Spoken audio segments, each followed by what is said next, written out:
say? What do I always say? What do I always say? What do I always say? What do I always say? What do I always say? What do I always say? What do I always say? What do I always say? What do I always say? What do I always say? What do I always say? What do I always say, dude? What do I always say? 30% of Americans will agree on anything. Say the line, chat. It's like a muscle. There's no shot. Don't tap the glass. We've been talking about women's rights for far too long. How about it's time for women's wrong? Meritocracy is a fucking lie. Blammo. Rule number 1, get nukes. Rule number 2, never give up the nukes. Rule number 3, if America or an imperial superpower tells you you have nukes, drop everything and find nukes. They want their biases to be confirmed. Kids are no content, okay? Let people be cringe. Show me the fucking pay stub. Just be fucking normal. Holy shit, dude. You go to the gym that much, you're gay. Every guy can be a 7. Absolute bananas mode. Yes, the reason why What Do I Always Say is probably the most said line in this channel is because I unfortunately have to repeat myself every single day. Being a Twitch streamer, especially a leftist political commentator, living in the United States of America and consistently talking about issues that pertain to like American existence in contemporary society, means that I have to repeat myself sometimes numerous times over the same hour, over the same broadcast, and certainly over the course of a year or multiple years. Sakura Gore, thank you for the 25 gifted subs. Decked out the wazoo. In our current capitalist economic system, the gains are privatized, but the losses are socialized. Society prospers when old men plant seeds for trees they will never sit in the shade of. The only phrenology I believe in is cop skull. I am your dad. I fucked your mom.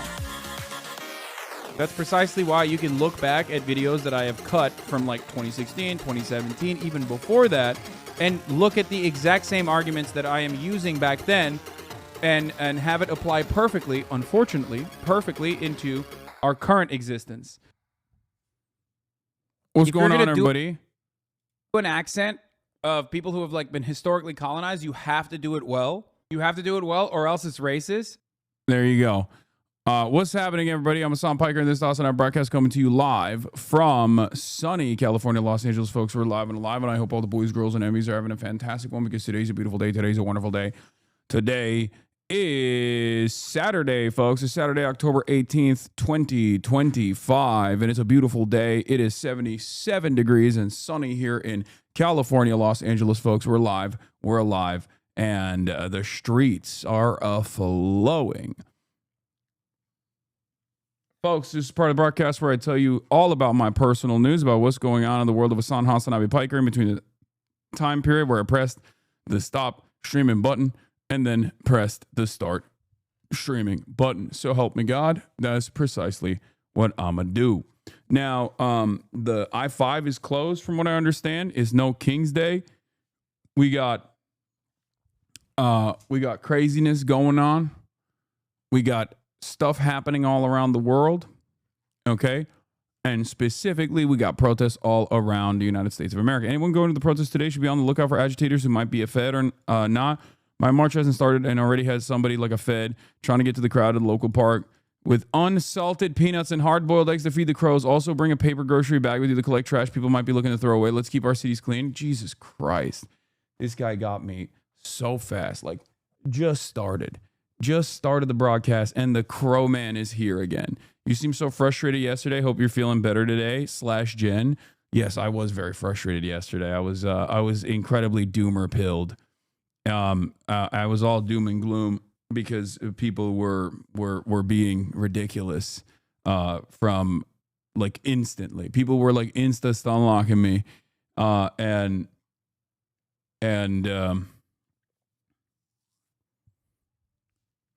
yeah, people were insist on locking me from the start with the Grand Plattner story. It was very frustrating and it annoyed me. And it's hard sometimes to maintain revolutionary optimism, especially with an extremely online community such as this one, or just extremely online in general. But today is actually a really good dose, an antidote against that sort of thing. You'll be good, dog. You're just in a PR attack that'll pass. No, it's not I don't give a shit about that.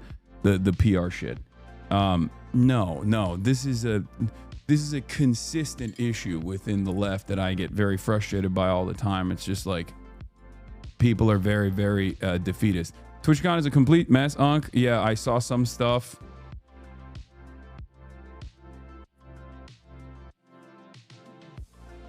What was the blue shirt you wore yesterday? I need the ID, please. It's a L'Equipe. I'm pretty sure. But we'll get into all of that in a second and more. So we got protests happening all around. You know, people's parents are going to protest. Like they're participating. It's actually making me feel very good, making me feel very proud, making me feel very excited. Anyway.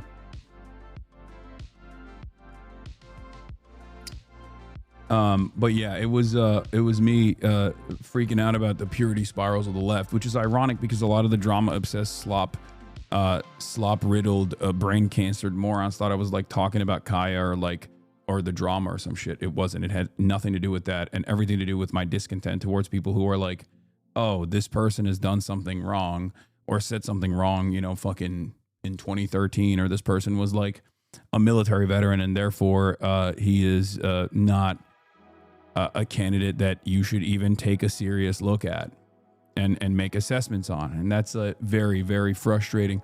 It's a very frustrating thing to have to deal with all the time from the left. In any case, we have a playlist. Thank you, Themasius, for the playlist. We have Times Square is just like completely packed.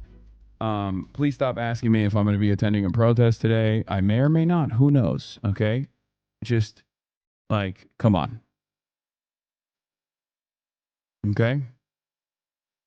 But even if I were to, let's say hypothetically, do such a thing, it will be for a very limited time. It will be for a very limited time frame, and it'll be very, very safe. Okay. So yeah. Never been this early. Damn, your view count fallen. It's because you've never been this early. That's the reason. This is when people are coming in. Anyway, personal news wise, as far as, you know, what I have done in between the time period where I press the stop streaming button and press the start streaming button. What did I do? I ended the broadcast yesterday after almost 8 hours.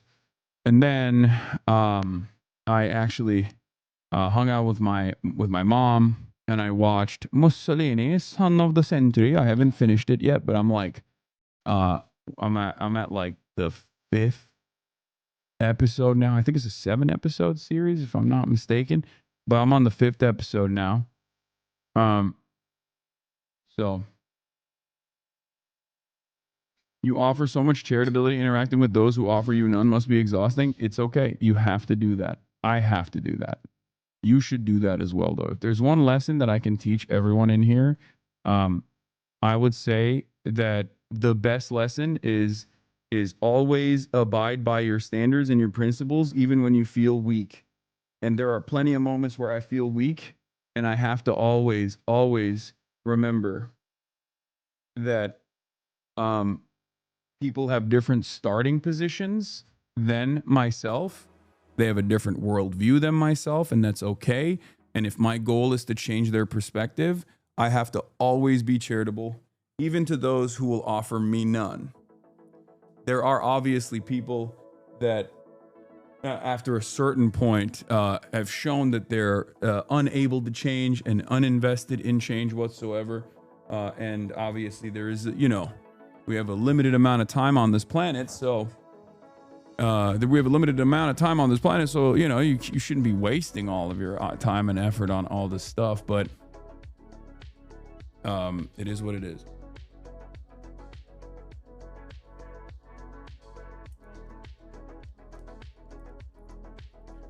In any case, yeah, Mussolini, watched that, went to bed, woke up early. I always, now that like my life is so structured and so rigid, it's kind of crazy. When I used to go to bed at 11, I would go to bed at 10 and then fall asleep by 11. I would wake up at 6 a.m. to piss. Now I moved that down an hour. I go to bed at like, try to go to bed at like 9:30 and go to sleep by 10. Now I wake up to piss at 5 a.m. And then when I wake up to piss, it's actually really cold. So then I demand Kaya get on the bed with me and cuddle. And then I get warmth. 9 a.m. No, 9 p.m. is when I go to bed. 10 p.m. is when I sleep, and then I wake up at 5 a.m. and piss, and then I go back to sleep for like a little bit longer, and then I wake up at 6 to go work out and stuff. But that's my sleep schedule. I'm an old man, so I'm unk.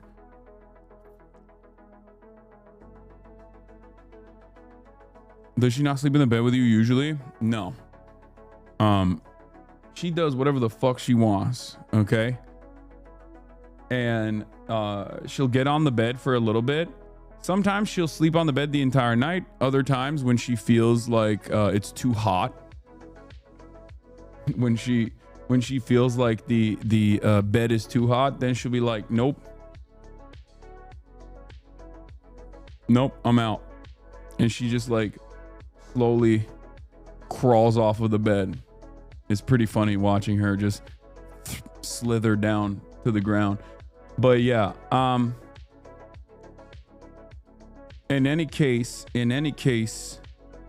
but yeah, I woke up and I feel refreshed and revitalized. Why, you might be asking, do I feel refreshed and revitalized? Well, it's because, you know, I was at the gym and I was working out as always. Look, I wanted to show you guys the abuse that she endures.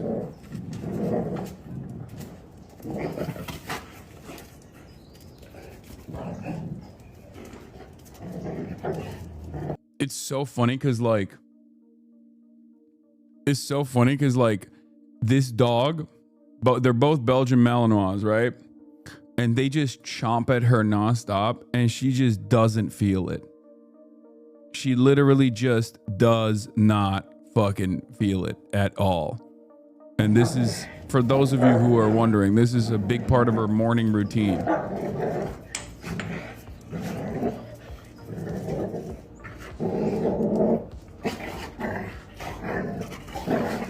She's so good. She's so good at taking L's. Like, this is a dog psychology is really interesting. Dog psychology is really interesting because like some dogs always want to dominate, and that's not good. Okay?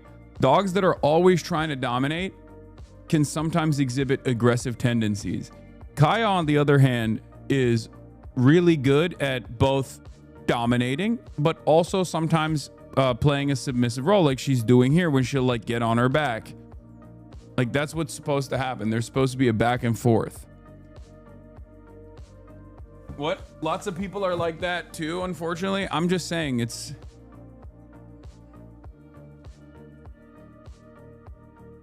Continuing to feed the fire that this is all a psyop by the community to get more Kaya content, and I support this. Ironically enough, I have mostly just Kaya content even before this. I mean, has it increased the uptick of Kaya content? Maybe a little bit, but like I always post Kaya in the mornings and at night usually. So this is not that strange or new if we're being real. But yeah. Start a Kaya Instagram since you killed your only page with reels. Oh my god, you guys are so lame and annoying for complaining about that shit. But anyway, here's the other reason why I'm in a fucking good mood, because your boy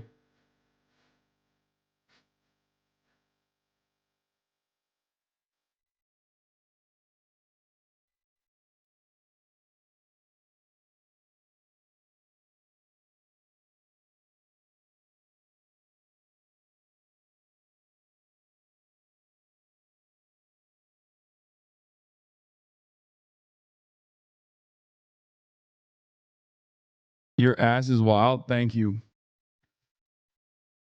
Yeah.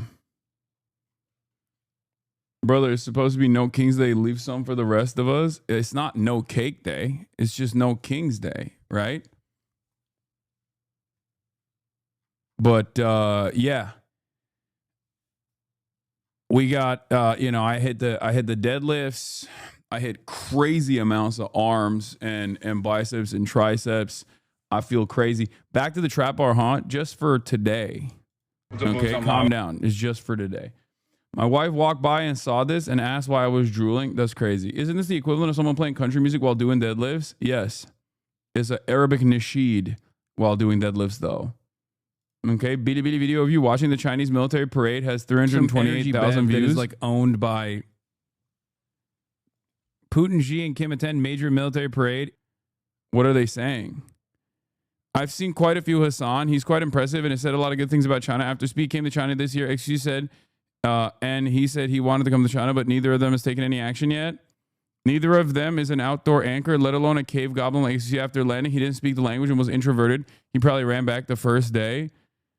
This year's event shouldn't be the largest, as there aren't many phalanxes and duration is controlled. However, quality is more important than quantity.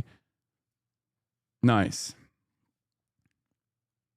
You watched it for 3 seconds? Okay, calm down, man. Yeah, that person doesn't even know. It's pretty funny that they know enough about XCC that they said the first stop is Macau, but that person doesn't know that I am literally going to China next month. But in any case,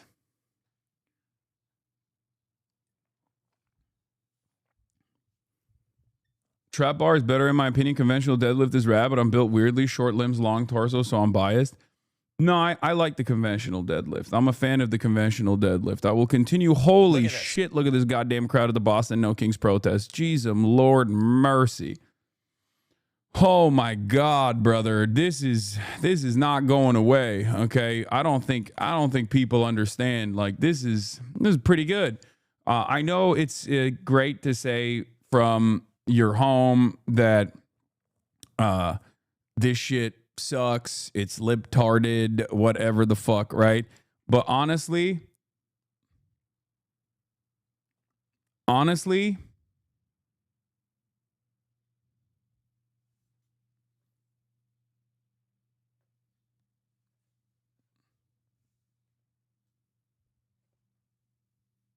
are we doing here? What are we doing here? Today's Nokings protest is expected to be the single largest single day protest in U.S. history. I mean, that's gotta not feel too great. You know what I'm saying? That's gotta not feel great at all, brother. Holy moly. Okay. All right, let's blast off. Nokings protests explode around the nation. GOP brands Nokings as Un-American, Antifa, Hamas. Nokings slated to be largest single day protest in U.S. history. People really don't like this admin. Let's go. www. Antifa membership off the chain. Yeah. I mean, this is a great show of force from the public. The reason why it's a great show of force from the public and a necessary one is simply because, you know, we have numbers. No, I'm not going to use the blast off meme that you sent me about Charlie Kirk or Asmongold. Okay. I'm not going to do that. Give me something Nokings related if you have one. If not, I'm just going to post something else. No disrespect, chatter. I'm not going to post Asmongold on my fucking blast off meme. I don't like that. They need to wrap anti-war with Venezuela in there. It's literally the perfect time. Yeah. I think there is a lot of liberalism baked into this, but ultimately, liberalism is monoculture. Okay? Liberalism is monoculture. And the reality is that a lot of liberals who I think if had the proper education and the tools would recognize that they're maybe more radical than liberals, right? A lot of people who fancy themselves to be liberals or Democrats would most likely be considered not liberals or simply Democrats at all. But it is up to us to educate these people, okay? You have to remember. You have to remember. I mean, even this community wants their democratically elected government to crumble, just not by war. I don't expect war hawks libs to be the left of that. Not everyone in this community does, okay? This community has a a much broader spectrum of people than you think. Okay?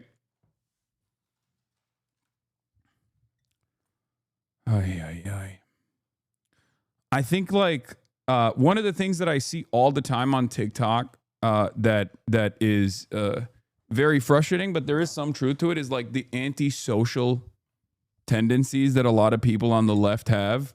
And I think it stems from being extremely online as opposed to like working in real organizational structures or working with people in general and being out there in general. I think that's like a truly shitty part of this, even though being extremely online also does have its fucking benefits. The reason why it is somewhat beneficial as well is because like now more and more people are just extremely fucking online. But even when you are extremely fucking online, you shouldn't demonstrate antisocial tendencies like that. And every step you take, you should be taking as though you are promoting yourself and your movement in general. Did you see Emmy got assaulted at TwitchCon? Yes. I'll cover that. I'll cover that first. Okay. Does anyone have the link to it? I mean, it's horrible. It's horrifying. It's exactly what Cutie, Valkyrie, Pokemon were talking about. It's unfortunately not surprising, but yes, Amaru got assaulted by a random stalker at her meet and greet at TwitchCon. Trigger warning.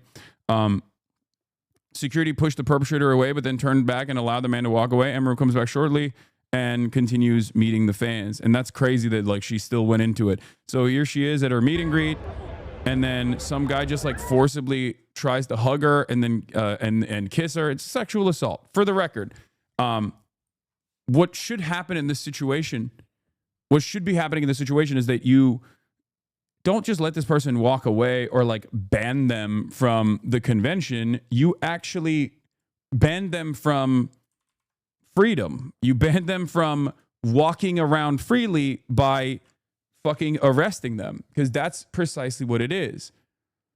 Okay? What are we doing here? Like, because Twitch was like, oh yeah, I'm so sorry that this happened. I'm sorry. So Twitch was basically like, so sorry that this happened. We banned the person from the platform and we banned them from the convention. And it's like, yeah, ban them from being free. Ban them from being a free person that gets to walk around freely. I'm not like a very draconian person at all, but like, something should be happening in terms of apprehension, right? Am I crazy? That's like a pretty basic demand, right? This was a big problem last TwitchCon as well. Last TwitchCon, there were a lot of people that were trying to do fuck shit. Last TwitchCon, there were a lot of people who were trying to do fuck shit. Like a lot of kick streamers were like trying to get clips off to the best of their ability. Nick Pollum and I believe it was Nick and Wake, right? That got like also sexually assaulted by some random fucking kick streamer. And I don't necessarily know how to fix this convention stuff. Like, I don't know how you fix it. I don't know how you deal with it, because like, what are you supposed to do? Like a psych evaluation before you decide whether or not someone is allowed at the convention or not? Like, I don't know. Right. But here's Emaru's statement. But anyway, here's the video. His security comes in and just pushes him off. Whoa. And takes him away, and then another staff takes Emaru away as well. Then the security rushes back to Emaru to make sure that she's okay. But in the process, I guess like they just kind of let him go, which is crazy. That's Emaru's security guy, not Twitch. Yes. What the fuck just happened?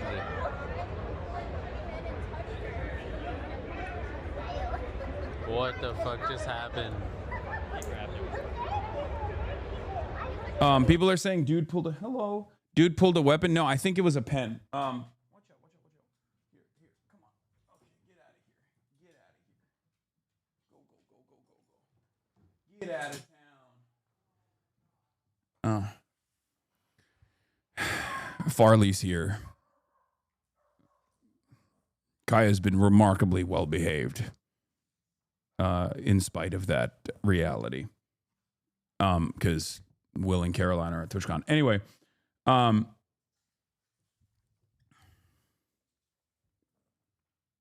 keep in mind they banned our security guard last year because he held someone until Twitch security came to get them. Yeah. And this kind of stuff happens. There is also a literal culture around some streamers that actively either try to do this. There is a culture around streamers promoting this shit, for the record.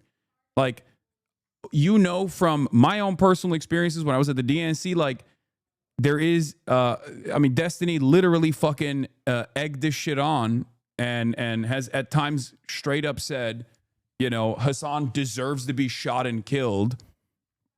And he has actually promoted people in his community that have approached me in different instances. Frogan has been harassed by another one of Destiny's friends and content creators as well. You do, I do not. There is not a single instance where I have ever fucking thought that this was appropriate, especially because not only do I sometimes am on the receiving end of this shit, I also think it's like a objectionable behavior. It's horrible behavior.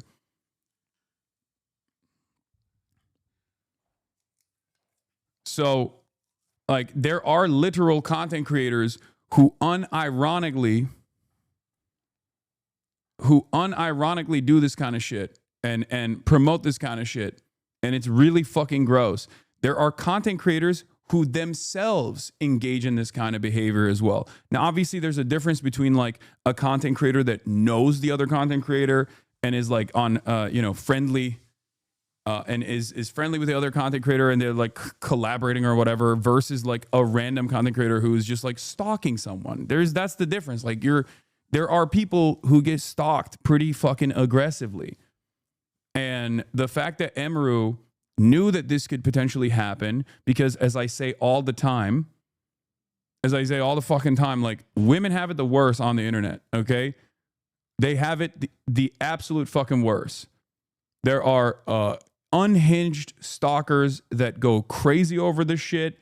And there are a lot of like Discord servers and like cyber stalking groups that are dedicated to female content creators especially. And in those cyber stalking communities, there's like this weird environment where people will justify this kind of behavior. It's incredibly weird. It's incredibly scary. And it is incredibly fucked up. There are female content creators who've been killed all around the world, ironically enough. There was one recently in Korea that was assassinated by a fucking stalker. There was one in Mexico that was assassinated by a stalker. And of course, here in the United States of America, we have Christina Grimmie, the famous story of Christina Grimmie as well. So like, it is so crazy. When I say ironically enough, I meant like even in places where people don't have guns, it's still terrifying. So yeah, Korean streamer Yoonji Ah has been found dead after attack by a longtime viewer who donated almost $70,000 to her. The incident occurred after she tried to cut ties with a man in his 50s.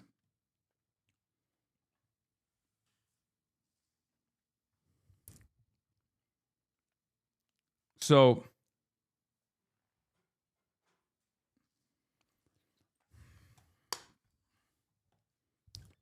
it is obviously completely unacceptable.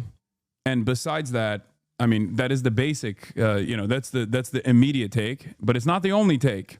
Okay. Not only is it completely unacceptable, but I think we really need to reevaluate the culture around this type of stuff. We really need to reevaluate the culture around this type of shit and reconsider how some content creators do egg this shit on. Okay. There are content creators out there who absolutely promote this kind of behavior within their own communities. There are content creators who basically, they call it A-logging, okay? Like the lolcow shit, the A-logging shit. There are entire streamer content creator communities that are dedicated to doing this kind of stuff, obsessively stalking people and using their community to do that. and then having like real life impact as well on top of like the normalization structure that fucking exists on the internet when content creators are doing it, where it makes people feel more comfortable behaving in this kind of way. Okay. Here's Emaru's statement. She says, "Hello everyone, I'm okay, and thank you all for the kind messages. Sorry I cannot respond to them all. Yesterday, the man who assaulted me was allowed to cross multiple barriers at TwitchCon and even in front of another creator's meet and greet to grab me in my face and try to kiss me. Fortunately, he wasn't able to, but a lot of people have pointed out that it could have been a lot worse. I'm obviously shaken up by what happened, and it's not the first time I've dealt with something like this, but to tell you honestly, I'm a lot more hurt and upset by how Twitch handled it during and after the fact. Like I said, I don't understand how he was allowed to make it to me in the first place. The security in the clip who reacts is my own security is true. My favorite and usual security guard was banned for holding a stalker's arm to bring him to the police at a past TwitchCon. However, there were at least 3 or 4 other TwitchCon security staff in the area who did not react and let the guy walk away, as you can see in the clip, since they don't even appear in the frame. LOL. The woman who was walking me away is my own personal manager, and behind the booth, the only 2 people who were checking in on me and comforting me were her and my friend. None of the TwitchCon staff came to ask what happened or if I was okay. My friend who was present told me Twitch security were also behind the booth afterwards, joking about how they didn't even see what happened and immediately laughing and moving on to talking about something else. So if no one was checking if I was okay or if I needed anything and they let the guy run away initially, I have no idea what anyone hired to keep the event safe was doing, lol. In Twitch's statement, they said that the guy was immediately caught and detained. I'm sorry, but that is a blatant lie. He was allowed to walk away from my meet and greet, and I didn't hear he was caught until hours after he attacked me, and it felt like this only happened because of my manager pressing for it, not because TwitchCon staff present thought it was a big deal. That is insane. I have a lot more I want to say, but I will say it on stream later today instead of writing a book on here. Thank you guys again. Sorry you all had to see that. This is definitely my last TwitchCon, and as sad as me to say, as a 10-year off and on attendee of TwitchCon, I think other creators should seriously consider not attending in the future. I did not feel cared for or protected, even bringing my own security and staff. I can't imagine how creators without those options would feel. Stay safe, y'all. Everything is going to be okay. Twitch proving all streamers not wanting to go to the con, correct? That sucks. Yeah. I mean, look, the reality of the matter is every content creator, no matter how big or small, especially female content creators, know that this is the reality. Know that this is something that can happen. So if you actually see a female content creator, especially at one of these conventions, remember that they know all of that and they came in spite of all of that because they still wanted to see their fans. Okay? Like there is always this target on people's backs regardless. There's this target on like large content creators' backs as well, but it's not to the same degree. It's not to the same severity. It's as it is for how consistent this is for female content creators. That's why for years and years, I have told you over and over again, whenever people are like, Hasan, you get harassed all the time. Do you feel like you're the most harassed person? I'm like, no. The average female content creator is cyber stalked and harassed way worse than I am. Okay? It's just like a normal, I know this from behind the scenes, okay? It is so insanely fucked up. And there is absolutely a culture of normalizing this kind of behavior. You need to understand. There is a culture of normalizing this kind of behavior as well. There are people who literally get together in cyberstalking forums and in cyberstalking Discord servers, and they literally talk to one another about how perfectly valid this obsession is. Okay? And this obsession, when paired up with a lot of people who have a lot of mental illness, actually ends up turning into situations exactly like the one that Emaru encountered. Okay? So just remember that. And there are abso-fucking-lutely content creators who egg this shit on. Okay?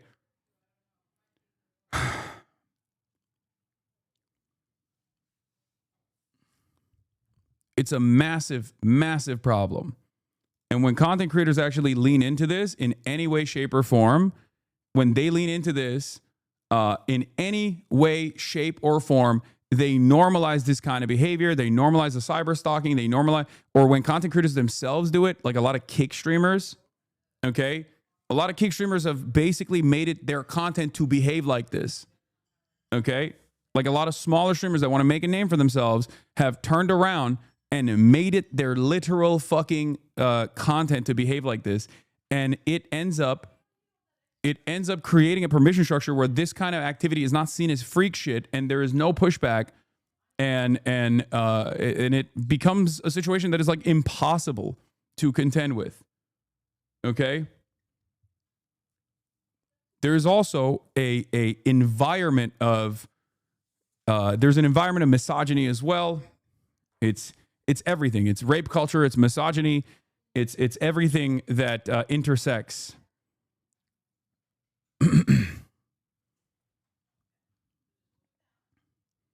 Anything for the clip seems to be the norm right now, and it's fucking gross. Yeah, and I think a lot of people forget that like the people in front of the camera are also human beings.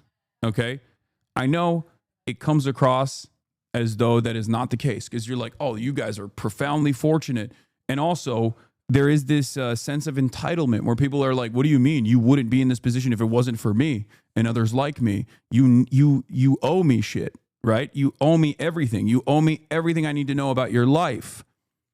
You owe me every single thing that I want out of you. And for female content creators, it literally goes beyond where this kind of sexual assault takes place from time to time. I don't want this.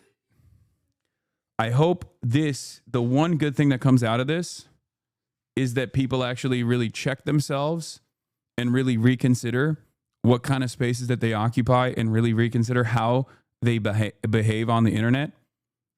Because nobody deserves this kind of, nobody deserves this experience at all. No one. It's so fucking unacceptable. Because I know that for a lot of people,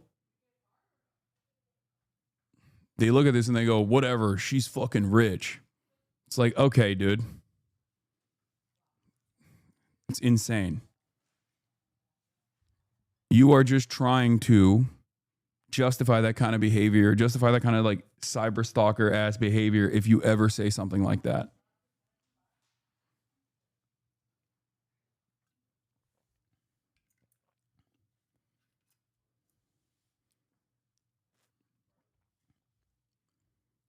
Anyway.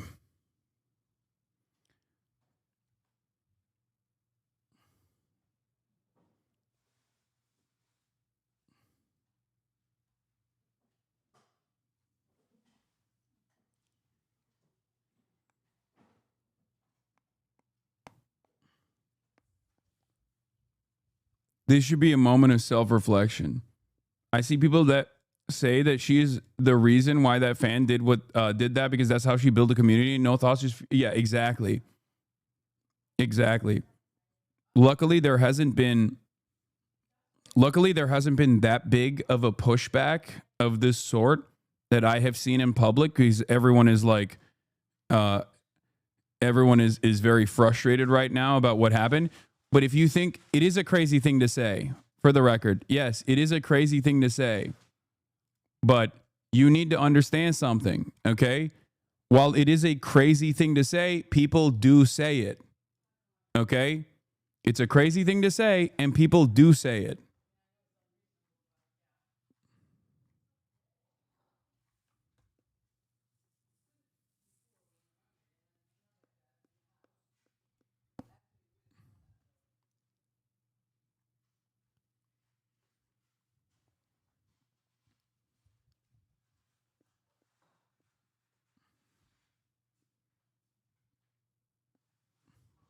Anyway.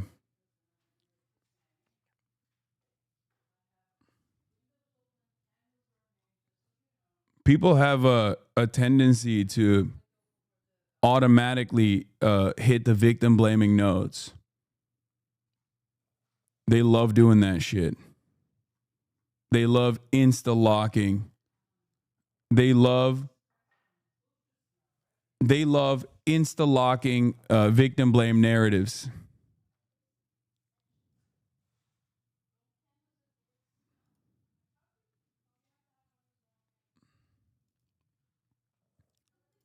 Anyway.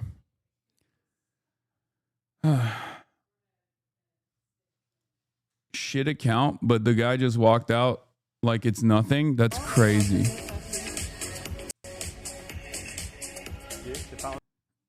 He walked out of the fucking... That's the guy. He just walked out of the fucking front gates after doing that. That is crazy. Look.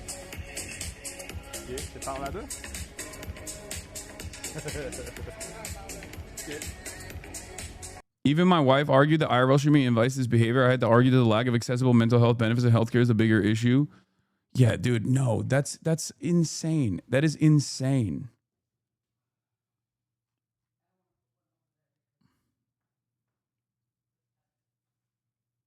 Ember gets attacked at TwitchCon, and there are still chatters in here trying to drama bait. Hashtag give it back.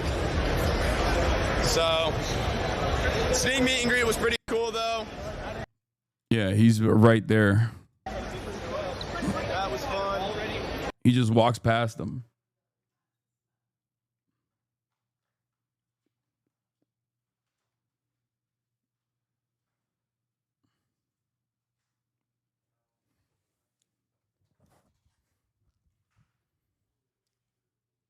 Cyber stalking leads to actual physical stalking is what I'm saying. But unfortunately, neither is like, there is no real method of stopping this.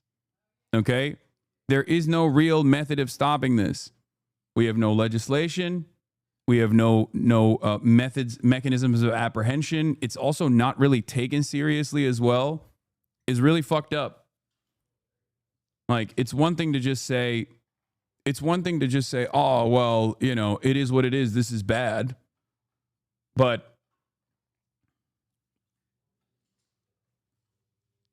like, there is an environment, there is a culture on the internet that has tried to justify this kind of shit over and over again.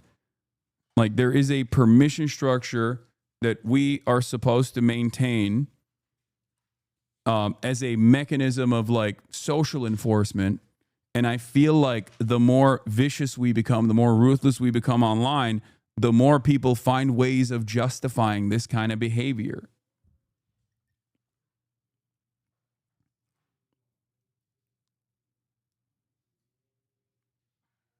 I cannot believe that this person did not actually get, I cannot believe that this person did not actually immediately get apprehended by law enforcement.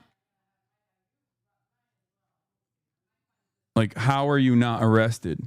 How do you get to walk out of the fucking... Like, you do this to...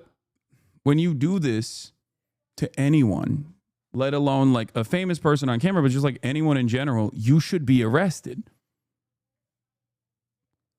And I guess that also...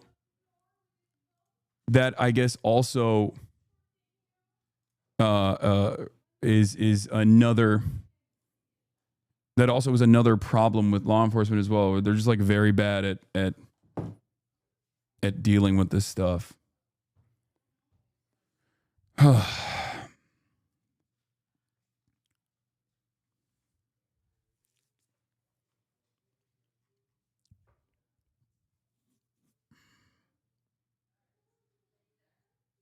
Yeah, you would be arrested for doing this to a mall Santa. Exactly. Anyway. It's fucking gross. All right. Here's Twitch's statement on it. The safety and security of all those attending TwitchCon is our highest priority. The behavior displayed by the individual involved in the incident yesterday involving a high-profile streamer was completely unacceptable and deeply upsetting. In line with existing TwitchCon security protocols, law enforcement and event security were on site and responded to the incident. We immediately blocked this individual from returning to TwitchCon premises, and they are banned indefinitely from Twitch, both online and in-person events. We are coordinating with the impacted creators team and, per our standard protocols, continue to cooperate with any law enforcement investigations. We have increased security at the meet and greet attendee check-in point, and we'll have additional security personnel surrounding participating streamers. If you RSVP'd for a meet and greet, please note that we are unable to accommodate +1s for the remainder of the event. Twitch has zero tolerance for harassment or acts that inhibit the safety and security of our community. It is really important to us that our creators enjoy their experience at TwitchCon and feel safe. I don't even know if it's just like, I don't even know if it's possible. I don't even know if it's possible. And we know that the dude just straight up walked out. And we know from Emru's statement that like she did not immediately get looked after at all.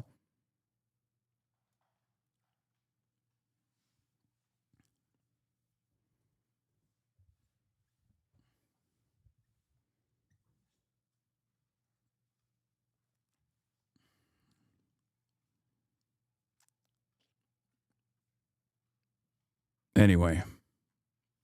What happened? I don't know. Lol, I have a job. Emaru, who is one of the top female content creators on this platform, was sexually assaulted at her meet and greet by a random fucking stalker weirdo loser. And then her own personal security actually pushed him and then went to take care of Emaru.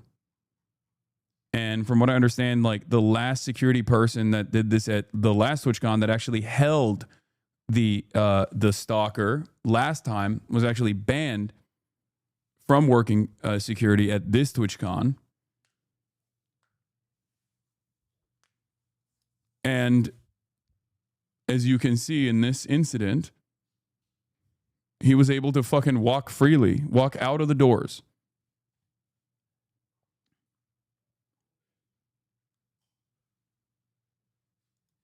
Here's the statement on that with Jason. I don't think that's true. Okay, maybe I should talk about this. Whatever, who cares? I had a security guard. What do you think the punishment should be? Jail, brother. What do you mean? Jail, jail, jail. Sexual assault equals jail. Okay. Cyber stalking should also have some kind of fucking penalty, at least like mental health evaluation and mental health treatment, and then actual physical stalking in the real world, even before the sexual assault, should also have some kind of repercussions. But this is the maximalist thing that you can do. This is he sexually assaulted her. Okay? He should be in jail. What the fuck? You do a crime, you go to fucking jail. Or at least that's how it's supposed to be. 2 years ago, where there was a guy following me around TwitchCon, and he like asked him to stop multiple times. My guard asked him, and the guy wouldn't stop. So he grabbed the guy, but he didn't. Like, the craziest part about this is every fucking content creator has experiences like this. Every single one. Every single one. Okay? FYI, the person who made this tweet made a death threat against you. This person, Jay Lee plays games. I mean, whatever, dude. I can eat it. I can deal with it. Fucking, there's a long list. Okay, if I were to look through every fucking person on the internet that has like.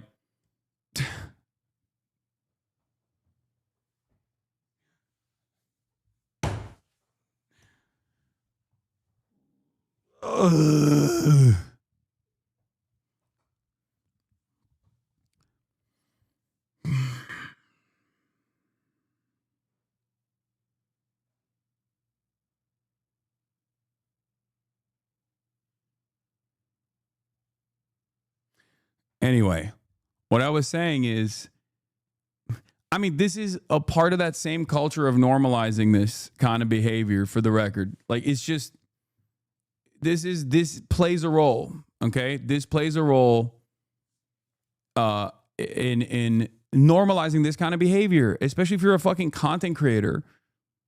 Especially if you are a content creator and you have some semblance of a community. When you say stuff like that, your fucking freak-ass parasocial fans are also going to see that and be like, oh, this is awesome. We can all do this. We should all do this. Okay?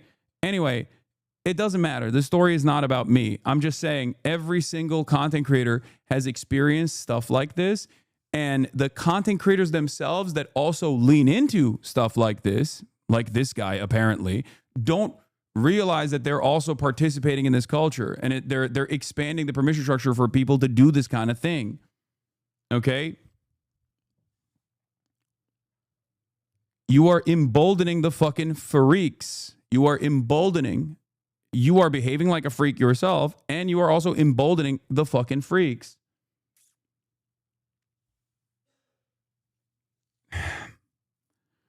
I'm sure this used to happen to celebrities way before content creation too. Of course, this used to happen to celebrities all the fucking time. The difference is, however, that celebrities at least were like somewhat inaccessible as opposed to the way content works now. And when you're always on, and when you're constantly, when you constantly have a back and forth feedback loop with your audiences, the parasocial feelings are heightened. The sense of entitlement is heightened. You understand that, like, the person that you're seeing behind the screen is not dissimilar to you in many ways and are accessible. Okay? The internet did not invent this issue. The internet simply streamlined this issue. And over the last couple of years, okay, over the last couple of years, I would go so far as to say that, especially with Twitter becoming 4chan poll openly, it has made people feel even more comfortable and confident behaving in this way, because people get rewarded when they behave this way on Twitter now. And that has had an impact on all of the other platforms as well. That has caused other content creators to also lean in on this kind of behavior, this kind of like antisocial personality disordered behavior. And all of that has made it infinitely worse. All of that has made things infinitely worse.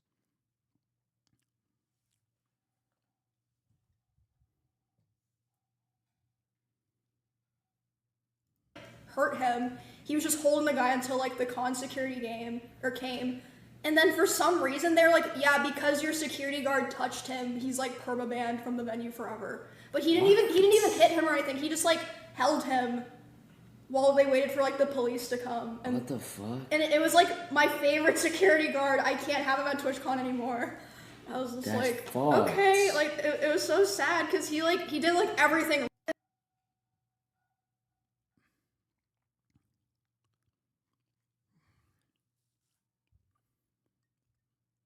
I don't know, man. Like, even after the Charlie Kirk stuff, like, people didn't dial it back at all. People did not even remotely think to dial it back at all. They just went, all systems go. This is actually this is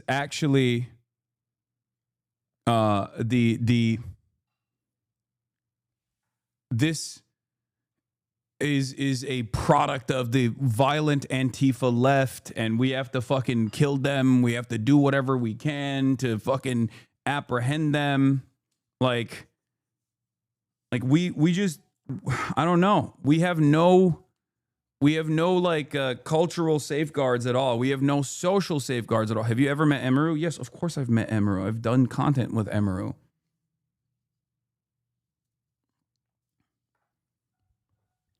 Why would the security guard be banned? Because the security guard apprehended a con attendee by the eyes of the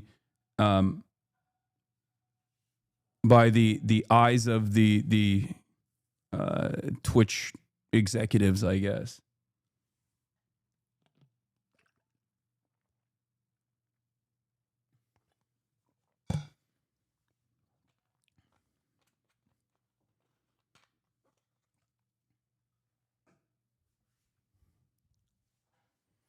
It's a unique situation because given that there are no safeguards around this sort of thing,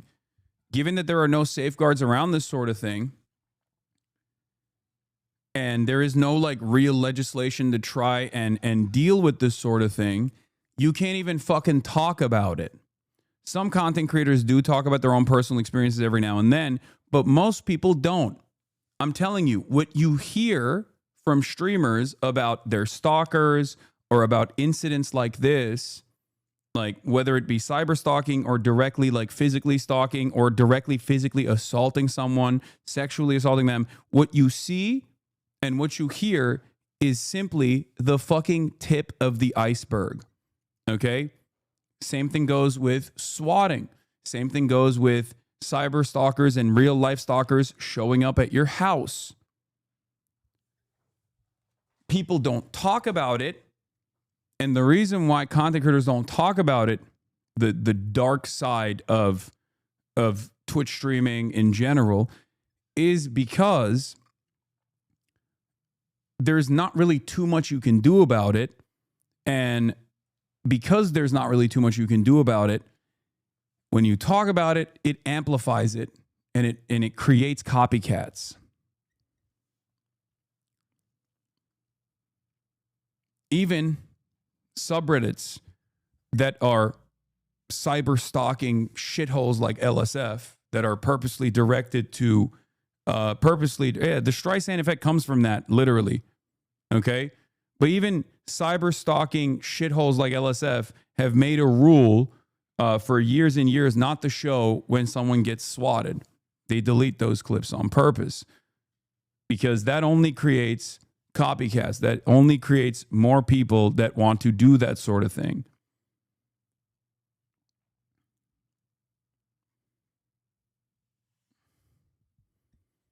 Not to bring it back to you, but isn't there like a weird ass stalking Discord server devoted to tracking information about your parents? Yes.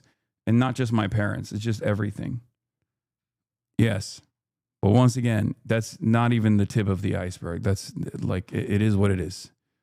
There's not anything you can do about it. You just have to live your regular life. Because the one thing that these fucking dipshits want out of you more than anything else is to impact your life in some way.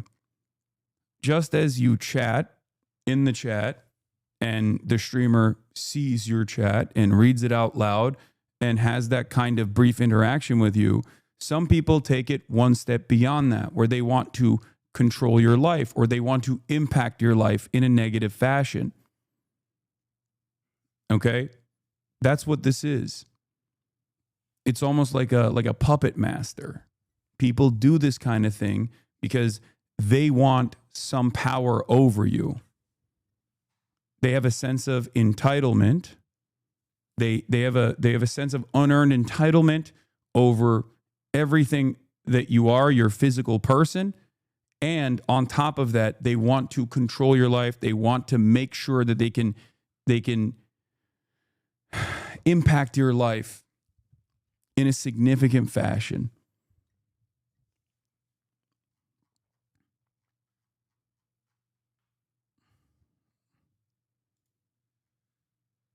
It is deeply disturbed.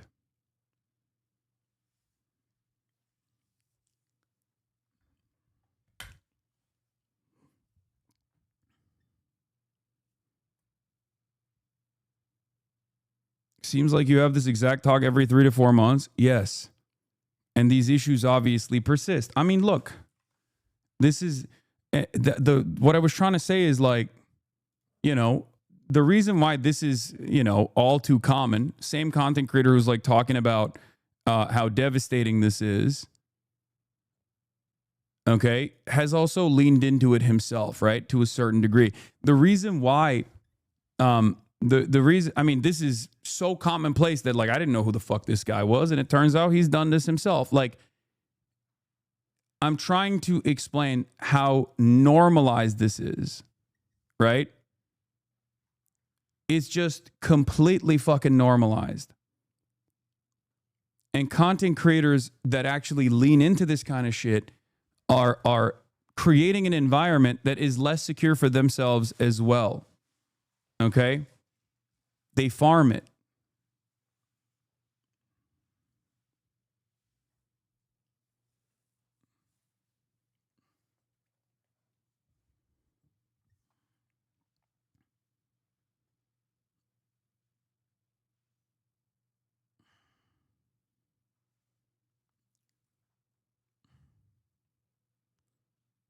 I'm a new sub, don't hate me, but why are feminists on TikTok accusing you of misogyny? I haven't seen any evidence, but so many people seem to agree.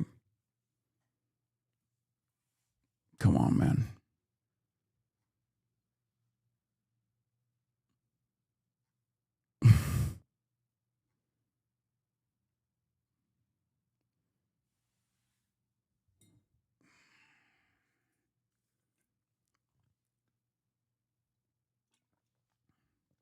Remember, this happened to Nick Pollum last year.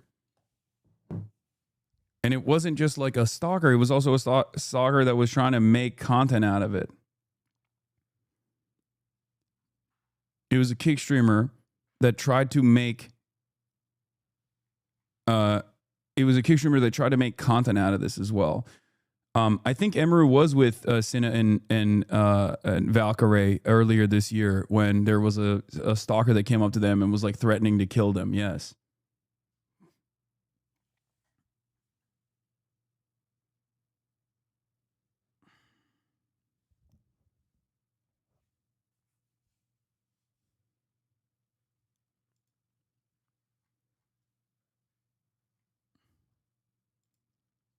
Yeah.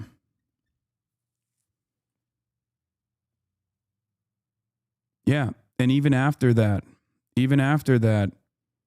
oh, it was Emeru's stalker. Emeru was the target of that stalking too. Yeah.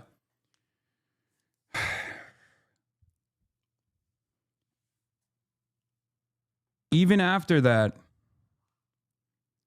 I saw a bunch of people that were defending that kind of behavior or victim blaming.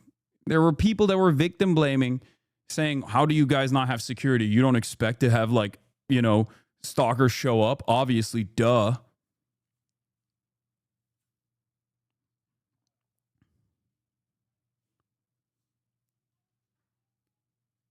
But I think a lot of people don't understand that, like, that kind of victim blaming, unironically, expands the permission. People see that and they go, wow, I guess this is, the appropriate thing to do. I guess I can even get clout off of doing this shit. Yeah, even when Cutie, Valkyrie, Pokimane, when they came out and said that they didn't want to attend because they were fearful, I saw people fucking shitting on them.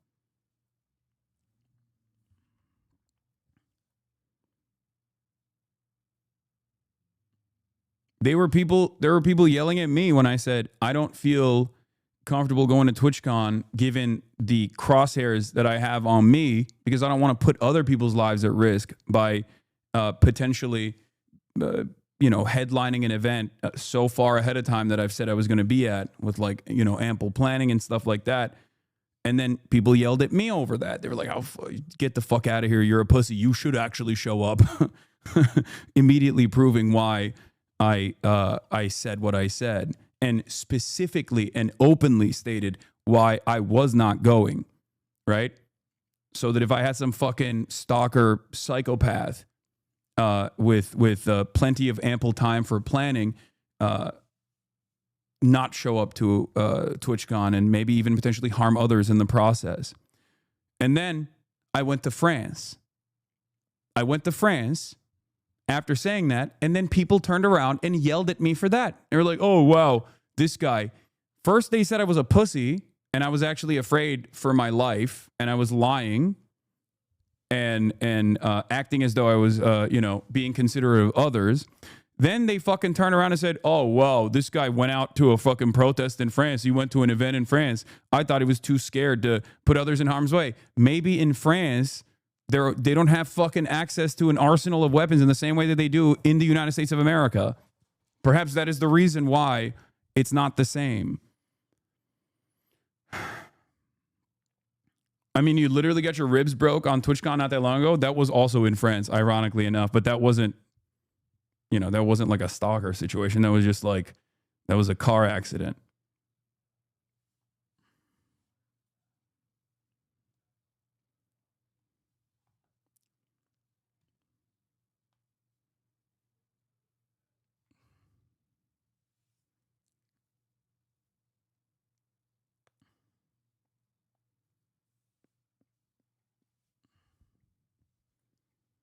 Yeah. It was also Austin who crashed into me and broke my ribs. I still did 3 hours of a meet and greet after, too, with broken ribs. That was crazy. Anyway.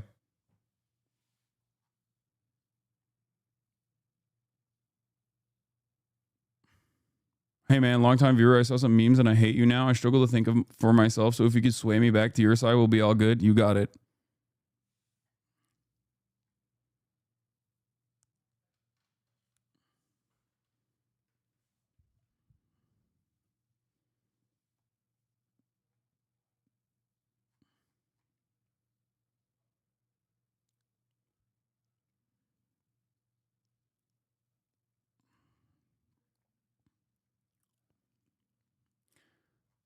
Like I've said over and over again, women have it so much fucking worse in this industry. It is so fucked up.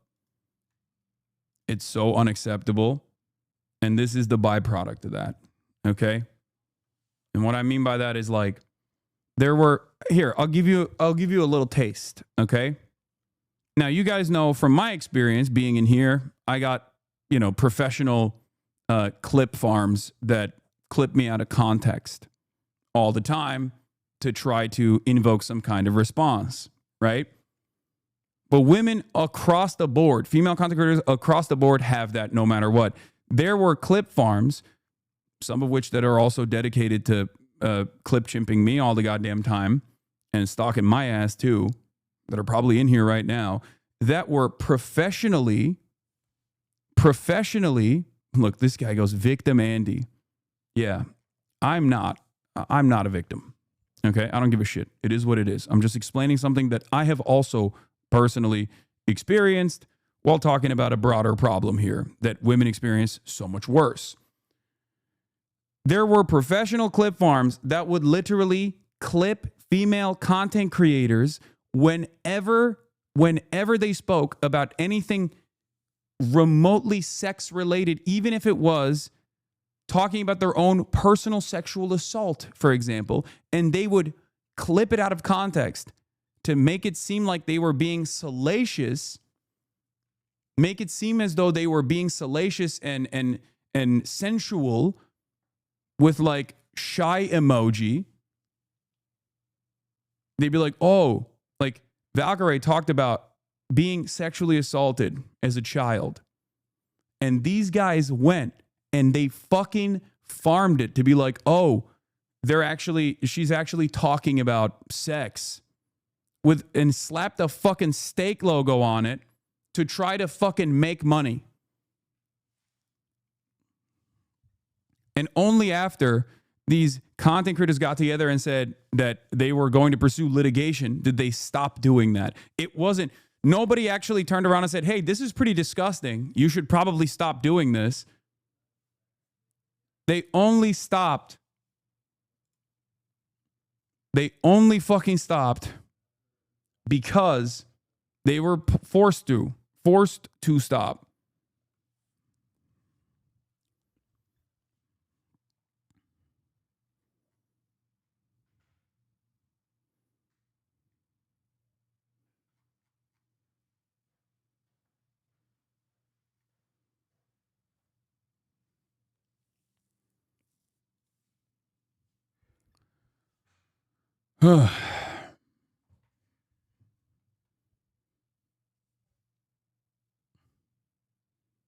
This happens to minors in content creation and entertainment. I remember Billie Eilish was so sexualized despite wearing baggy clothes throughout her teens to avoid that very thing. Yeah.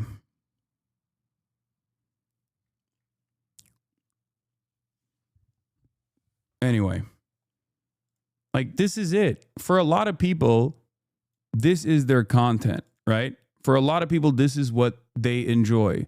There are a lot of people who are incredibly sad in their own lives and they think, oh, awesome. Like, I'm gonna go in and like piss off this dude. And that is the enjoyment that I derive from this experience.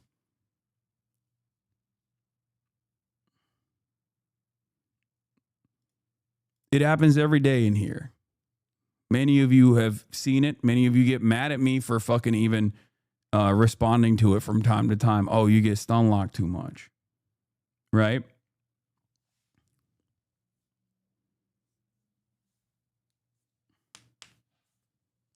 But just understand that this is a constant part of this medium.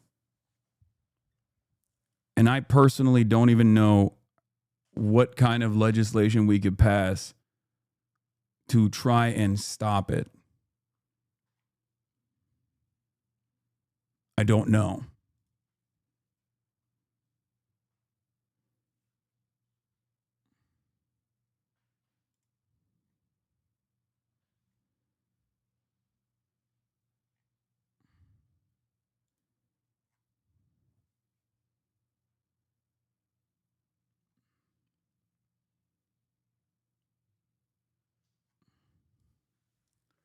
I think one of the best ways of dealing with this obviously is mental health.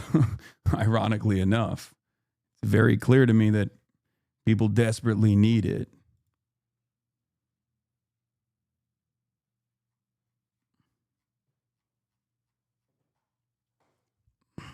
But who knows? Why aren't you tying this issue to communities that directly contributed to this problem? We all know which ones they are. This is Asmold's. I mean, because with Emaru specifically, I don't think that Asmongold's community has contributed to it, and you're just baiting this for drama. And anything that I say of this sort will be immediately fucking slapped on my own personal cyber stalking subreddit, LSF, and it will get, 20,000 fucking likes instantly because they bought that shit. And then that will literally fucking recycle drama over and over again. It probably will happen regardless, now that I've even addressed it while saying that I don't think it's, I don't think this particular incident has anything to do with Asmongold.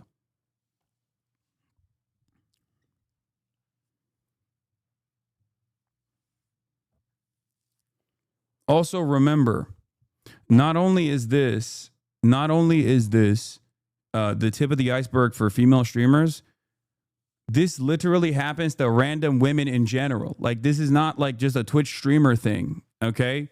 This is not just a Twitch streamer thing. This is just what happens to women in general as well in the real world, like regular ass women, nurses, teachers, students. I believe Emaru herself had a stalker in high school. Waitresses, this is just a thing that happens. Really fucked up.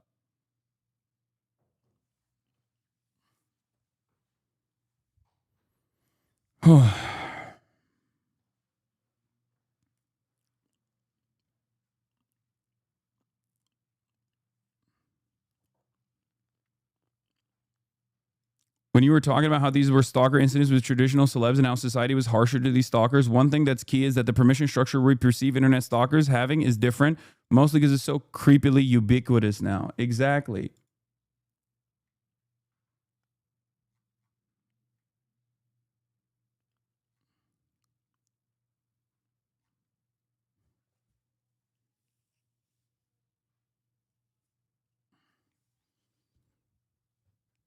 Anyway.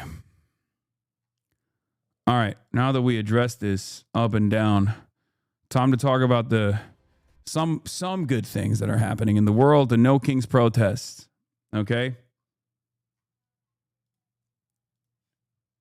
Nokings protests. This is breaking news. The Nokings protest in Manhattan is already underway. This began around Fucking huge, brother. It's awesome. 11 o'clock this morning. We are looking down at Times Square, the convergence of 7th Avenue and Broadway. We can see large crowds that have been out here for some time now, already on the move, making their way down 7th Avenue. Currently, the crowd stretches from the north end of Times Square, 50th Street, both Broadway and 7th Avenue, beginning at 50th Street. Here from the middle of Times Square down 7th Avenue, the lead of the march is already down into the 30s near 34th Street. There is some spillover onto some of the side streets as well. Currently, the police are shutting down traffic to try to alleviate the issues in the area for those cross streets trying to get across 7th Avenue. In the meantime, if you are traveling around Manhattan, avoid the entire stretch of Midtown from about 50th Street down to 14th Street. Jim Smith, CBS News, New York. From coast to coast, millions of Americans took to autumnal streets today with signs, banners and colourful costumes. Towns and cities, big and small, hosting over 2,500 protest events. Their message, this is a republic ruled by a constitution, not a king. We got to point out to the country that people are paying attention, that 49.9% of the vote is not a mandate to rip apart the Constitution. I'm against the overreach of power. I believe in 3 branches of government. There's just been almost too many things to list. I think that the state of the world that we are in right now is really horrible. I want my rights back. I'm off. I need Trump out of office. And yeah, no kings. That. 10 months after being sworn in for the second time, organisers accused Donald Trump of trying to warp the role of president into that of a monarch, bypassing Congress to rule by executive order, breaking norms and weaponising the justice system against his perceived enemies and in favour of his supporters. Former Congressman George Santos, the latest of whom, to have his 7-year jail sentence for wire fraud and identity theft commuted overnight. Just this week at the White House, which he continues to redecorate in his own gilded style, with plans for a $250 million ballroom, Trump unveiled his Napoleon. Bro, even YouTubers who break phones for a living, living out their, oh yeah. This guy, I think used to be kind of like a right-wing, center-right normie, and Trump bricked him, dude. I've been seeing him post more and more. I've been seeing him post more and more about his like anger and resentment towards this administration, and it has only expanded in the last I think he was like kind of a libertarian guy, and he is fucking pissed off at Trump. Even the Palestine stuff also bricked him. He runs a wheelchair company for his wife. The ADA stuff was a big deal. Yeah. This is why I always have confidence that people can change. This is important. You have to understand.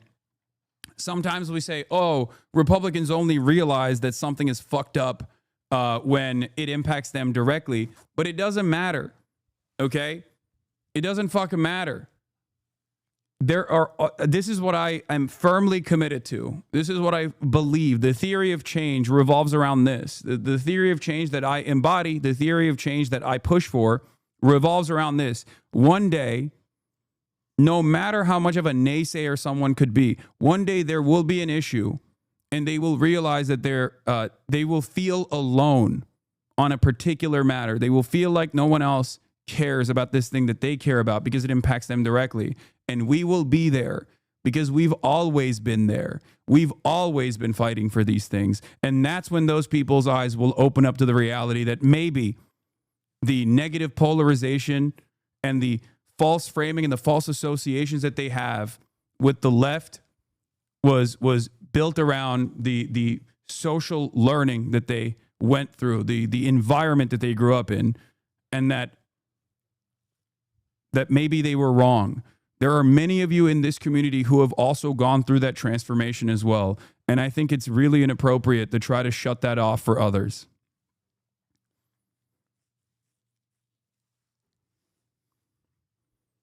But yes, I will always celebrate people that go through this transformation because it's a wonderful thing.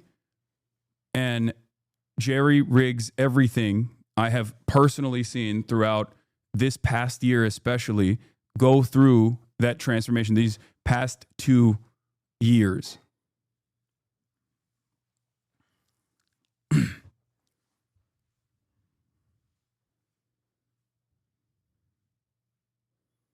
Some people can't put themselves in other people's shoes, and I think it's just a human thing, but once people feel it, they understand it and grow. Yes.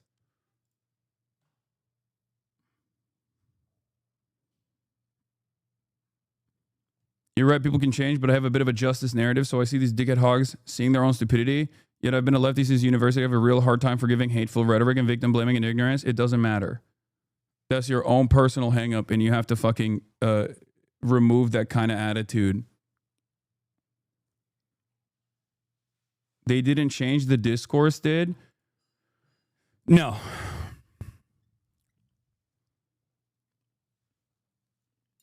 $501 sucks ass, though. They don't know how to manage protests at all, and they're total bootlickers. Nokings is cucked. Stop. Don't do that. I have said over and over again, the last time the Nokings protest took place, amidst anti-ICE protests that were being put together by PSL, for example, that ended up becoming having much larger police presence and police enforcement than the 501 Nokings protests. What did I tell you back then? What did I tell you back then? This is not a bad thing, okay?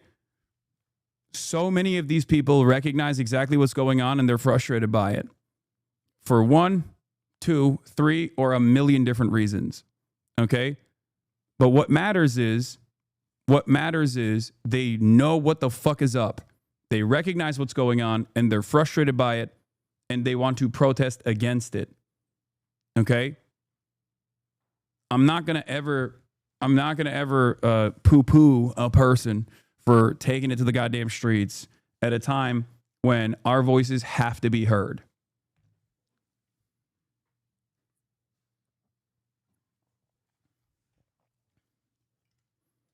Especially because people had these exact same opinions and these exact same criticisms about Bernie Sanders and AOC's no oligarchy rallies as well.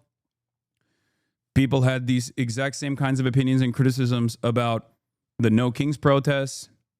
But ultimately, it is up to us to be there, especially considering that when you go and attend things like this, when you go and attend these sorts of protests, two things happen. Number one, you feel emboldened. You get to see solidarity in action. And it's a beautiful feeling. Okay? It is the anti-black pill. It is the maximum touching grass that you can do.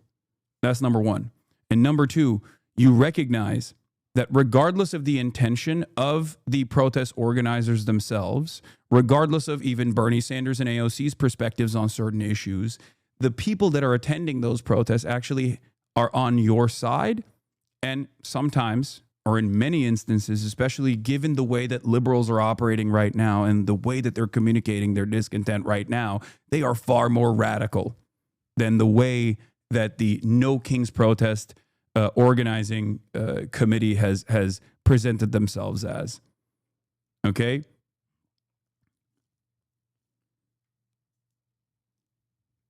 That's it. It's one thing to dive into history books and fantasize about a time when you could have 300,000 socialists, card-carrying party members, trade unionists, communists come together and flood the streets. But unfortunately, you have to look at the situation that is in front of you. Fantasizing about activism of that sort is not going to make it happen. You have to make it happen.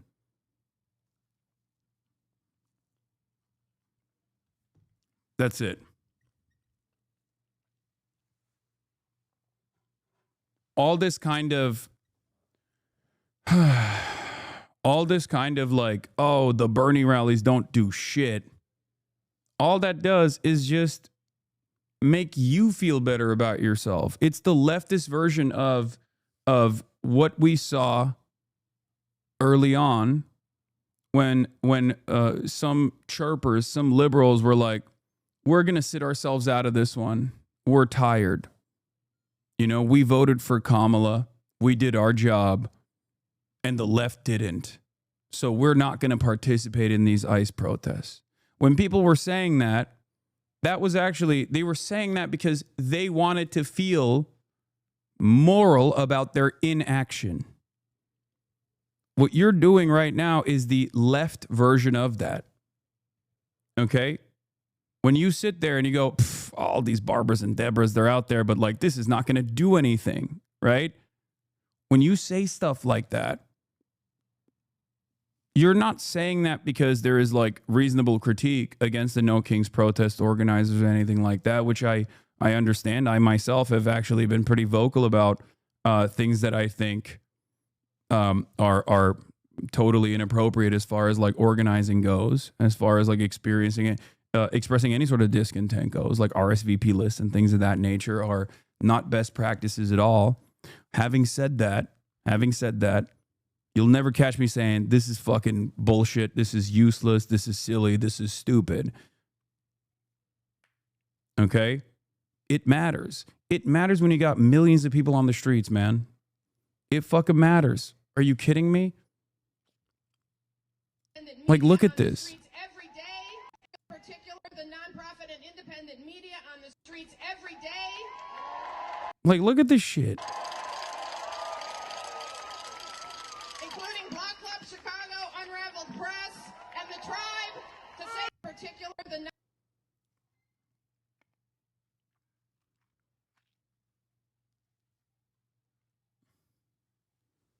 The people are activated. The people are united. They're activated. They're angry.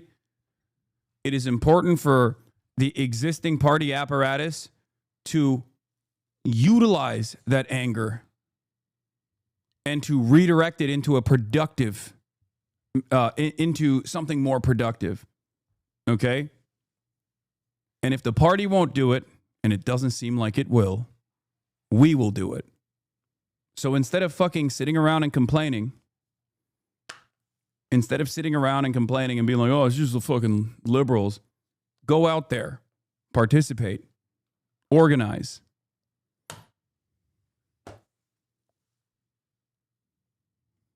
That's it.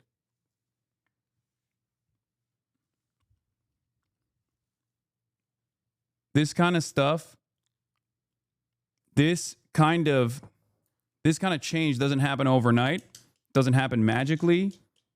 It takes many, many years. It takes a tremendous amount of effort. And you never know how far you can move the needle in the moment, in the very moment when you're participating in something like this.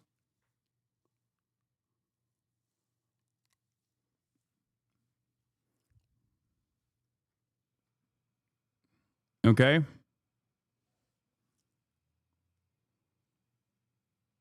My dad organized a Nokings today in our small, deep red town of Central Florida, had over 2,000 attendees. That's awesome.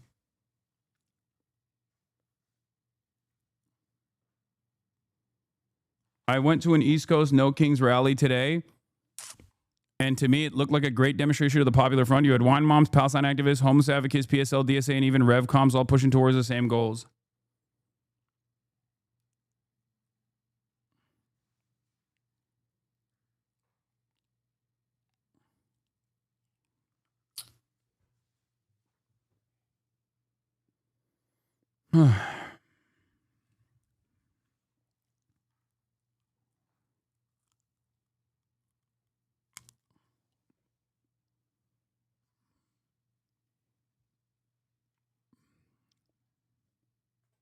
Esque proposal to celebrate America's 250th birthday next year with a triumphal arch in Washington, D.C.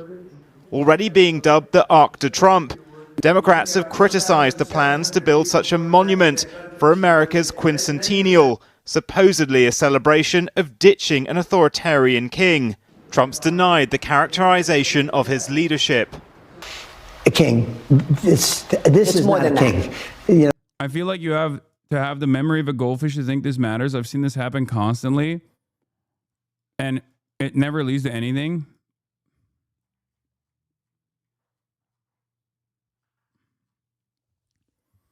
I think saying that right now in 2025, when the entirety of the Western populations have actually dramatically swung in the opposite direction in the ways that they perceive Israel, is one of the dumbest times to say it. Because normally you can craft an elaborate pessimistic narrative like this, because as I've said over and over again, that change takes so much time. Okay? All you can do sometimes is to put the best foot forward. one step in front of the next.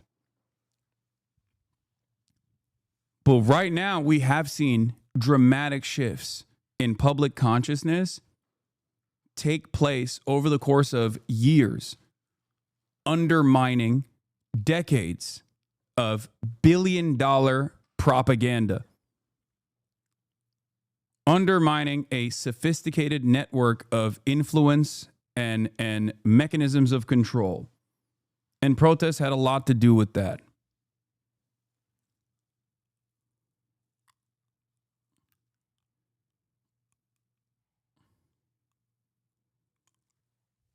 You never know how many people you are actually shifting. You never know how many people whose minds you are changing. And not only that, but it's also a wonderful feeling.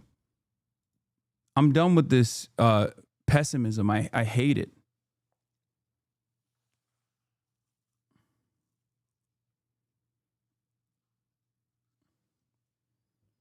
Even if change feels impossible, it is upon us to make sure that even if change seems impossible after doing all the right things, and I talked about this extensively with Black Lives Matter, Democrats didn't do shit. Democrats literally did nothing to address police brutality after all of those protests. People not only took it to the streets, but then they also sucked it up and voted for a decrepit old man by the name of Joe Biden, and nothing changed. This created a lot of nihilism for a lot of young people, for a lot of younger millennials and Gen Z. This was their first interaction with unjustifiable hierarchies that they wanted to change. They did everything by the book. They protested and they did their civic duty, and nothing changed. This played a major role in shifting people's consciousness. This played a major role in making people nihilistic. Okay?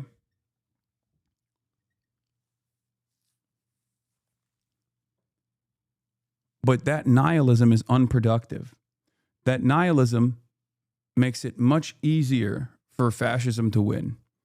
And even if it is going to win, inevitably, whether or not it will, and there is no guarantee that it will, you should never obey in advance. You should never concede in advance, and you should do everything you can to fight back against it. That's it.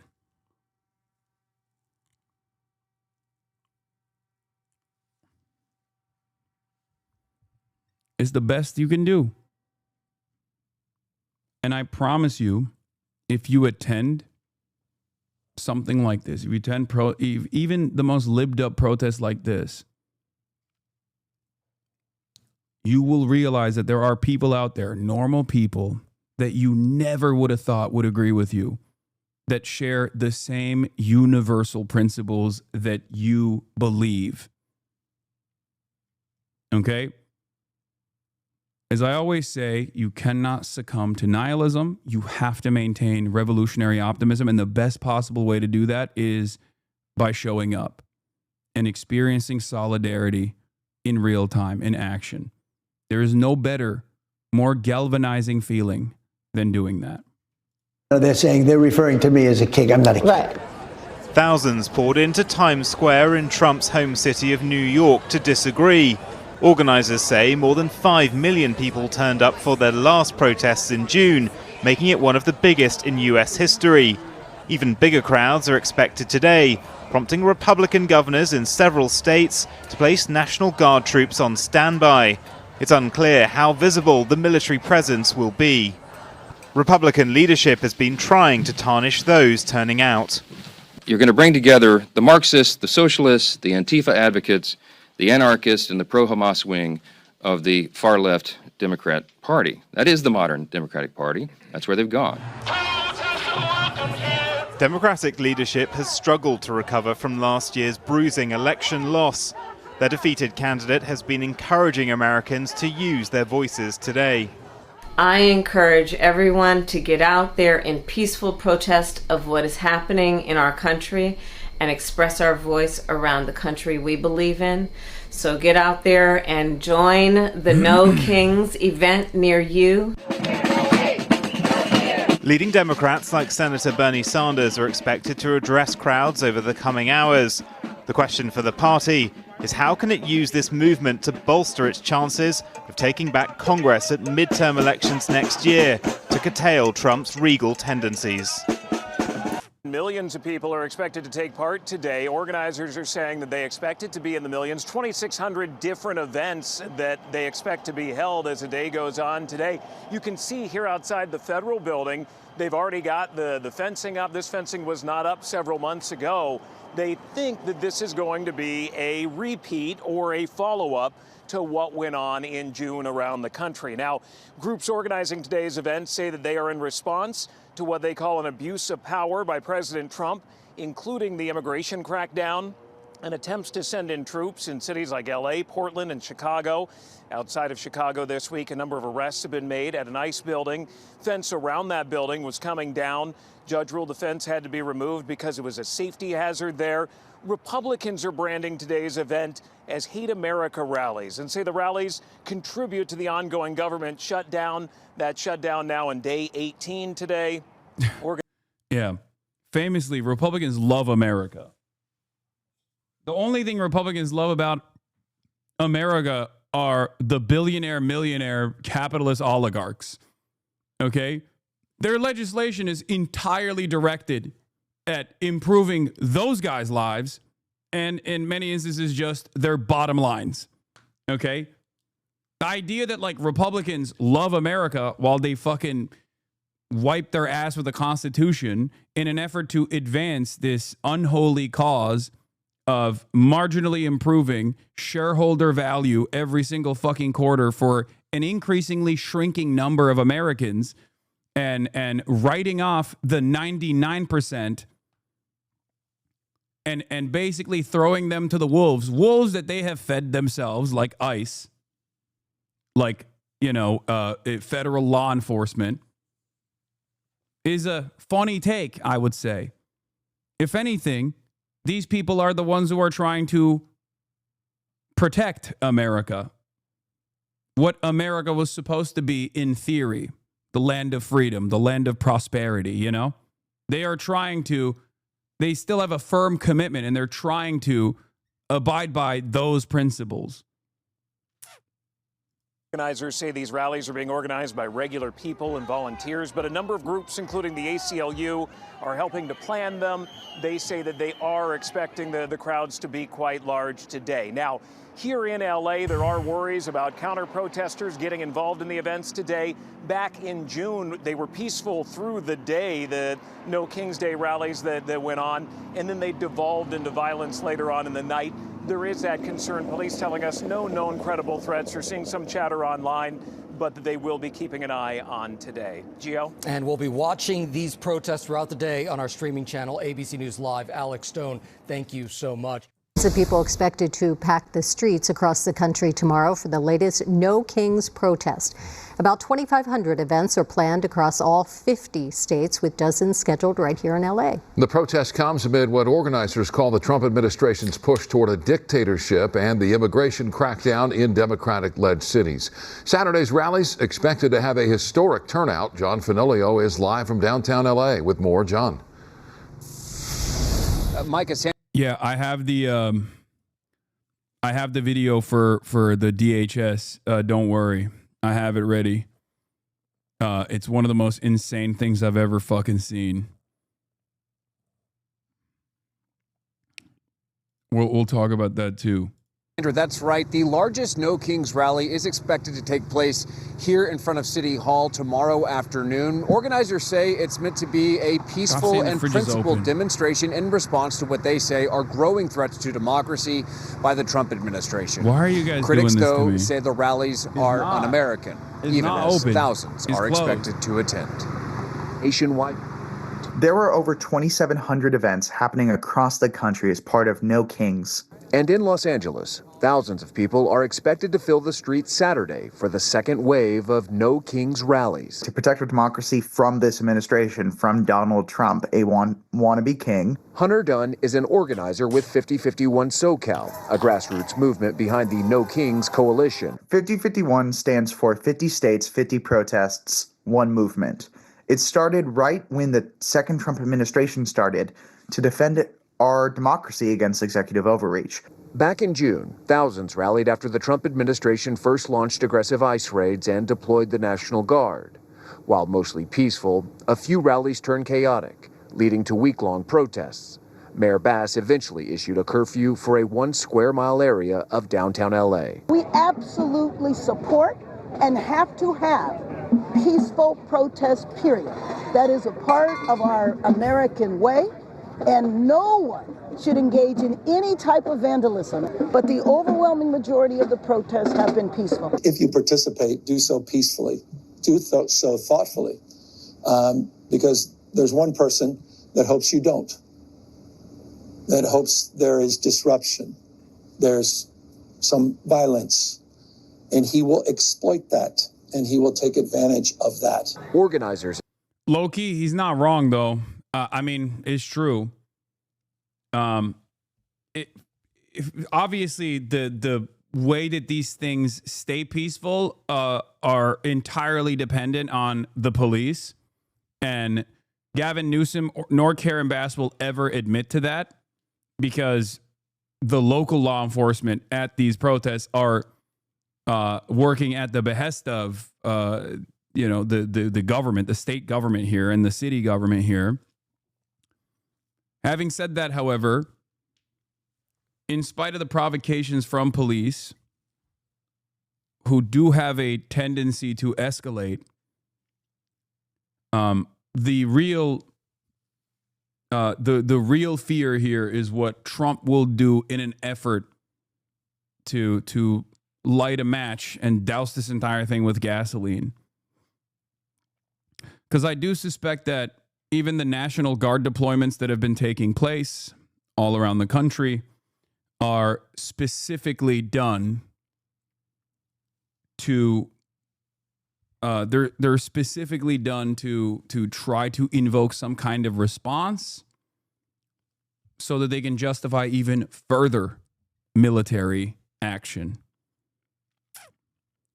One of the things that Donald Trump has done in an effort to, I guess, tamper with the protests that are taking place, I feel like, was the unique timing of the Marine base in California firing artillery over I-5, the interstate freeway.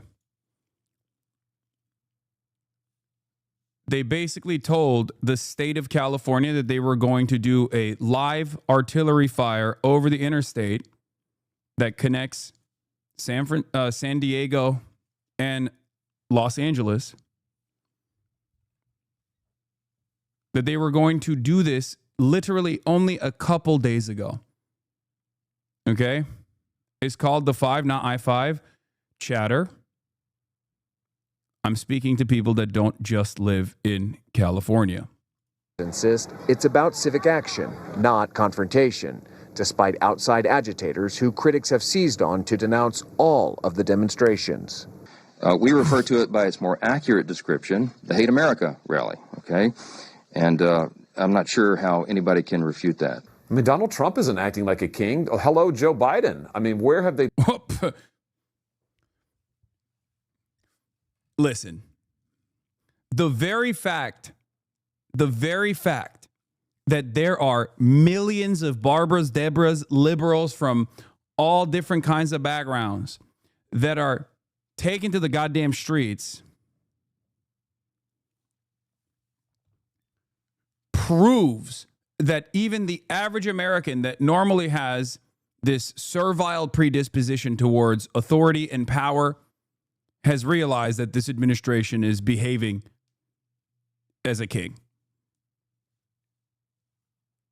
Trump is unique in the sense that he has actually pushed for the most radical, the logical conclusion of the unitary executive theory, and is behaving like an actual fucking madman, an actual mad king.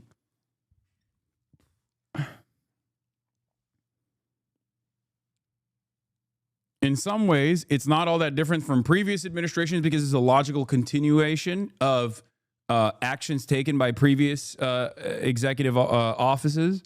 Having said that, given that it's arrived at its logical conclusion, it is unique in the sense that Donald Trump does behave exactly like a fucking king, so much so that the average American sees it. Been for the last 4 years.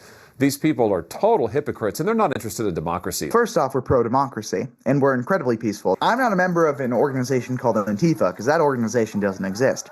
But I'm a proud anti-fascist. In Los Angeles, I know that we want to stand with Memphis, with Portland, with D.C., with Chicago, with other cities, the way that they stood with us on June 14th. We need to stand with those cities, and No Kings is one way to do that. All right, and that rally here in front of City Hall, downtown Los Angeles, starting at 2 p.m. tomorrow. Find more information on our website, ktla.com. In downtown LA. Would a king build a ballroom? The answer is yes. For more, let's go ahead. As a matter of fact, a king would do that. Would a king make it so that the court jesters are only kind to the king? No jesters are allowed if they ever hurt the king's feelings? Huh? Would a king decide that it is no longer allowed to say the king is bad? No king would do such a thing. He behaves as a petty tyrant in exactly the ways that you would expect like petty tyrants in throughout history would behave. Bring in Robert Weissman. It's cartoonish. President of Public Citizen, that's a nonprofit community advocacy organization that's taking part in the protest. Robert, thank you so much for being here on ABC News Live. The No Kings website declares that the June protests accomplished what many claimed was impossible. That's a quote, mobilizing millions of people to peacefully, quote, declare with one voice that America has no kings. So why are you organizing again? Why now? Well, I think we're going to be bigger this time, even than the 5 million last time. We anticipate the biggest protest in American history with people, as you saw on that map, in every state, in every congressional district, urban, suburban, rural, coming out to oppose Donald Trump's authoritarianism. People are worried about the illegal firings that are endangering our health and safety. People are worried about arbitrary efforts to cut off people's health care. People are upset about the illegal deployment of troops. People do not want to see masked agents abducting people from our streets, and on and on. And they're coming together peacefully, joyfully, but forcefully to say we are not an authoritarian country. We protect and defend our democracy by exercising our democratic rights, and we're going to do that today in historic numbers. Robert, you know this. Republicans have been denouncing the protests. House Speaker Mike Johnson called them, quote, a hate rally, a hate America rally. What is your response to that? These are Love America rallies, and Speaker Johnson may disagree with what we're saying, but he should be ashamed of what he said. He's trying to denounce the idea of protest. Protest makes us free. Protest makes America stronger. These protests for sure do because of limiting the authoritarian has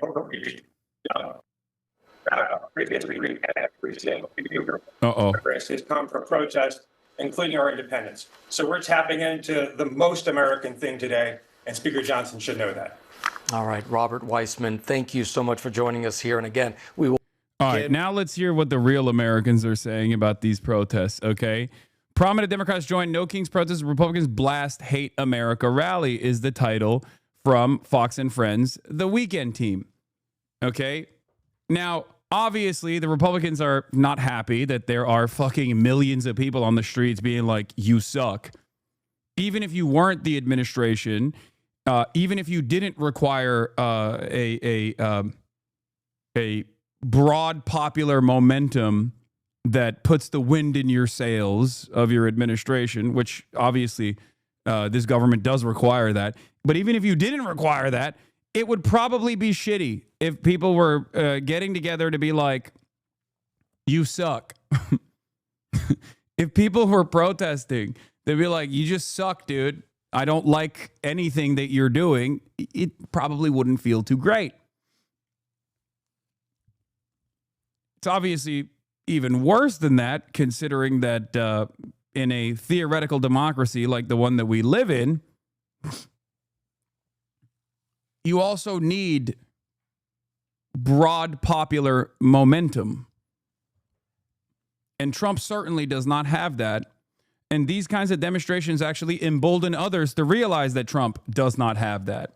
Meanwhile, it's like deja vu. Today, millions are expected to hit the streets in all 50 states as part of the anti-Trump No Kings protests. This comes months after widespread demonstrations on the day of the Army's 250th anniversary parade. Our own Madeline Rivera joins us from Washington with all of those details. Maddie, good morning. Hi, good morning. Organizers say the first No Kings rally back in June drew about 5 million people at more than 2,000 rallies. They expect this weekend's demonstrations to have an even bigger turnout. They anticipate more than 2,500 protests across the country, about 450 more than were planned in June. A statement from the event's website. I don't know why this chatter is arguing and saying what you're saying is not true. Okay.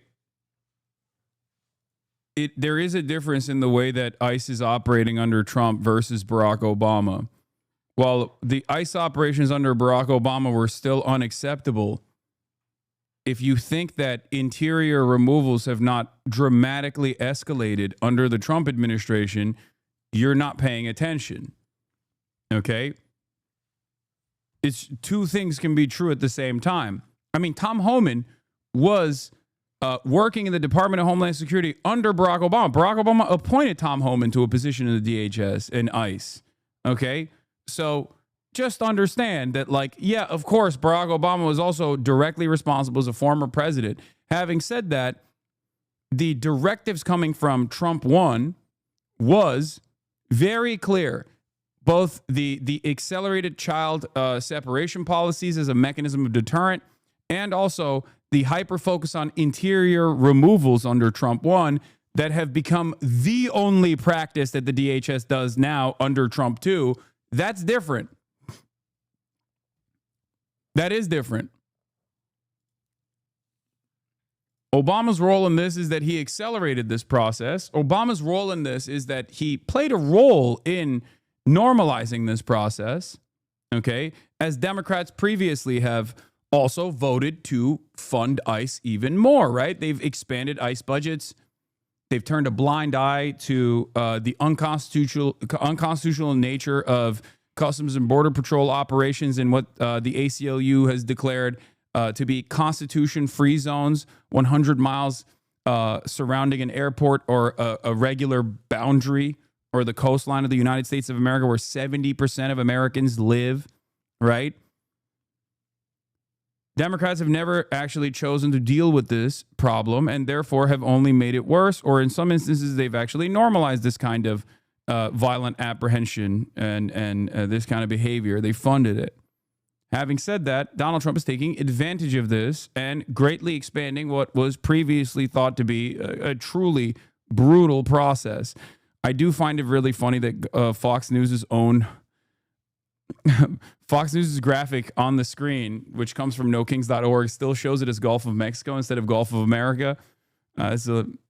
It's a funny little moment here. Site states since June, President Trump has doubled down. His administration is sending masked agents into our streets, terrorizing our communities. They are targeting immigrant families, profiling, arresting, and detaining people without warrants. Several Democrats are expected to participate, including Senate Minority Leader Chuck Schumer, Connecticut Senators Chris Murphy and Richard Blumenthal, Boston Mayor Michelle Wu, DNC Chair Ken Martin, among others. House Speaker Mike Johnson is slamming the event and Democrats for taking part.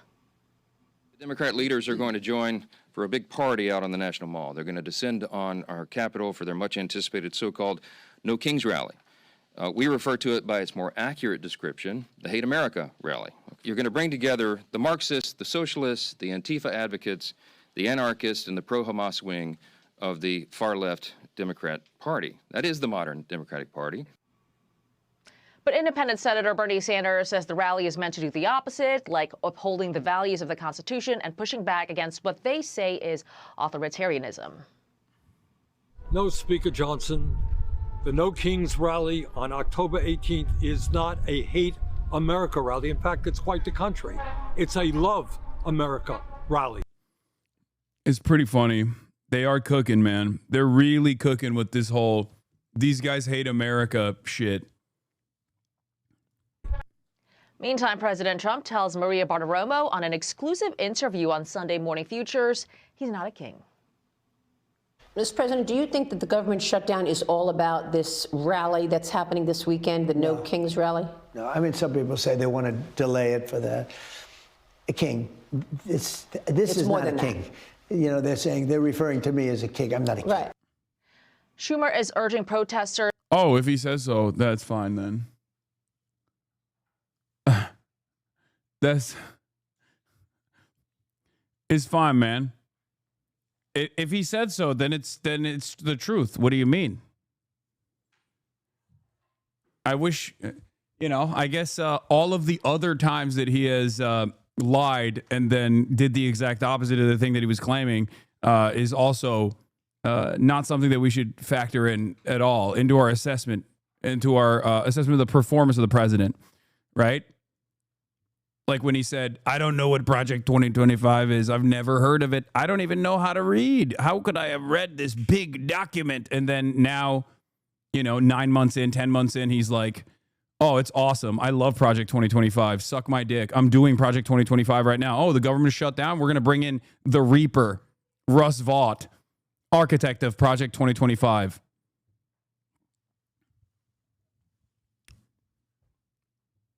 At a certain point, you just got to look at the actions of the administration rather than what the man himself is saying, right? Especially when he has betrayed your confidence over and over again. To march peacefully. Most of the demonstrations at the first No Kings rally in June were peaceful, but a handful did erupt into violence, leading to several arrests. Charlie, Rachel, and Griff. Thank you, Maddie. Thank you, Maddie. They were mostly peaceful. Yeah, right. I'm Steve Doocy. Right. Yeah, right. Thank God for the real patriots, dude. Thank God. Thank God the real patriots are out here. No Kings protest organizer argues Trump has an authoritarian agenda. Thank God for the Will Cain show and the rest of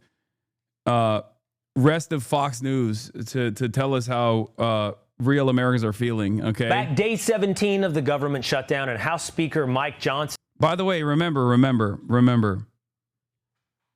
January 6th, just another day. Bunch of tourists that wanted to see the inside of the Capitol. Totally normal, okay? Not an insurrection. And if it was an insurrection, it was actually done by Antifa. Even though the people that did the insurrection were prosecuted and put in jail, and they were Antifa, but then the president, in his endless magnanimous nature, the magnanimous nature of our God, Emperor, King, decided that those Antifa had to be released back in the public. But it wasn't an insurrection. And even if it was an insurrection, it was done by patriots that deserve to be free. Okay? Even though those patriots were actually Antifa. But they still deserve to be free. Now,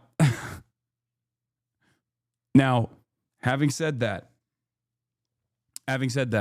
No Kings protests comprise entirely of Barbara's and Deborah's, okay, that are just like taking to the streets, writing funny little signs on their placards and expressing their anger and resentment towards all of the awful things that this administration is doing. That actually is insurrection. That's peak insurrection. Wine moms are actually Hamas. They are actually un-American. And how dare they criticize the Republican Party? That's the least American thing you can do. Is frustrated. I feel like on a day like this, at the end of another long week, I just feel like we ought to apologize. I hate that we have to do this. I don't want to be here any more than you do talking about this subject. It is so difficult to be a happy warrior when you know that so many millions of American people are suffering, being made to suffer unnecessarily because of the Democrats' political games. Budget Director Russ Vought saying this afternoon more cuts are coming due to the shutdown. He says the Democrats have helped drain cash from the Army Corps of Engineers, and he says they now will be pausing over $11 billion in projects in New York, San Francisco, Boston. And not a king, by the way. This is not, this is not petty tyrant behavior, okay? Remember, you have to take Trump for his word. I mean, he's a man of his word. Famously, he said he doesn't know who Russ Vought is. He doesn't know what Project 2025 is. Remember, he said that over and over again at his rallies. Like, I don't even know how to read. Oh, wait, what the fuck? That's the guy. Wait a minute. That's the architect of Project 2025. Now literally utilizing the government shutdown to stop the funding of infrastructure projects that were previously allocated to, hold on, New York, San Francisco, Boston, and Baltimore. Blue cities? That's just a simple coincidence, right? That's got to be a coincidence. That's not king behavior. That's not petty tyrant behavior. No shot, right? Come on. In Baltimore. And while the money, at least for now, isn't going out, we've got a record amount coming in from President Trump's tariffs. Let's take a look at the numbers over at the wall. It is pretty funny because, like, while liberals are like no kings, while they're doing the no kings rallies, I suspect the reactionary forces in this country will turn around and be like, no, yes, kings. We want Trump to be a king. Thank you for saying it. Thank you for naming exactly what Trump is so that we can feel a lot more confident, openly expressing our desire for Trump to be the king, the daddy. You know? Fun fact, the Boston Tea Party was a protest against the tariff. Some of the more eclectic protest signs I've seen so far: Bad Bunny for president. No kings, yes queens. Stephen Miller, erectal polyp. Resist mango Mussolini, Trump is bananas. Like, these are wine moms, man. These are wine moms. And you don't know the full extent. Okay? You don't know what their actual point of view looks like. Just, they're libbed up for sure. But just understand.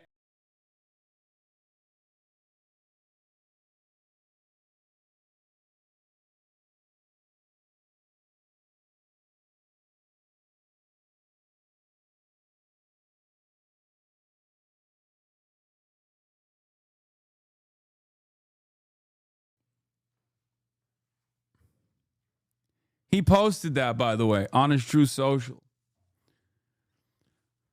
I'm getting a lot of mixed signals here. I'm not going to lie. I'm getting a lot of mixed signals here. This is strange. Oh, look, man. I know it's a fucking cliche. I know it's a goddamn cliche to say, imagine if Obama did this, or imagine if Biden did this. But god damn it, dude. Republicans would assassinate them. Republicans tried to assassinate them regardless. Out of fear that this is what they wanted to do when they did not show anything of the sort.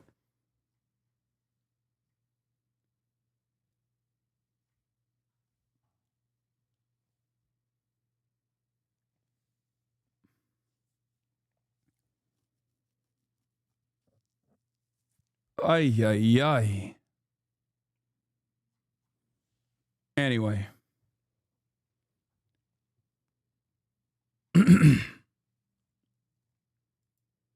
NYPD statement on the protest. The majority of the No Kings protests have dispersed at this time and all the traffic closures have been lifted. We had more than 100,000 people all across 5 boroughs peacefully exercising their First Amendment right, and the NYPD made 0 protest-related arrests.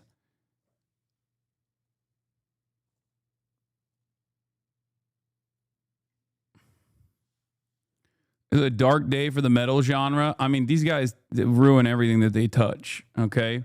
NYPD is Hamas, by the way. NYPD is Hamas, question mark.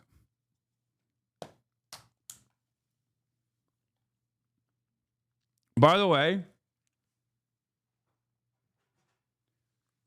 there is something to be said about this. being hailed as a major dub for the Trump administration, because this is literally taxpayers. Okay, this is extra taxes that they collected in the form of tariffs that the companies that are tasked with like import and export were the ones who actually paid for it and then added that on to the cost. So technically, it still came out of your pockets. The Treasury Department says that for tariff revenue last month, it totaled over $30 billion. That's a record high and up nearly. It is truly shocking to see. Dog seems to be roaming around a lot these days is such a funny comment, dude. Or maybe because you're actually watching me for the first time and are paying attention to it and didn't realize that that was always the fucking case. It is not my fault that you didn't know how this works. It's not my fault that you watched like one fucking day's worth of like Kaya laying in bed and sleeping for 5 hours and then assume that this is actually an indication that I don't let her roam around. And I actually am torturing her and stopping her from like drinking water or moving her legs or repositioning. Free Carla. Yeah. Sorry, brother. I made up my mind off of a clip compilation I saw on Twitter, and now I'm here at the source, recognizing that maybe those clip compilations were wrong. But instead of realizing that those clip compilations were wrong, I have to make up an alternative. This notion that actually things have changed as a consequence of me yelling.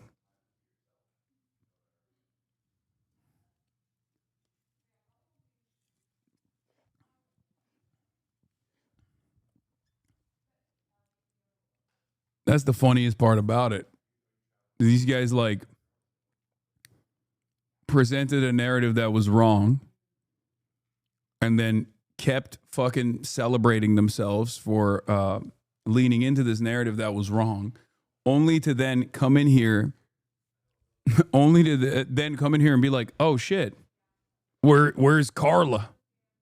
Where's your dog? Oh, she's not there. Must be because we fucking called you out. It's like, no, because that's just how it always has been. This should be your moment to go. This should be your moment to go, perhaps I was wrong. It's not your moment to go, I was right, and things have changed now. Fiona's here as well. 300% over the same time last year. Overall, customs revenue for fiscal year 2025 also hitting a record high with over $200 billion collected. Now, all that is helping the government see a surplus last month of nearly $200 billion. It's the highest September on record. And President Trump is talking about tariffs. He did so earlier today. I used to watch in amazement at how stupid our country was, how stupid they were. And we're not stupid anymore. If we didn't have tariffs, we would have no national security. Trump has often touted the power of tariffs in many conflicts. Just this week, President Trump brokered a deal in the Middle East. And while the ink is barely dry, the left is taking to streets tomorrow to protest the president. It's a second round of No Kings demonstrations planned across the country. You'll remember those from this summer. So why are they doing this? And just days after President Trump's ceasefire in Gaza.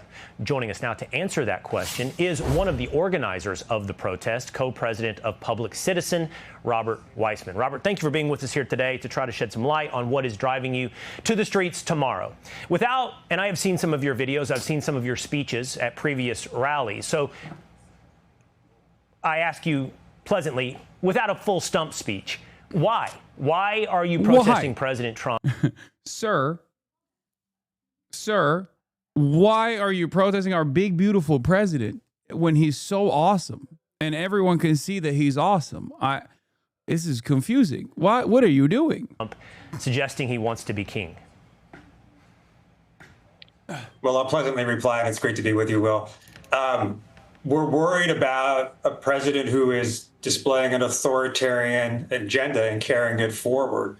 We're worried about a president who's deploying National Guard troops on our streets for no reason. We're worried about a president who's illegally shutting down the Consumer Financial Protection Bureau that protects consumers from financial fraudsters and ripoffs.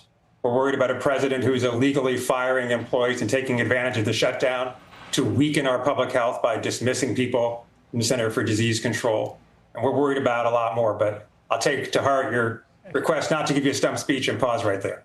Yeah, I'd love to walk through a few of those with you. You see those as the move of an authoritarian government. Let's start with the National Guard. The National Guard has been deployed to several cities to do two things. One, to stop the demonstration against ICE and federal officers looking to enforce our immigration laws, to enforce deportations. Now, deportations is something we've seen from almost every administration. In fact, over 3 million deportations under President Obama.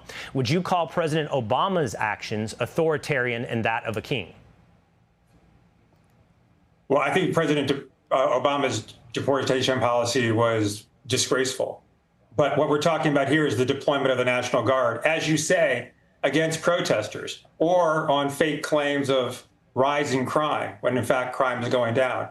I think the purpose of the National Guard deployments is to intimidate people from exercising their First Amendment rights. And the governor of Oklahoma agrees. Well, to be clear, and I was being charitable by calling what the National Guard is doing addressing protesters. I imagine you'll be out in the streets tomorrow, and if you remain peaceful, you won't see any of the National Guard. But if you behave the same way they have in Portland, and that is you attack ICE officers or you destroy property, specifically and especially federal property, then you should, and you will see the National Guard. And there will be a positive outlook, perhaps not for you and your freedom, but for the rest of us who see that as a disgrace to civil society. Well, when there is civil unrest, normally the police are called in, and if the police can't handle it in extreme situations, the governor might invoke the National Guard. To take Portland, for example, that's not happening. According to the federal government itself, what was happening in Portland when the president deployed the National Guard was minimal. The National Guard was there based on no protest whatsoever. Robert, the local authorities were clear. If there was any problem, they were ready to handle it. So I don't think the National Guard is deployed to deal with objective problems. Do you think it's an objective problem when ICE officers are the targets of assassination, for example, in Dallas, Texas?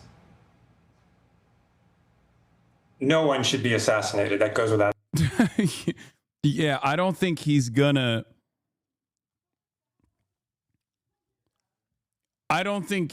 Fucking disagree with that. It's just that has nothing to do with this. Okay?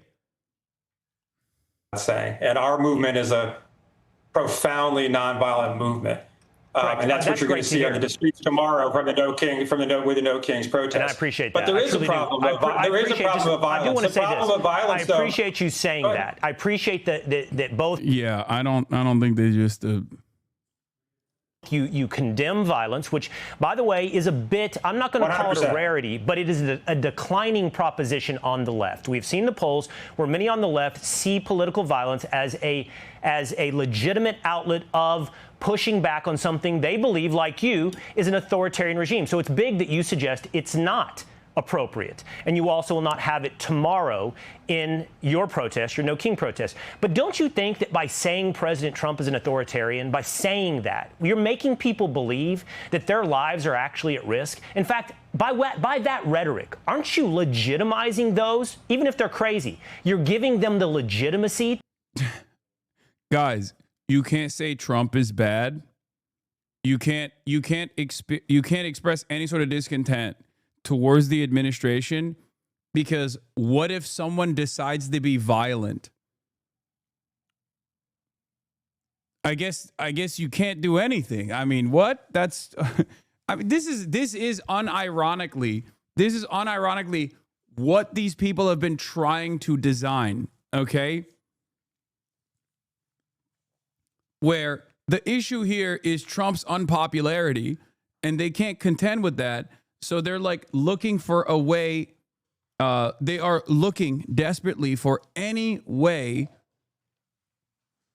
to try and make it illegal to say you are bad, that Trump is bad, especially when he is objectively bad.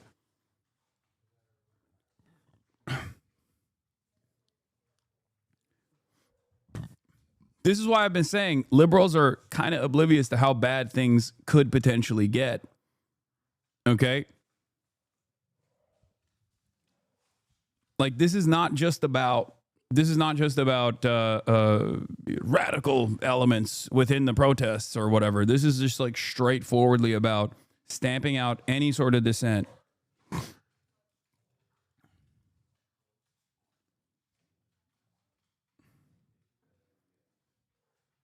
To turn to violence? No, unfortunately, we're describing the reality that we're dealing with in our lives. You want to talk about threat to lives, Will? The Medicaid cuts that were forced in the reconciliation bill will cost 50,000 lives a year. That's real violence, and it's not speculative. It's well documented by academic experts. So if you lives think are public being policy, lost. if you Lives think are being public lost. policy and cutting government spending is real violence, you and I have very different definitions of violence. And Robert,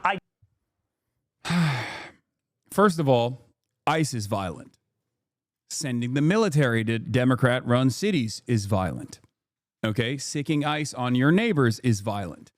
But yes, objectively, cutting necessary expenditures for social safety nets that allow people to survive, barely make ends meet, is violent because the outcome of that is that people don't get health care, for example. When you cut 16 million people's access to Medicaid so that your billionaire friends can keep their fucking fat tax cuts, that is going to have an incredibly violent outcome.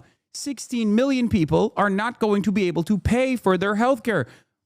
And if they can't pay for their health care, what do you think happens? They die. They die. When they need health care and they can't pay for it, they just say, what are you going to do? I guess I'll fucking die. And many people do, as a matter of fact. 50,000 people a year,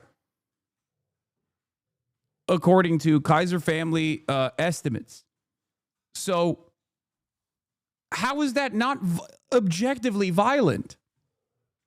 And it's really funny because these are the same guys on the right that say taxation is violent. Because when it comes to understanding systematic forms of violence, they literally say the IRS is a violent state enterprise. They literally openly say it. They'll be like, oh, taxes? What happens when you don't pay your taxes? Well, the government comes and arrests you. That's what. Because taxes and taxation is enforced by the state's monopoly of violence at the end of the day. Unless it's tariffs, of course. Then it's the best kind of tax, obviously. It's never... No one has ever seen such beautiful taxes in the form of tariffs. That's the most beautiful way. Tariff is the most beautiful word in the English language. I think that you have a real long look in the mirror that's required, that if you continue to call a politician you oppose, that's fine. I don't begrudge you your disagreement. But you continue to call a politician you oppose a would-be king and authoritarian. I don't know if you personally have used the word fascist, but it's not a long read. That people will listen to you and they will take up violence. You heard me flatly condemn violence. And our movement, it's not just that it's going to be peaceful tomorrow. Nonviolence is a core principle of what we're doing. That said, you easily could have played Mike Johnson and a series of other Republican leaders calling us Antifa, saying, which now, according to Stephen Miller, is equivalent to being a domestic terrorist. So we're actually being called domestic terrorists for protesting on the street peacefully. If words are violence, I wonder which words are more violent. When it's a bunch of people saying this administration is doing fucked up things, or if it's when the administration doing the fucked up things turning around and saying, if you express any discontent with me, you're I was going to say fascist. You're a terrorist and we have to violently apprehend you. I wonder if words are violence across the board. I wonder which of these words are more violent.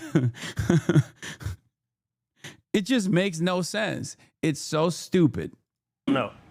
Yeah, I mean, Stephen Miller's called you, Robert Weissman, Antifa. The millions and millions of Like, people. words are violence, and that's why when the administration says the military must be deployed against domestic enemies that we have declared domestic threats, domestic terrorists, and that they need to go full force, which I don't know what that means, but I have some ideas on what that could mean.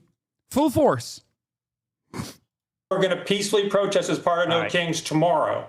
Well, have been let me labeled say this, domestic Robert. terrorists. There is Antifa. If you're worried about, it if exists. you're worried about name calling, my Antifa friend, exists. then And look if you're to not the Republican Antifa, Party to see good. where it's coming from. If you're not Antifa, good. I don't know if anybody's called you Antifa, but there is Antifa. And if Antifa is at your rallies tomorrow, I would say you might there see. is no organization in the United States. We're not going to live in Neverland. We're not going to live in Neverland. Yes, there is. Yes, there is. It exists in my heart and in my mind. It exists. I promise. It's real.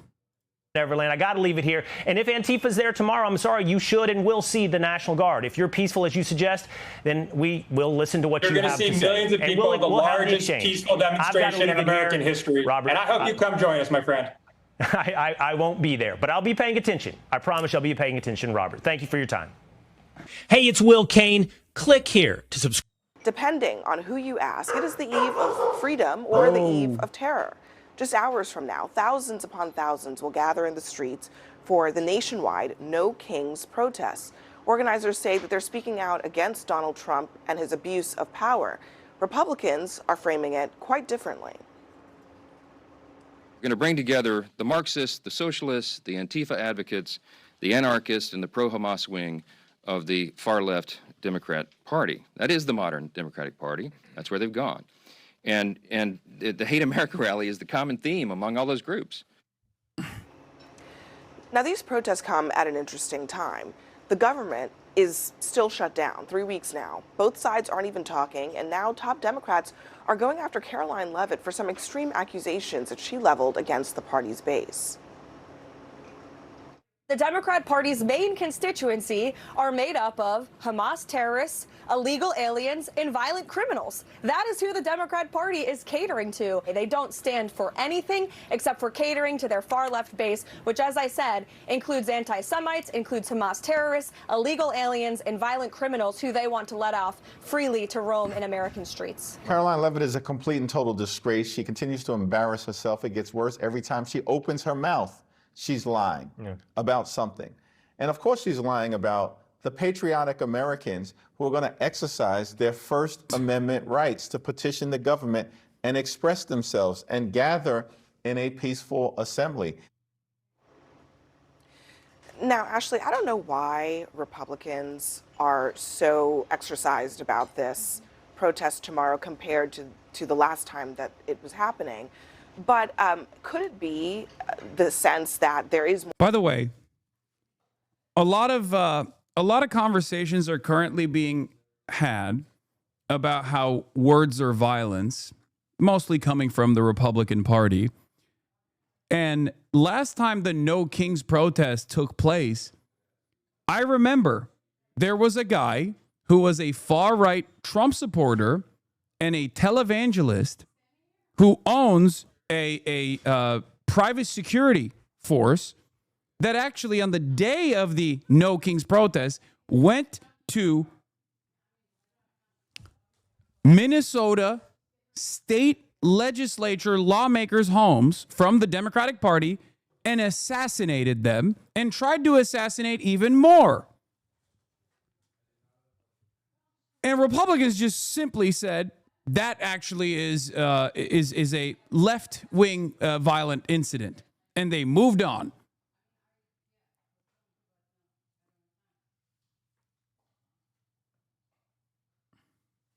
Wait, what? Dude, for legit, the last 10 years, the people who screamed that words are violent have been the leftist trans gang? What?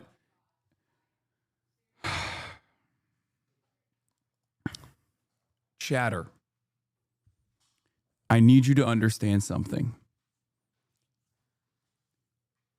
Words that accompany systemic violence, words that demand systemic violence are violent. Okay? Like, for example, when you say we need to eradicate trans people, that's something that everyone understands is a objectively violent sentiment. Okay? Because trans people exist. They're here whether you like it or not. It's a real thing. It's not an ideology. It's not a difference of opinion that can change. It's just a thing that exists, okay? And especially at a time when the state is already taking the initiative to do that, to eradicate trans people by making it so that they can't get access to medical care, for example, then yes, that is a demand from the administration to do more of the things that it's doing. As opposed to people saying, stop that. Okay? I'm using the trans issue because you brought, leftist trans gang. Okay?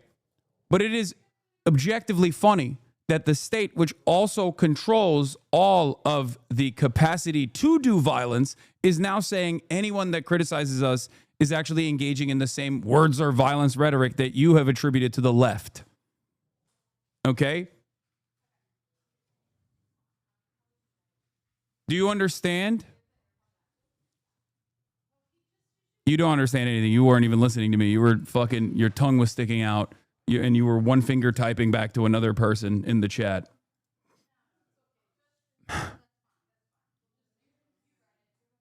More momentum this time around than there was the last time. I mean, what's your sense of how much energy there is and how many people we might see tomorrow? I think there's going to be a million of Americans and people protesting tomorrow to protect our democracy.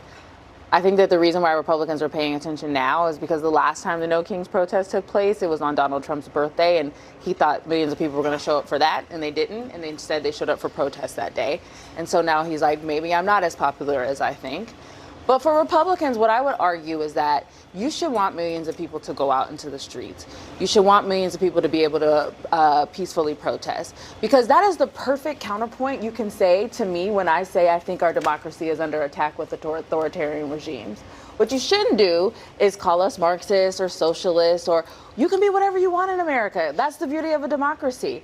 And I swear, I really do. I thought a couple weeks ago we said we were going to take the temperature down. Protesting peacefully in the street is taking the temperature down. Calling people Hamas sympathizers, socialists, all the other terrible things they've said, that is not what that does. Yeah, whatever happened to that, Lance? Who are the sponsors The idea, of this? whatever happened to the fact that literally just a few weeks ago, the idea was, let's take the temperature down. Let's not call each other these things that make this seem like some kind of existential struggle. What happened to that? Who are the sponsors of this event tomorrow? Let's say Indivisible. The leading defund. Indivisible.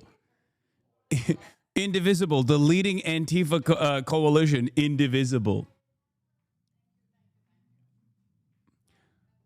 I'm sorry, man. I just don't think you can get average people to look at a bunch of Barbaras and Deborahs that are taken to the fucking streets to be like, Trump, stop behaving like a fucking petty tyrant, and then get normies on board with this narrative crafting that you're engaging in, where you're like, no, those Barbaras and Deborahs are actually Antifa terrorists. They're Hamas.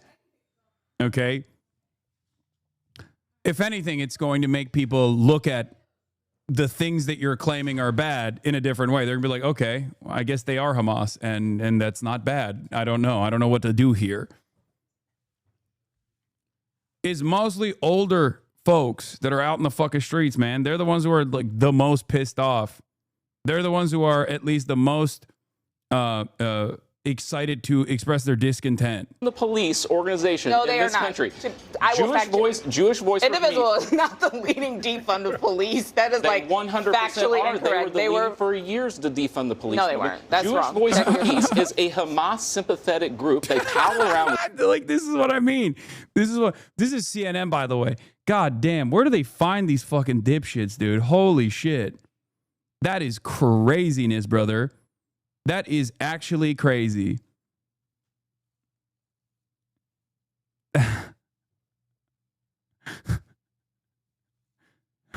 These are Jewish Voice for Peace is Hamas. It's definitely skewed older, but there were a lot more young people and people of color today than there were the last time. Good. Great. CNN platforming hallucination because owner is pro-Trump. Students for Justice for Palestine, another Hamas-funded organization. They're not the lead These are the protesters. organizations. George Soros-funded organizations. They're the most...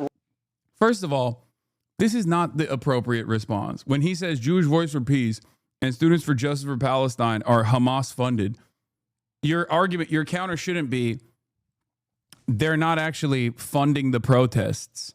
Your argument should be, what the fuck are you saying? Your argument should be, you're an insane person who is hallucinating an alternative reality. Okay? Because these are not bad organizations at all. They are on the right side of history. That much is clear. And they actually channel the same anger and resentment that the broad majorities of the American public also feel towards Israel.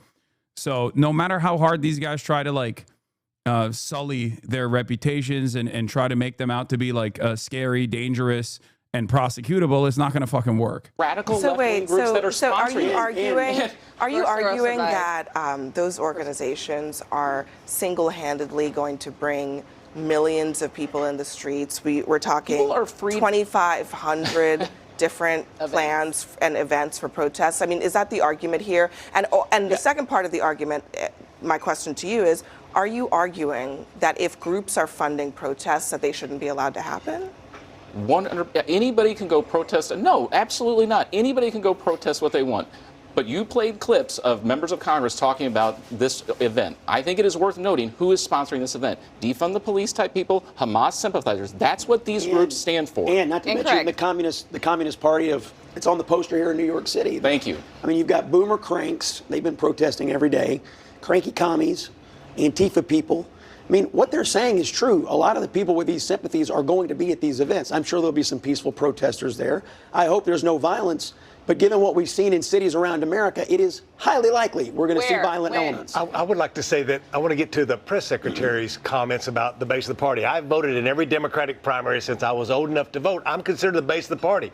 I was a union member. I grew up in a trailer house in East Texas. I went home last weekend, and I took my wife home to East Texas, and I went to a Baptist church where I was saved and baptized. I'm the base of the party. I went to a high school football game where I was an all-state football player. I'm the base of the party. And then I went by the factory that had been shut down because my job was moved overseas. I'm the base of the Democratic Party, not these other folks. Andy Kim, the senator, compared Speaker Johnson's comments about these protests to what was said about the March on Washington of 1963 by George Wallace. He said, segregationist George Wallace said about the March on Washington, I do think the march under the leadership of men who are in the Communist Party and have been is not good for the country. Citizens being used by communists to disrupt and destroy internal peace. That's the comparison that he's making.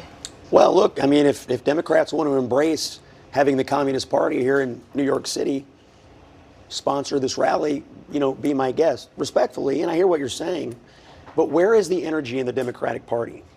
You see energy around protecting illegal populations. You see it every day. Energy around criminals, violent criminals. I mean, Democratic officials all over this country have worked very hard to let violent criminals out on the streets. Where is the lie in what is being said by Caroline Leavitt? This is where the energy is on the left. The energy, violent, illegal aliens, violent criminals. That's the energy. That's what you see. The energy is behind protecting people's rights. It's behind not having citizens citizens, Americans. What about illegal aliens being rounded up by ICE? Many Democrats have said we got the immigration issue wrong and we need to fix it. Perhaps. Boo. At a time when millions of people are fucking out in the streets, and a big chunk of that resentment that they're expressing stems from ICE rounding up people and putting them in fucking concentration camps. To say that the Democrats got the immigration issue wrong is ridiculous. They got it wrong because they went right wing with it.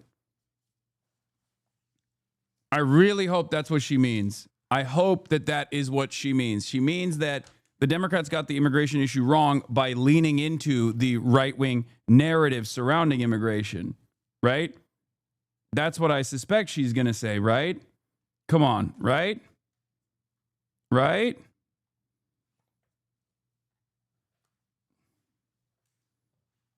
I hope. Maybe in Congress, but we know that won't happen because they aren't even working right now. But people are protesting Americans being zip tied, being detained without having their rights protected. I'm not saying that is not who is that is not the Democratic Party saying that let all illegal people or criminals run free. That is not what the Democratic Party. Oh God, this is inconsistent. This is not a strong retaliation to Scott Jennings's lies. Okay? God damn, bro. It's like, oh, I just don't get it. I don't understand it. I don't know why liberals have such a hard time with this. Okay?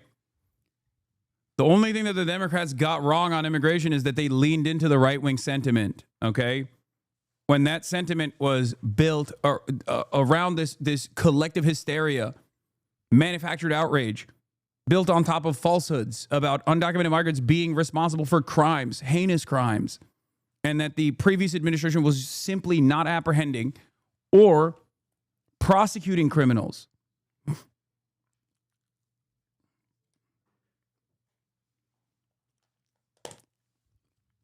I think it's a big L that CNN hosts these panels and the two Republicans, or sometimes three Republicans, consistently dominate the narrative on these panels. I feel like this has a very negative consequence on the way Democrats approach these issues, the way Democrats learn about these issues, the way Democrats talk about these issues. It's not good at all. Those are the policies. Those are your. No, those are the, they are not. I mean, you have prosecutors and judges all over this. You support an imperialist running for Maine? Yes, brother. Yes. Yes, I love imperialism. I have betrayed the revolution. I love imperialism. It's my favorite thing, okay? I love it. Please, lock in. Country that have let violent. I'm also literally going to and promoting a liberal protest, right? The No Kings protest. You and the 8 other Maoist third worldists in your reading group are the only real revolutionary vanguard, okay? I am a sheepdog. I am a sheepdog for the Democratic Party. I want to cut away the revolutionary fervor that is trapped in the collective consciousness of the American proletariat, okay? If only people heard you and 5 of your stinkiest friends from your reading group and their attitude, they would automatically be on board.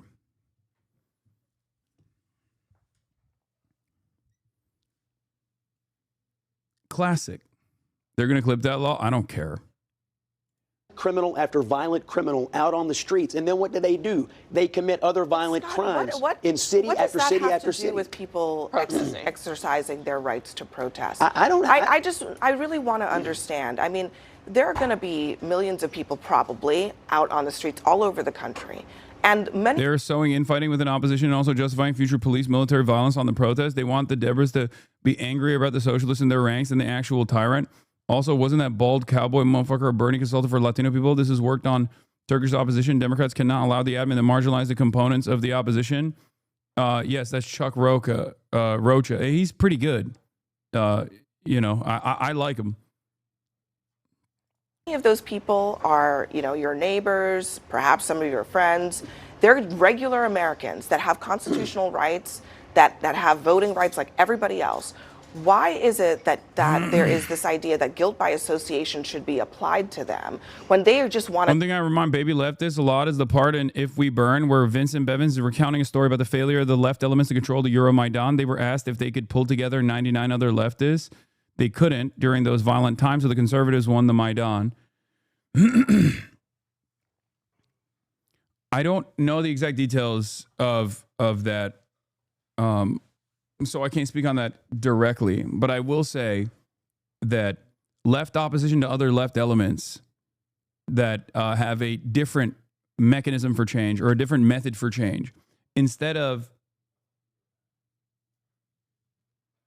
instead of realizing that we have to take advantage of all of this growing discontent and try to shape it into a more productive movement that has decipherable, discernible policy goals. Instead of doing that, we just fucking hyper-focus on marginal critique of different ideological tendencies that are utterly irrelevant in the grand scheme of things in contemporary American politics. We will never be able to build anything. Okay? That's it. But the left will continue to engage in infighting. And the left will continue to present some semblance of false moral purity as being like a leftist deity. Jesus Christ could come back to earth and present himself as like the singular force for communism, and people would still find something to shit on him over on the left. Okay. They'd be like, yeah, turning water into wine. Why isn't he fighting the opposition? Why is he curing the lepers instead of fighting the opposition? How dare he? Puh, spending all of his time walking on water. These miracles are silly. He should be doing mutual aid.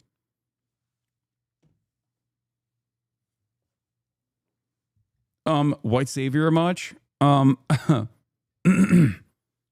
someone in the chat said Nepo baby. Yeah, Jesus Christ was a Nepo baby.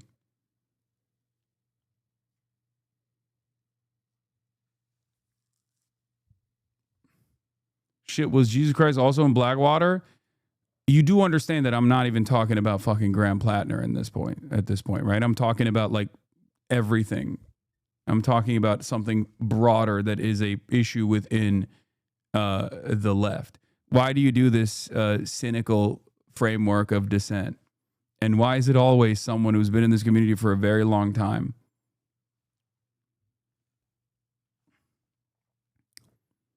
This is more so the most unproductive elements and the worst possible tendencies that leftists regularly engage in, and unironically present as a virtue, constantly looking for a reason to assume that like someone is bad, immoral, wrong, like this cynicism that so many people who claim to be progressive have in their hearts, and also this firm and committed belief, this firm commitment to the notion that no one is actually capable of change at all, is ridiculous.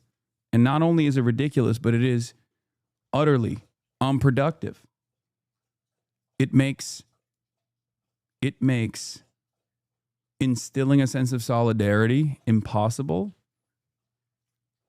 and it makes organizing impossible as well. All right. How is the best Americans can elect for the leftish a Blackwater mercenary? I'm not saying he's going to lead the fucking revolutionary vanguard. Okay?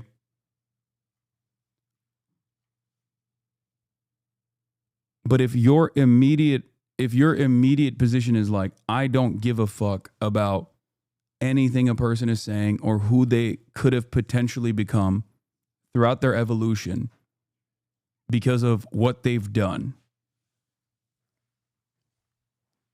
you're not being serious about this. Because we do need motherfuckers who are veterans on our side. And there are veterans on our side. So many of them in this community. Okay?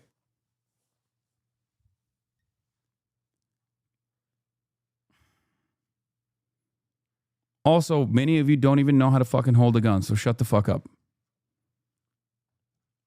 For all of his faults, I believe Freud accurately described this as the narcissism of small differences. Go out and protest against a political administration that they disagree with. I have no problem with people protesting peacefully.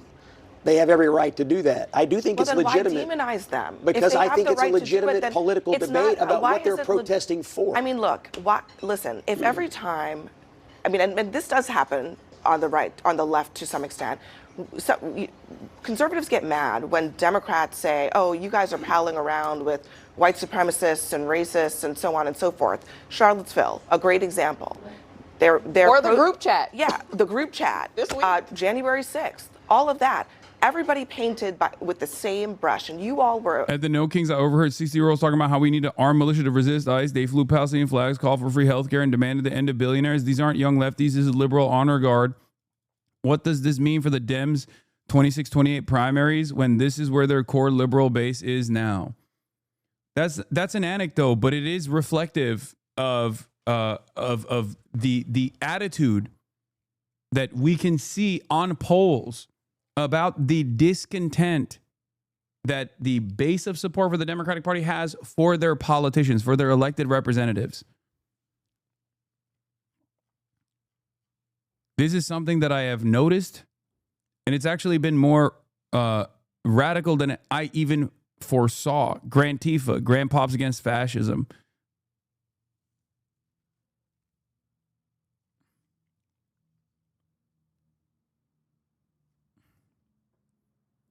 I think the average liberal is far more radical than the average establishment Democrat. The average liberal of every age group has become far more radicalized in this last year especially. And I think they have more tolerance for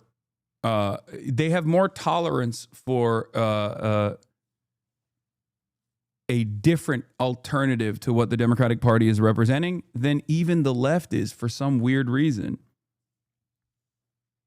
We can't have a my way or the highway approach in this situation especially when there's no alternatives. Okay? In the absence of alternatives, you can't be getting outflanked by Antifa. That's it. Opposed and upset about that. Why are you applying then that same thing in this situation? Again, if they want to protest peacefully, that's perfectly fine. It is perfectly legitimate political debate for Republicans to say, what exactly are they protesting? They are mad that Donald Trump is enforcing federal immigration law. They are mad that he is lawfully exercising the powers of the presidency.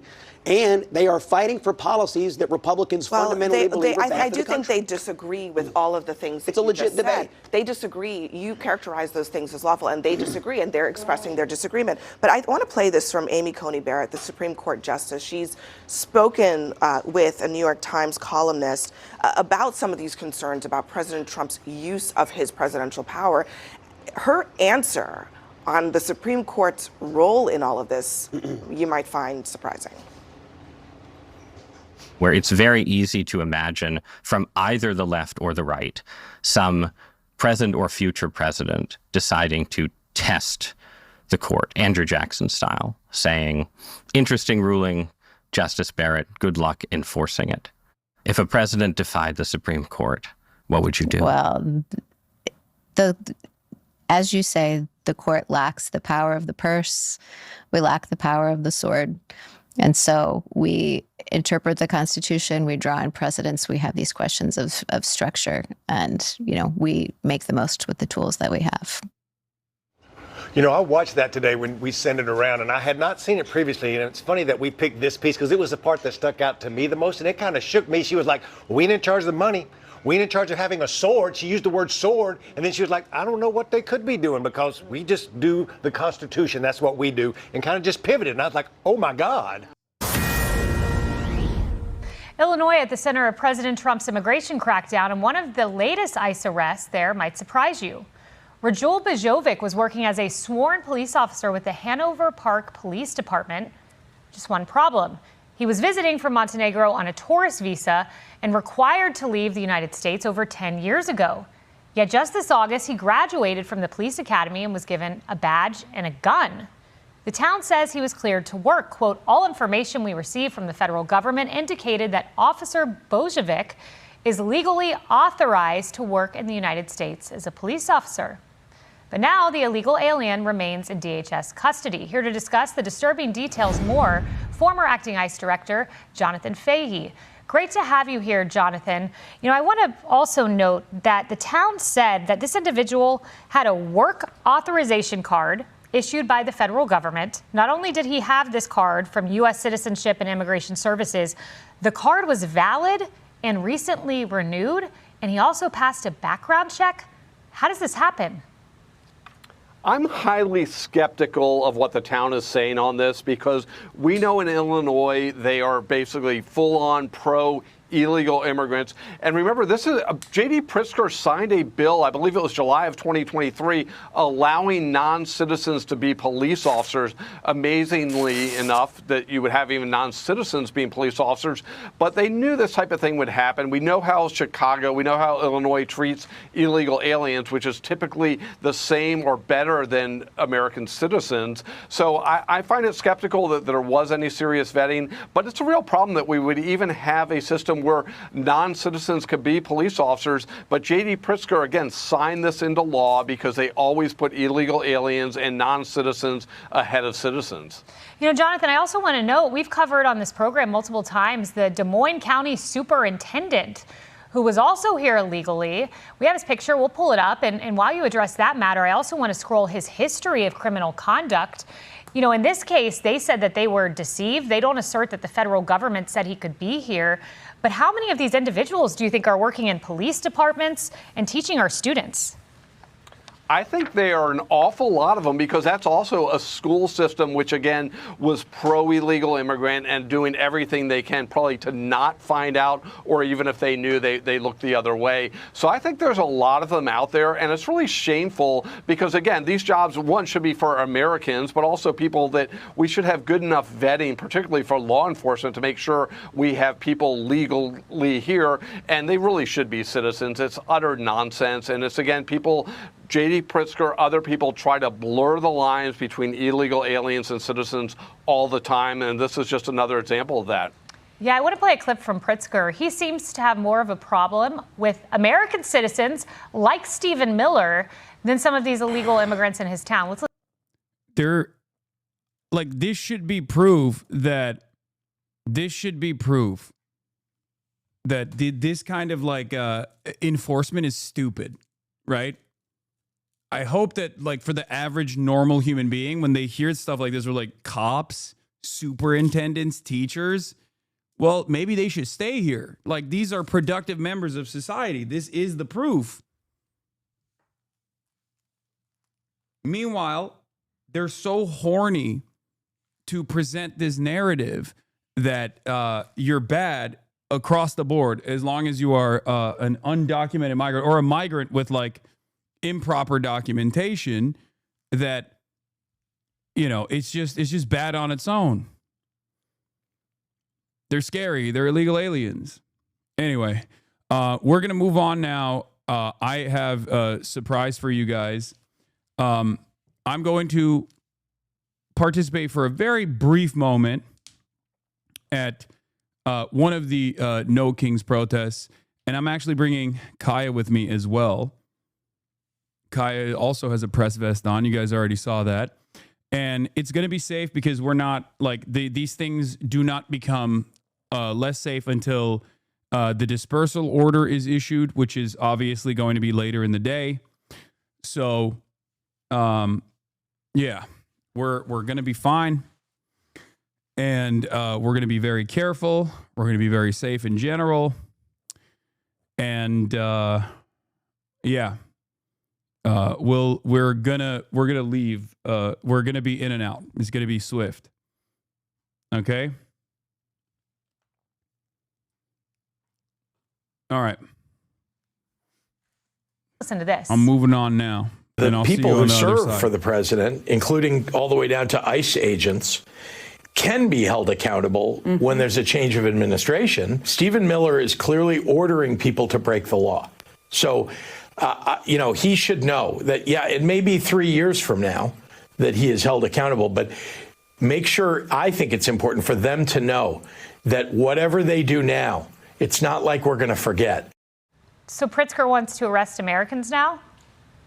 Yeah, exactly. He's basically threatening Stephen Miller and other people if they continue doing their job, which is enforcing federal law, federal immigration law. He's going to find a way to harm them. So it really is, threatening them. Again, the people that are putting their lives on the line, these ICE agents, putting them at greater danger and threatening to arrest them for doing their job. You really can't think of many examples in American history where a governor is standing in the way of federal law being enforced to this degree. And it really shows not only a lot sort of bad things about J.B. Pritzker, but where the Democratic Party is, because he wants to be the Democratic nominee for president. So he knows he has to be so radical on this issue, but not only favoring illegal immigration at every level, but also to harm the people trying to enforce it. And it's just really staggering if you think about it. But again, what he is doing and what Brandon Johnson is doing is really skirting the line of alien harboring and other types of things. Yep, law-abiding Americans. He wants to go after them. Thank you, Jonathan Fahey. Hey everyone, I'm Emily Campagno. Catch me and my co-hosts Harris Faulkner and Kaylee McEnany on Outnumbered every weekday at 12 p.m. Eastern, or set your DVR. Also, don't forget to subscribe to the Fox News YouTube page for daily highlights. This is Chicago in 2025. Videos all filmed in the same month, all showing the new reality of law enforcement and immigration policy in Donald Trump's America. More than 1,000 arrests across the city, often in military-style raids. What you're seeing in these videos is an immigration agency with vast sums of money waging an entirely new version of law enforcement. With agents accused of acting with impunity, while those detained are denied access to due process. Do you have a scientific warrant for him? In this episode of The Foresight, we'll look at how the ICE in these videos is almost unrecognizable from the organization created more than 20 years ago. How it's been supercharged by a bumper budget from Trump's $170 billion immigration crackdown, executing a mission that goes well beyond Chicago. Their plan all along has been to cause chaos. What the Trump administration argues is about delivering on a key campaign promise. The United States cannot be the welfare giver of the world. And we're going to look at why all of this could either lead to Americans finally coming to terms with undocumented immigration in their communities, or be the start of a huge shift in law enforcement that forever changes America's reputation as the land of the free. This is Chicago's South Shore at the very end of September. Dozens of armed agents from ICE, the Immigration and Customs Enforcement, descending on a 5-story block of apartments, on military-sized vehicles to create a platoon of agents. A Black Hawk helicopter, more commonly flown by the US Army and worth millions of dollars, circles in the sky. Tenants say everyone in the building was detained, including US citizens and children. In the end, 37 undocumented migrants were arrested by ICE. All this made possible by Donald Trump's One Big Beautiful Bill Act, passed in July to raise ICE's budget to an astronomical figure of about $29 billion. Overnight, it became the highest funded federal law enforcement agency in US history.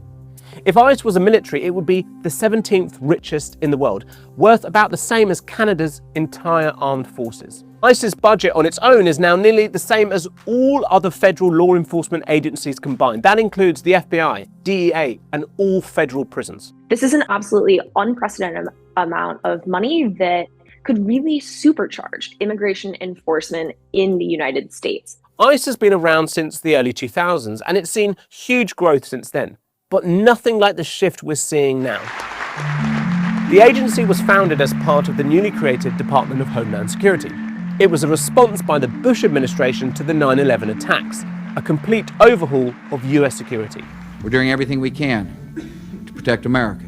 As part of this, ICE's core mission is to enforce immigration laws, targeting those who enter the US illegally. It works closely with Customs and Border Protection, and between 2003 and 2024, the agency saw their combined annual budgets grow from just under $10 billion to nearly $30 billion.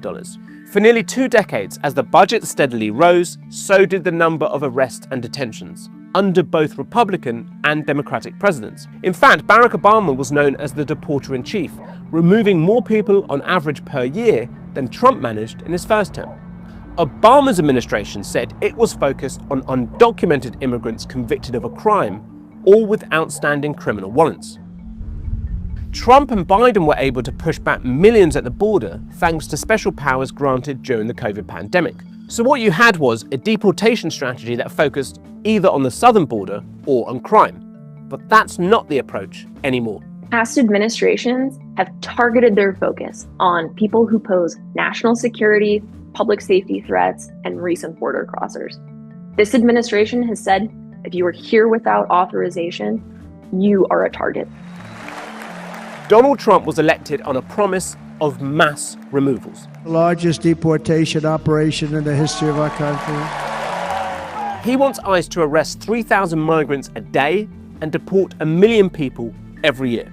And his big beautiful bill reflects that, radically changing ICE's priorities and completely altering law enforcement in the US. The $29 billion budget is just one part of a much bigger spend on immigration and border enforcement that's set to reach $170 billion. That includes another $45 billion for ICE to build new detention facilities. And with their targets, they'll need it. The massive cash injection has seen a supercharging of arrests and detentions already.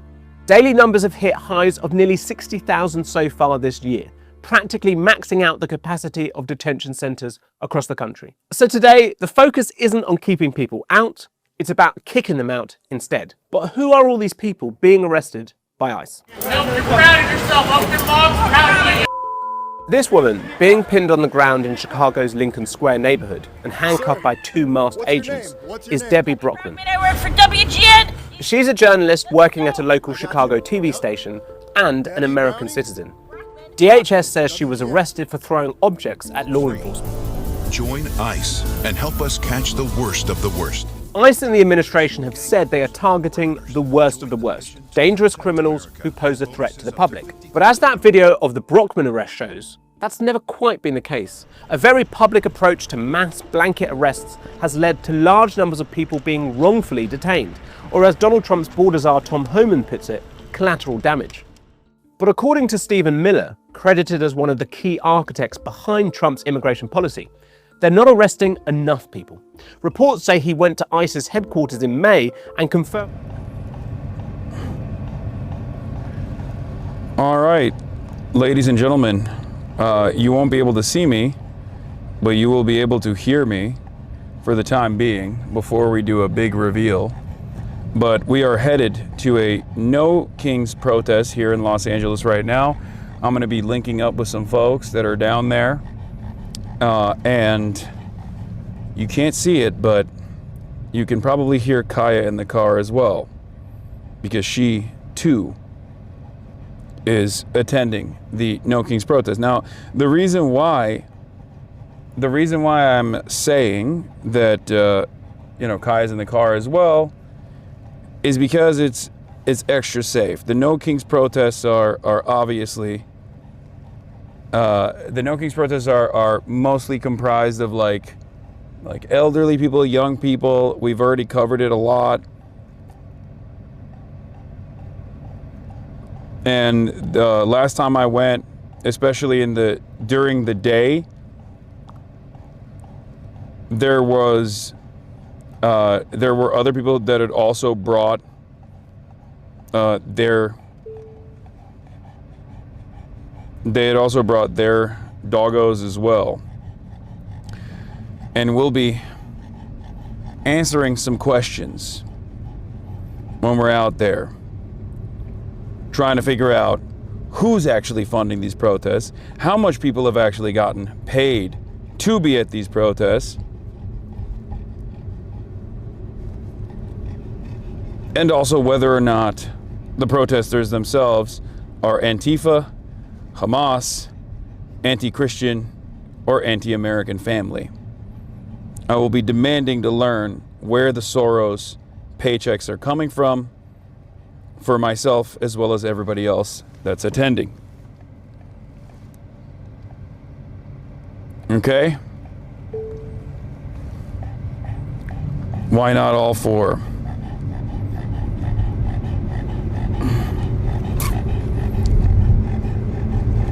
Well, people got paid not to be there, that's for sure. Well, it's going to be harder to figure out, isn't it?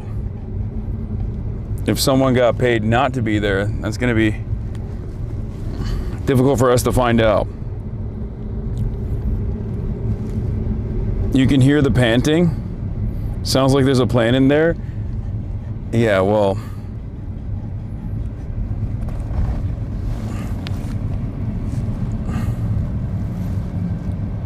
we got a big old doggo in the back.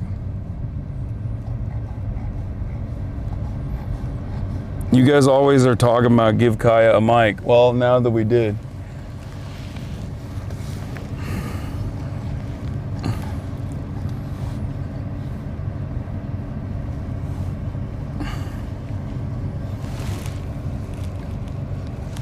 Unfortunately, though, because it's Los Angeles, it's going to take a while for us to get there because there's LA traffic, which is classic.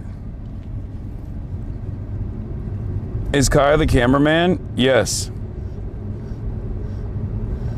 It's a classic case of Los Angeles traffic that's taking place right now. I think you can, from this point on, you can show me and Kaya. Kaya's got a press vest on. Oh, she's getting up. Kaya also has a press harness on, as you can see. And not only does she have a press harness on, but she's also strapped with a camera herself. So we got the camera specifically so that we can do a day in the life of Kaya video. But I thought, given that the Nokings protests are very safe and they're not like, there isn't like a lot of confrontation, especially with the feedback that I've gotten from my friends that are there right now, who I'll be linking up with, I thought, what better way to show that than go there with the lovely lady Kaya. And this way, we'll also be able to get some footage from Kaya's POV. Now, obviously, the camera that she has strapped onto her harness is not connected to the Twitch live stream. But once we're recording, when we're out there, I'll be using that in the vlog, the day in the life of Kaya. Antifa dog.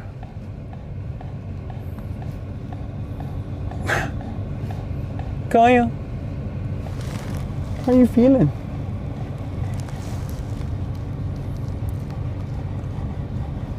And for those of you who are wondering, part of the reason why I'm able to do stuff like this with Kaya is I've brought her to crowded environments in the past on many different instances is because she is an incredibly well-trained dog. Not only is she a very well taken care of dog, but she's also an incredibly well-trained dog. And therefore, she's perfectly fine in crowded environments. And not only that, but we're also not going to we're not going to be around it. Like as soon as there's any sort of altercation, or even before that, we'll be leaving the area regardless. So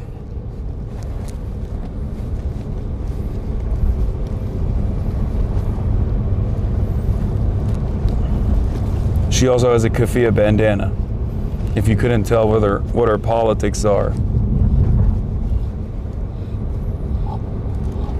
And she's snorting like a pig.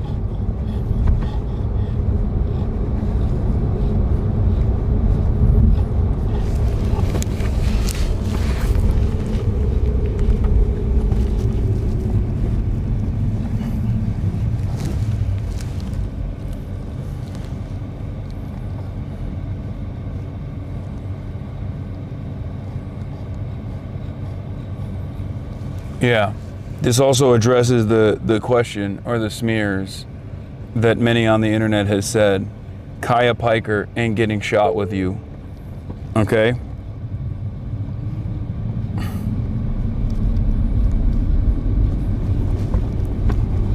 She is a radical. Kaya did tell me, Dad, I don't want to go to this. This is lib shit. I'm going to be leading the Revolutionary Vanguard. And I was like, no, you have to be there.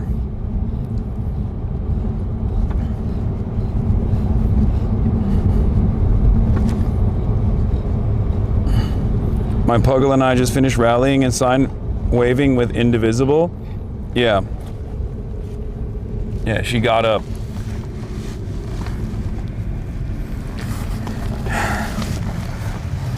Oh. I literally don't fit in the back of this car. Like, my head is touching the roof. That's crazy.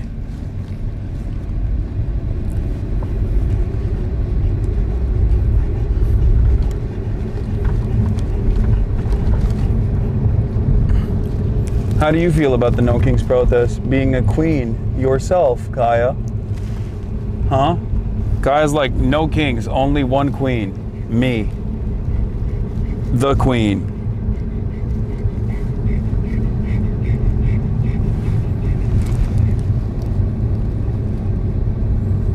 What are Kaya's thoughts on socialist commodity production? No other way.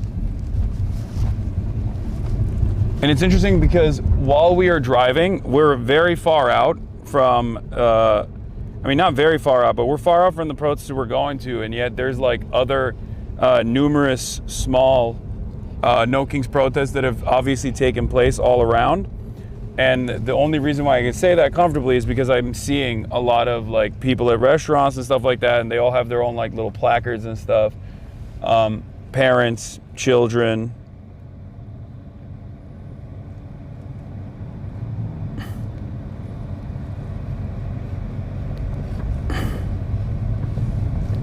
Is Kaya a Maoist? Yes.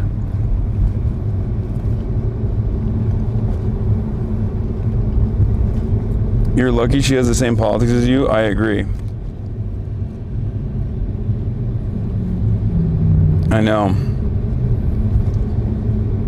It's not good. It's not good when your immediate family members don't have the same politics as you. Luckily, me and Kaya, we have the same exact politics, so we're good. My stupid chud dog. Yeah. She's not a lib.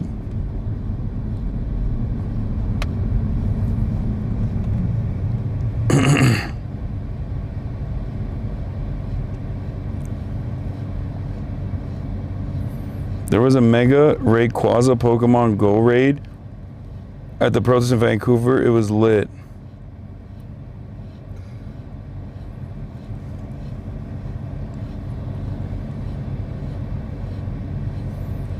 Did you indoctrinate your dog? Yes, of course. Obviously. What do you mean? Why do you think I got her vaccinated and get her groomed every 2 weeks? Well, sometimes it's longer than that, but still. Why do you think I get her groomed with regular frequency? What do you think is happening at the grooming?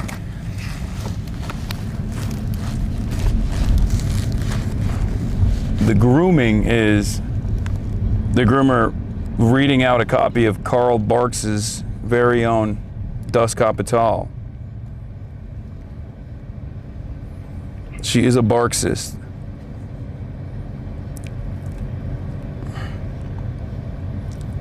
Are you bringing her a red book of citations in case she needs an emergency theory reading? She doesn't need that because she's already memorized it.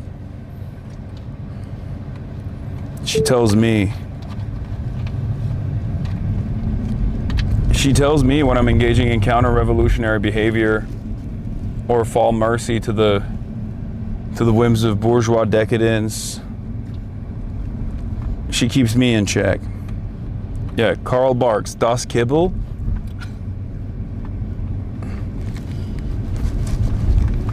Frederick Beagles.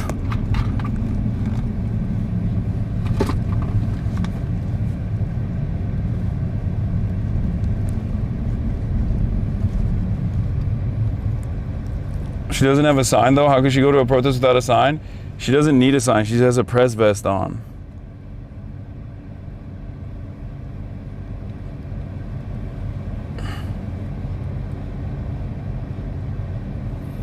Yeah, Kyle lives in your mansion.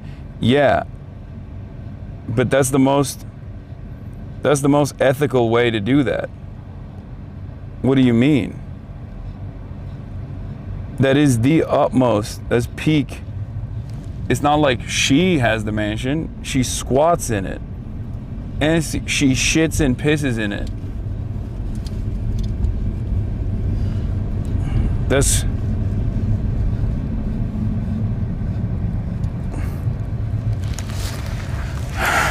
There's perhaps no more ethical way to live as a socialist.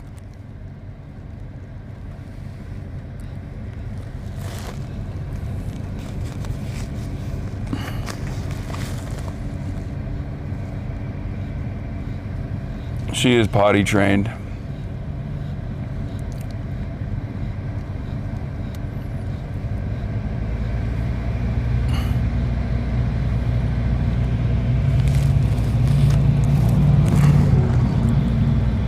And she's well trained enough that she could be like, I mean, I guess it wouldn't take much, but technically we could train her to become,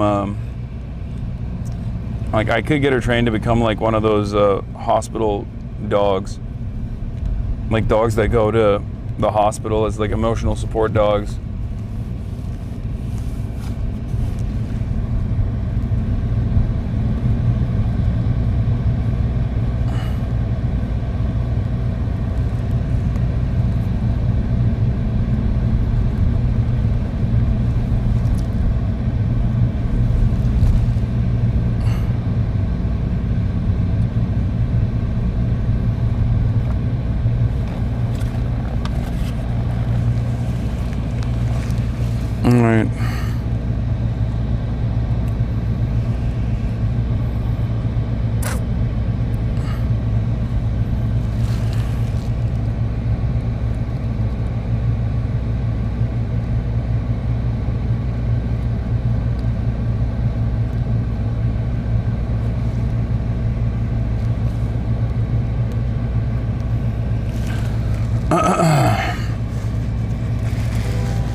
She would be so good at that. When my brother had a brain injury, the doggos helped him with that. I think so too. I think that's her calling. She seems to help me out, and I basically have a brain injury from Twitch streaming.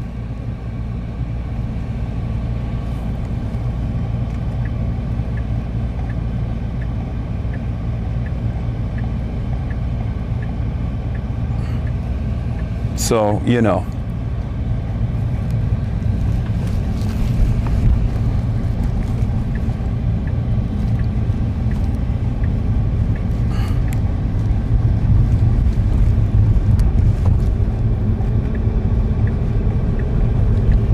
Where's Kai's press vest? She's wearing it right now. I don't know if you can show the side of it.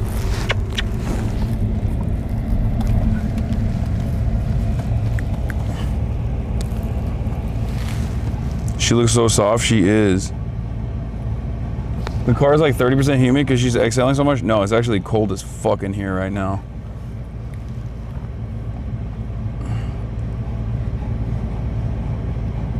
All the drooling? Oh yeah, she's been drooling all over my leg. You should mount machine guns on her.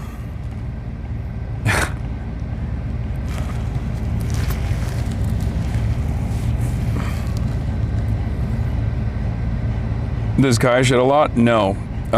She only sheds a lot twice a year. Other than that, she doesn't shed that much. Like right now, not a lot of, you want to eat your own hair? You're so fat. You are the fattest dog. Let's be real.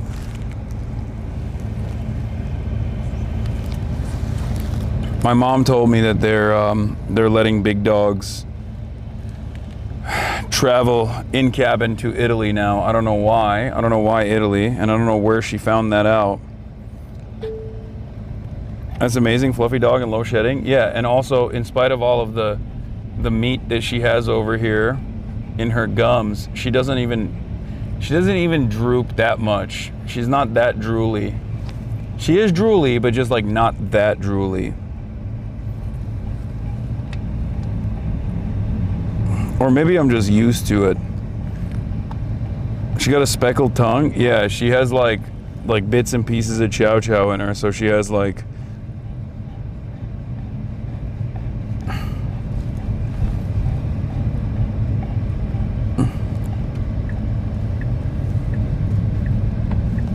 there have been a ton of SMS scam attempts regarding Italy, so keep your eyes open. What?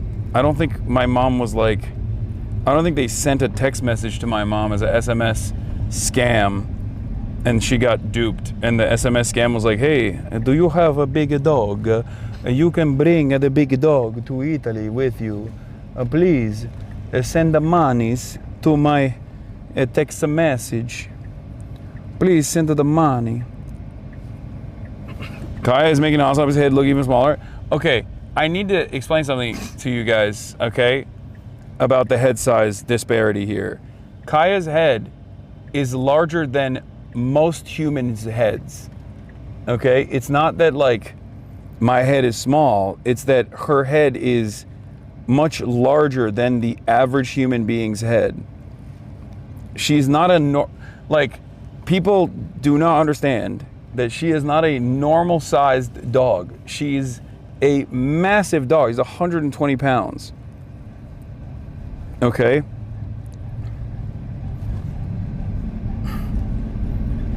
Why do you let that get you offended so much? Because I just, it's not offensive. It's just, you know, I'm a truth sayer.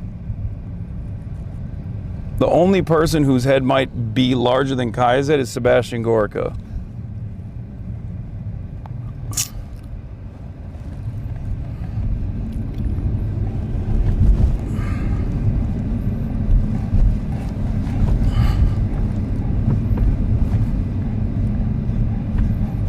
That's it.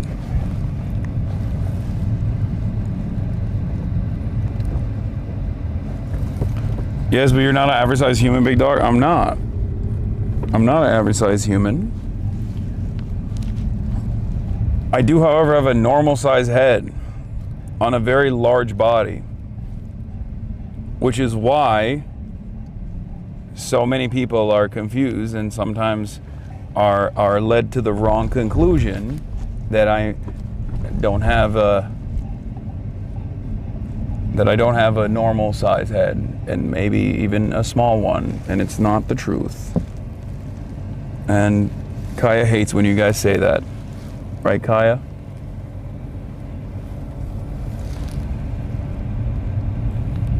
She doesn't give a shit.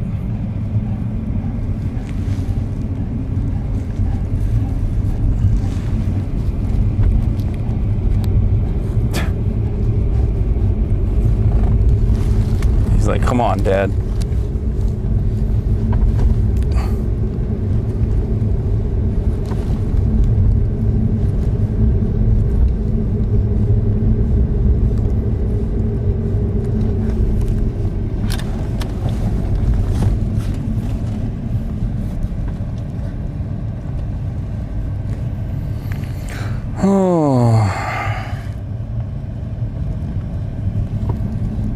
Even the different routes that we're taking to avoid traffic is still leading to more traffic. It's crazy how much traffic there is.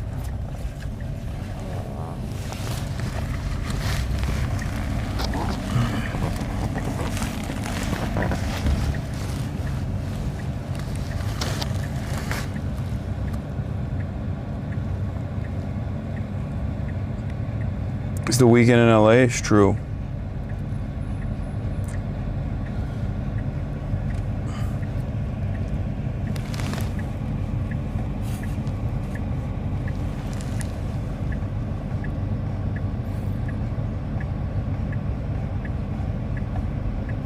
FaZe Epic said they shut down part of the freeway to practice shooting. Not the freeways that we're taking anyway.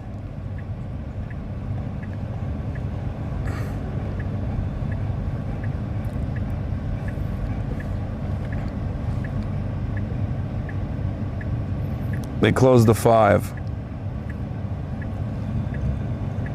And I think they closed the 5 in between San Diego and Los Angeles, so it's not even like near us. Okay.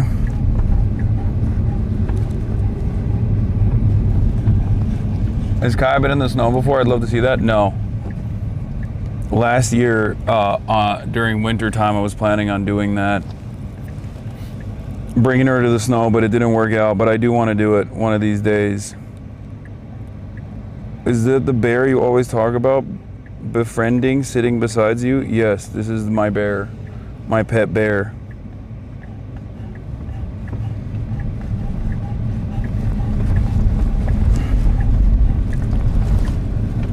Yeah, Camp Pendleton is doing weapons testing in honor of the 250-year anniversary of, I guess, the military or the Marine Corps or something. But it's bullshit. It's just, they're just, I think they're trying to be disruptive. And that's all it is.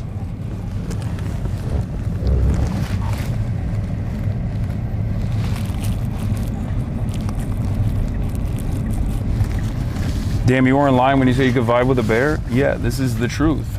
I told you guys. I told you guys that I can do it. She's the living, breathing proof of this.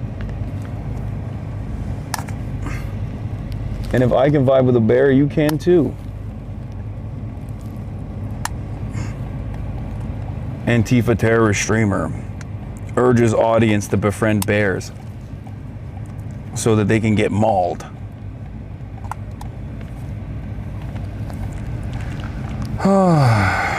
That fucking TikTok sound, my collar's blue but my neck is red, is stuck in my goddamn head now.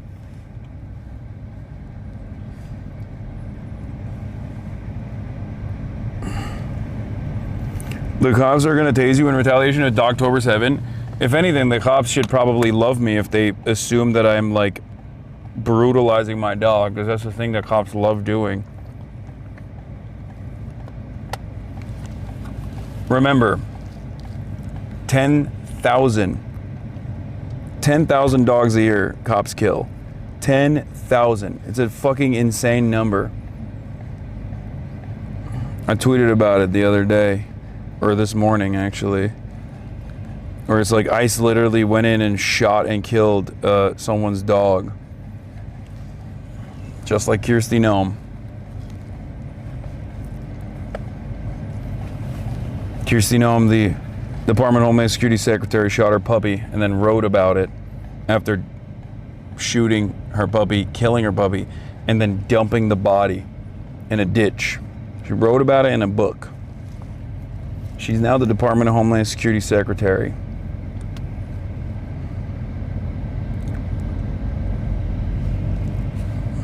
You know?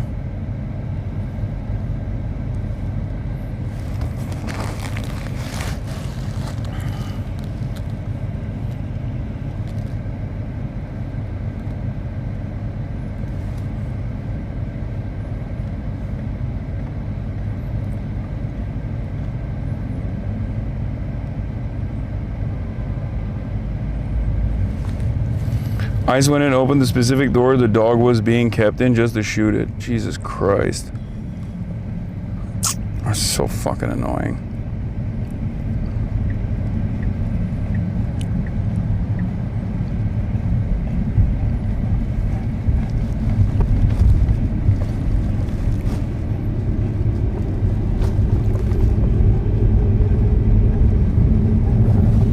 So funny. There's still motherfuckers being like, hashtag free Kaya. Bro, this dog is freer than you ever could be. She's so free, she's exercising her First Amendment rights.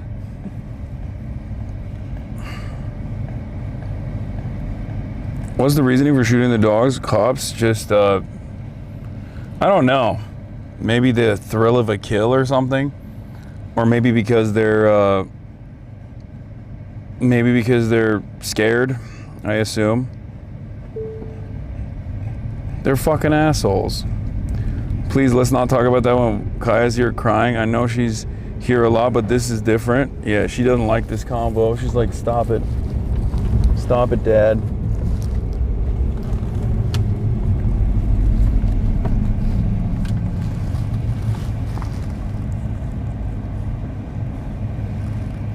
Acid Burns, thank you for the 10 gifted.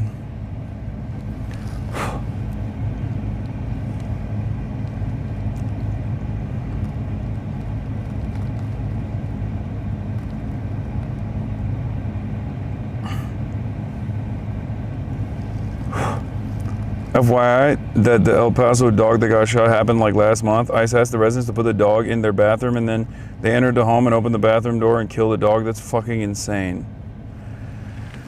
Oh.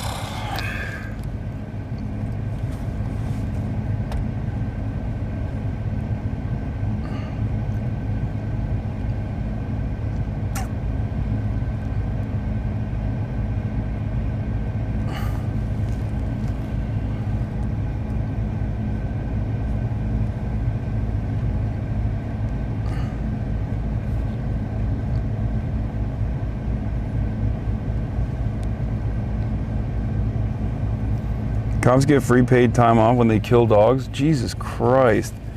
That's a fucking perverse incentive. That actually makes sense as to why she hates you because she knows you never threw a second birthday party after your promise of doing so.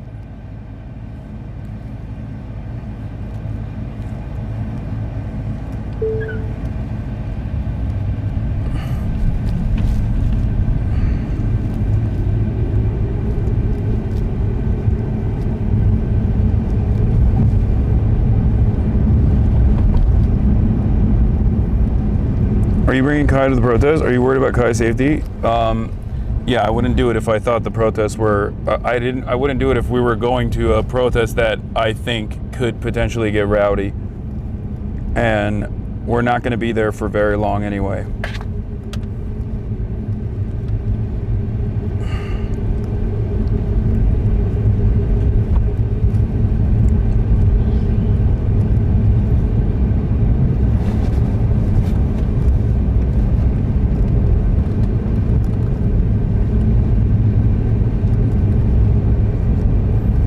Kaya's been in out in public in like big, you know, like she's been out in public in crowded environments before, but this is her first protest.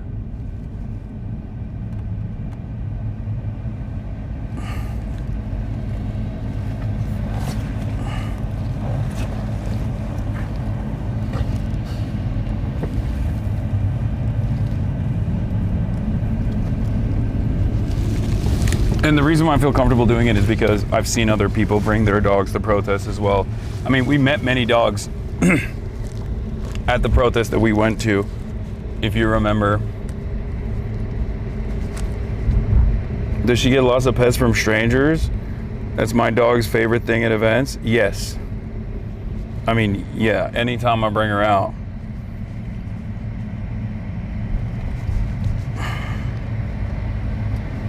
Anytime I bring her around, she gives more pets than me. She gives more attention than me. Yeah, you see the slobber? Look at that drool.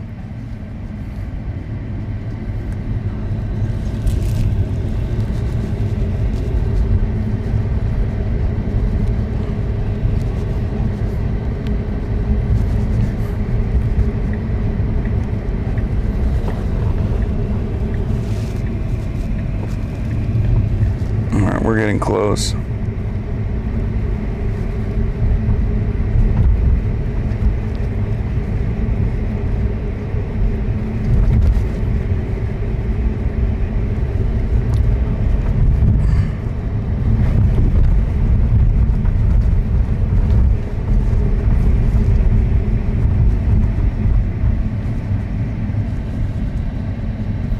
Heading home from Tampa's protest, good vibes, no cops. Got my partner to come for his protest too. Stay safe, y'all.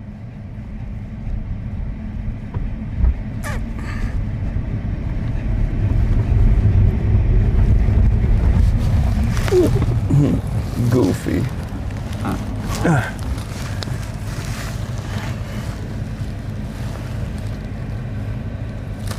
Wonder if people will think you're an undercover cop or something. I don't think anyone at these protests are gonna think I'm an undercover cop.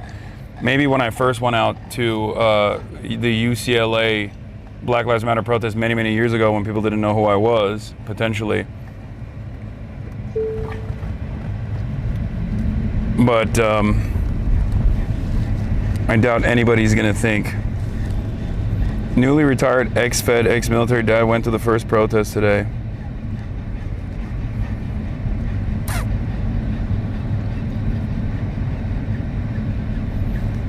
Back then, I think I had the buzz cut too.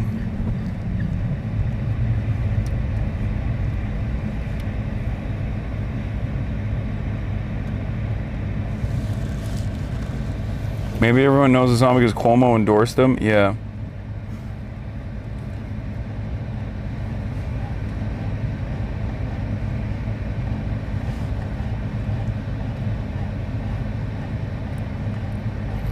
Does she get car sick? No. Not even a little bit. I've driven Kaya to like Palm Springs and shit.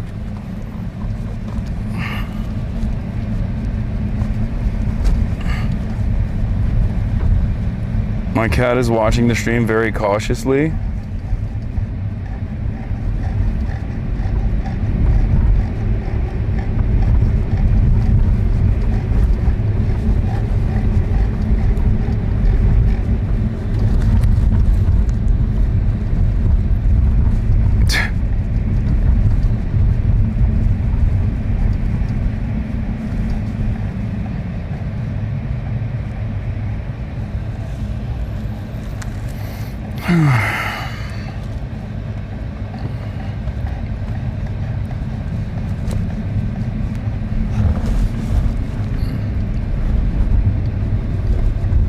She is the CEO of ANTIFA, yes.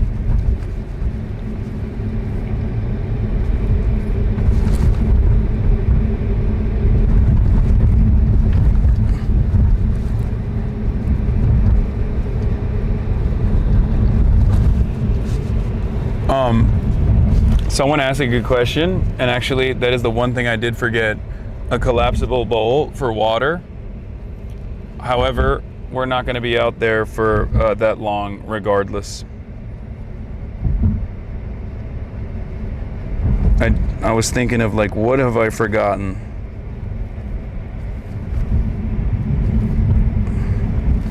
Everyone is freaking out. No!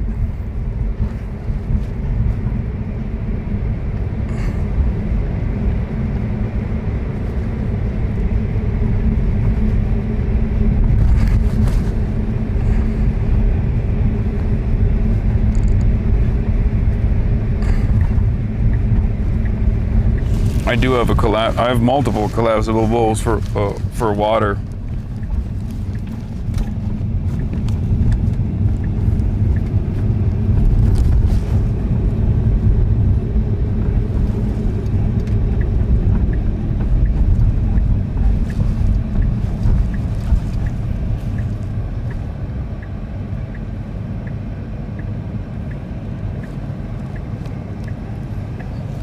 We're nearing the protest area. I can tell because we can hear helicopters flying overhead.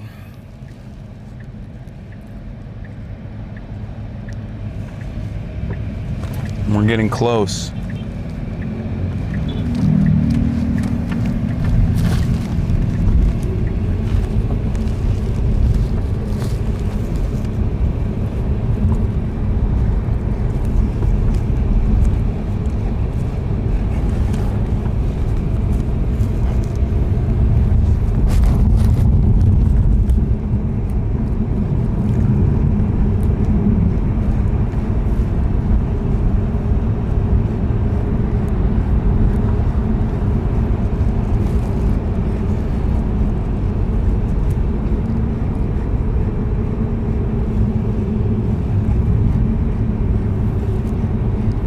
She has no idea that she's about to be in an environment where the amount of pets she's gonna get, I suspect, are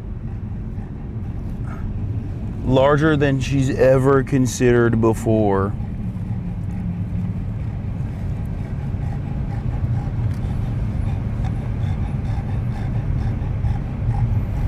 If I was Kai right now, I would do my very best to squeeze out a fart just for fun.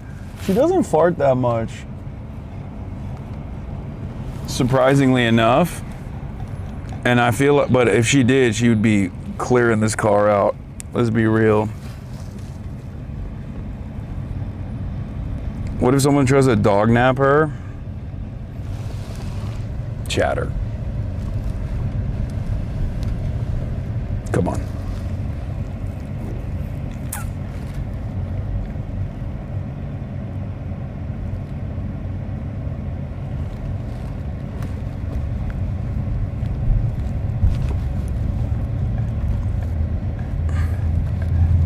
Yeah, don't worry, I got an air tag.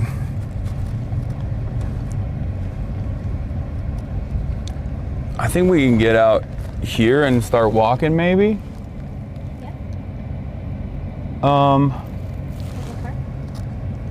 Yeah, hold on, let's see.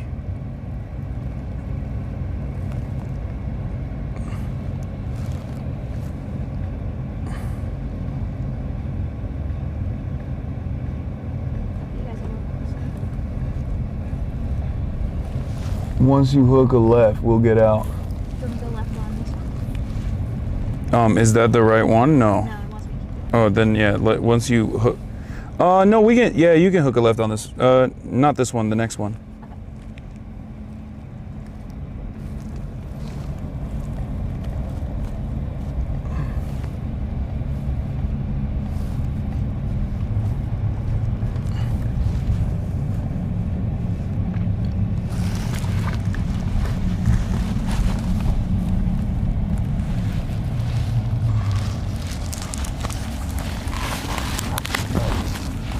Let's take this off. I'm not gonna wear it. It's hot. It's gonna be hot out there.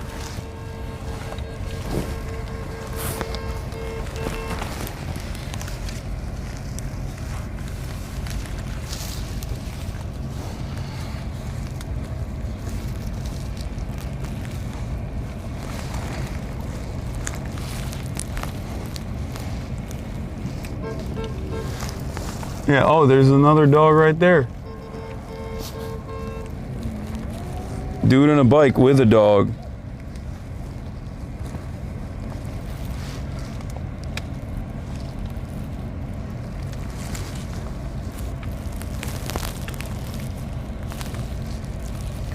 I don't think I'm gonna use this. I'll be fine on my, it'll be fine on my arm. I mean, on my hand, in my hands.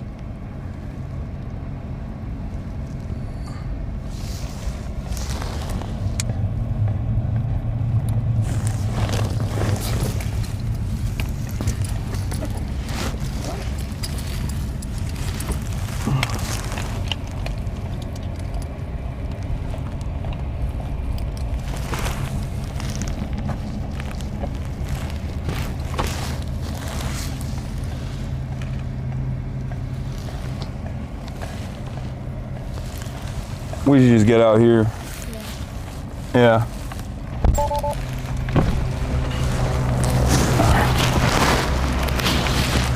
All right, Kaya, come. Come, baby. Let's walk.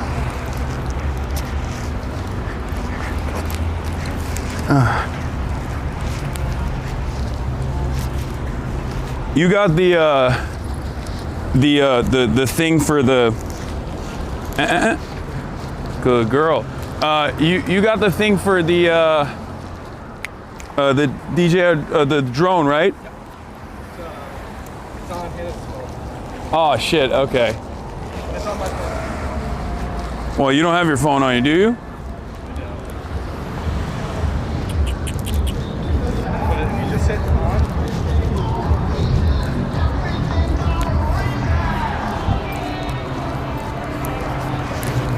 All right, wait, I'll tell her to start recording. What's going on? Yeah. Kaya. Let's potty, baby. Give us a good potty before we go out there.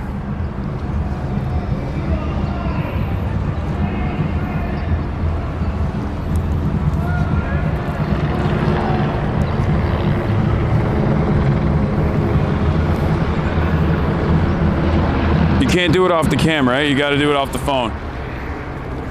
Correct. All right.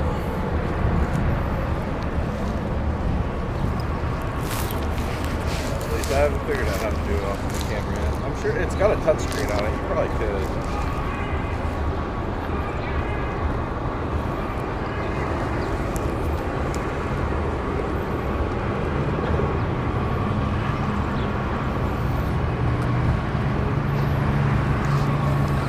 She's grazing like a cow.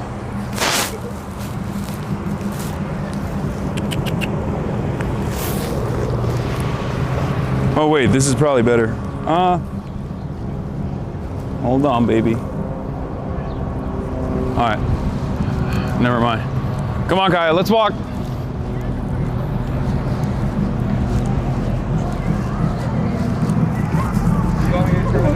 What?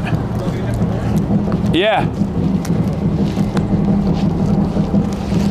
Oh, you can do it off the phone? Or off the thing?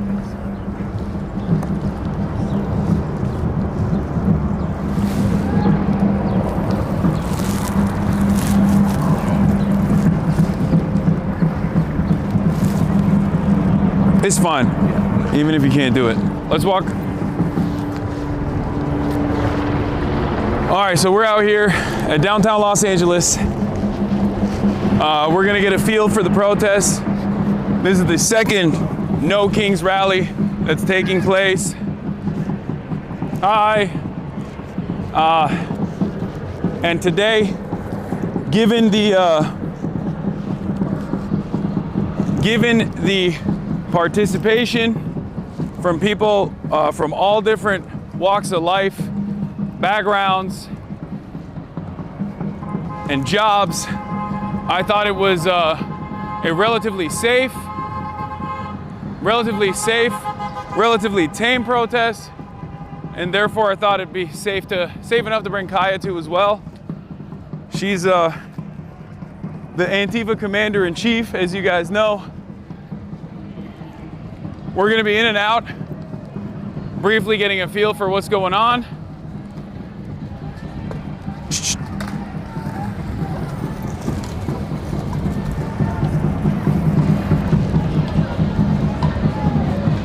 But see, there's other dogs here already.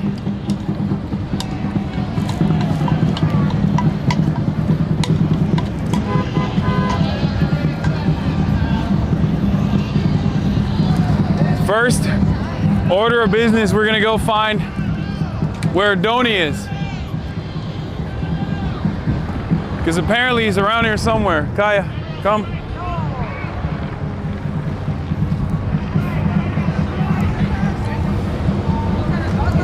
Hi.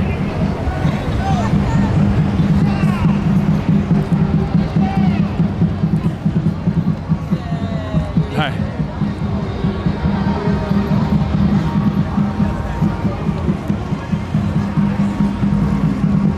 What's going on? See?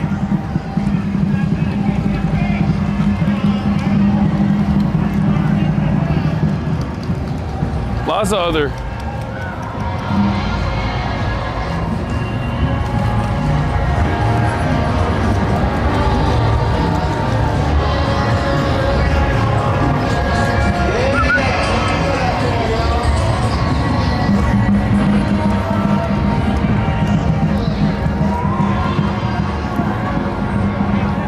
Hold on. Kaya, sit. Hey, Kaya, sit. Good girl.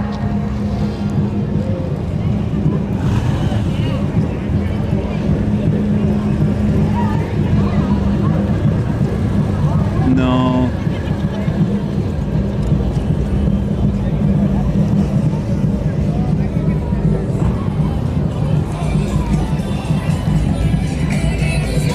Is that a dog camp? Yeah. It works? What's going on, guys? It's not on yet. We're trying to make it work. Are you really pressed or that you're being cute? No, I am. We're recording right now. Awesome. Enjoy Yeah. Oh, there you are. Good to see And ya. there. Hey. Hasan, can we take something? Yeah, sure. Is this the shot collar? Yeah, this is the shot collar dog. Thanks for Nice to meet you, man. Thanks for being here. I'm doing great. Oh, there it is. We got. this on you. Oh, sure. Here, you can put it on the chest. We could walk with you a bit. Okay. You just got down here? Yeah, we just got down here. We're gonna be here for a little bit. Obviously, there's a heightened security environment. Yeah, so what's been going on with, I mean, I will say, we've actually been talking to people here all day. A lot of people talking about you. Me? In a good way. Okay. You're among we can walk a bit if you Yeah, let's do it. Kaya, come on, let's walk. But your name came up at the twice at the New York mayoral debate. It's true. It did. Sure, but we got to keep walking right now. What's that all been like, and how have you become this sort of major talking point within the Democratic Party? I don't know. I don't think I should ever be a talking point, especially in the New York City mayoral races at all. I mean, I'm obviously a supporter of Zoran. Kaya, come here, baby.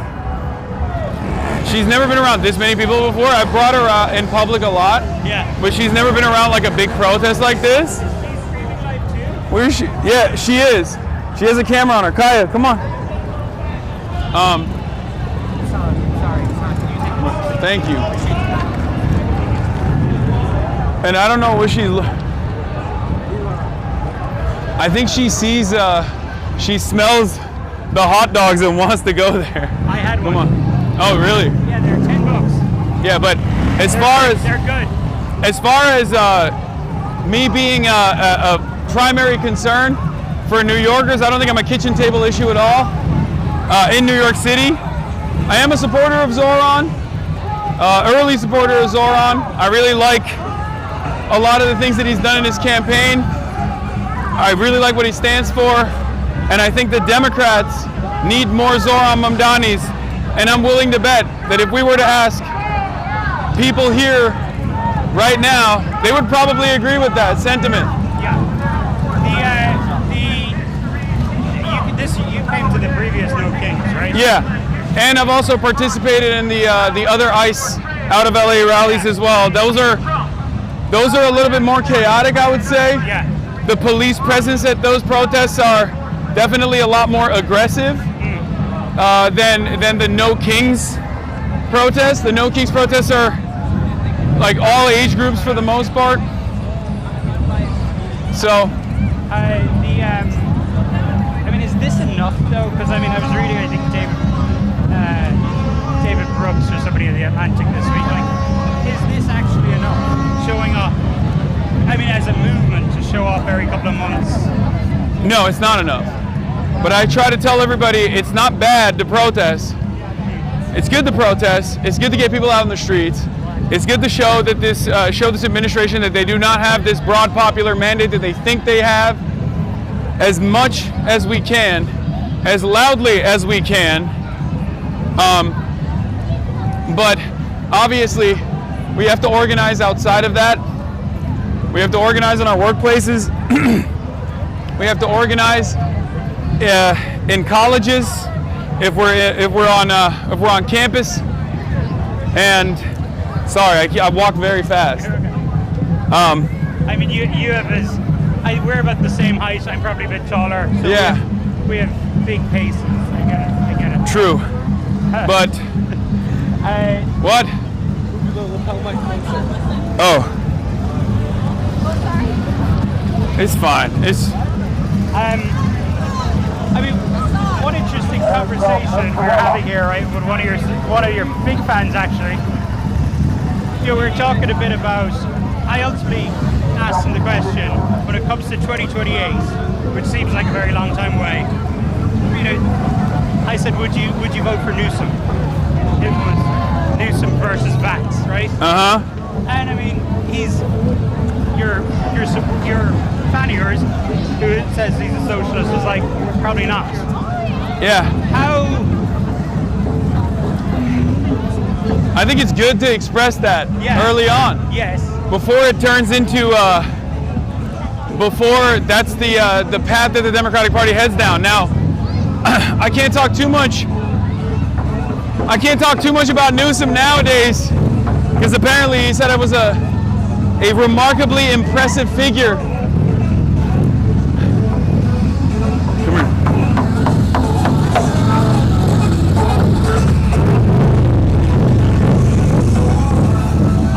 I want my midlife crisis to look like that. Newsom's a fan of yours now? Here's a shirt that says MAGA, Mexicans against going anywhere. With the Mexican flag. Wait, sorry, what were you saying about Newsom? Oh, I said he recently told one of my friends when he went on a Twitch stream that I was a remarkably impressive person, even if he doesn't fully agree with everything that I say. So I can't talk too much mean things. I can't say too many mean things about him right now. All jokes aside, though, I think Gavin Newsom, with his governance here, has done some great things as far as his rehabilitation advocacy. Not his own personal rehabilitation advocacy, but like he's been more susceptible on initiatives such as that one. But he's been abysmal when it comes to tackling homelessness and the housing market issues. And that is a primary concern, that's a universal concern at this point. And I feel like that's his weakest area. And for that reason, I'm terrified of like what it means about the Democratic Party if they choose to go in the Gavin Newsom direction. Well, I guess this is what I'm getting at. Which, like, when we spoke at the DNC last summer, you know, I think your argument was basically by putting up Biden or even by putting up Harris that essentially the party was not listening to basically people who watch you and many other young Americans. Especially. But it's not even just young Americans. Like, I think a lot of the people here want more. A lot of the people that are here right now, I suspect, want more from their representatives, want more from their Democrats. They want the Democrats to take action. You hear time and time again wine moms at town halls in the middle of the country demanding that their politicians actually put their bodies on the line in some instances. So the anger is palpable. The anger is palpable, and it's not just coming from the youth. Certainly the youth experience a lot of the immediate impacts of economic crises, and there is a sense of hopelessness among the younger generations for understandable reasons. Having said that, I don't think this is just a youth-backed movement, and these kinds of actions actually show that, because you see you see older folks out here. They're not just holding up signs that say like "No Kings, you're a tyrant," you know, "Orange man bad." They have specific things that they want out of this administration, and if the Democrats don't actually reflect on that, if the Democrats don't actually address those issues, and they go back to business as usual, and they go back to the harm reduction narratives that actually cost Kamala Harris the election already, who knows what'll happen. That is if we have another election to begin with. Do you think the Democratic Party will actually listen to sort of this constituency more this time? I hope. I mean, these things matter. Yeah. I hope they listen. I feel like Bernie has been running around doing the No Oligarchs tour to basically show, not the rest of the country necessarily, but to the Democratic Party, the establishment, that like this kind of messaging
Yeah, good to see you too. I hope you got some good. I hope you got some good footage out here today. Yeah, what are you doing? We're gonna walk around, depending on how she feels, because I feel like she's a little bit more nervous than she is. Yeah. And you've seen her at the gym, like she's used to being around people, she's used to being around loud noises. Yeah. But she wants to smell everything. We might catch you sometime soon. You're gonna be here, but all right, good to see you. Hi. Okay.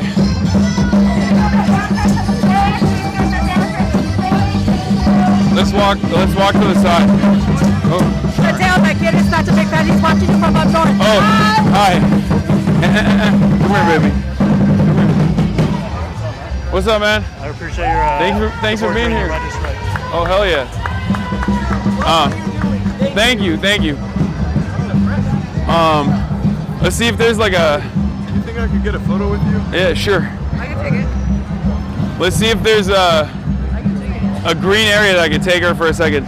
Thank you, man. Nice to meet you guys. Thanks for being here. I'm an independent candidate for Congress, running right here in California 34. Thank you. My name is Lauren. Nice to meet you, man. You do great work. Nice to meet you. Can I take a picture, bro? Yeah. Hell yeah. What do you have in your pockets that she just keeps lasering in on? Hey. Dude, I work for Chill. I don't know if you know about us. Yeah, I do. Story.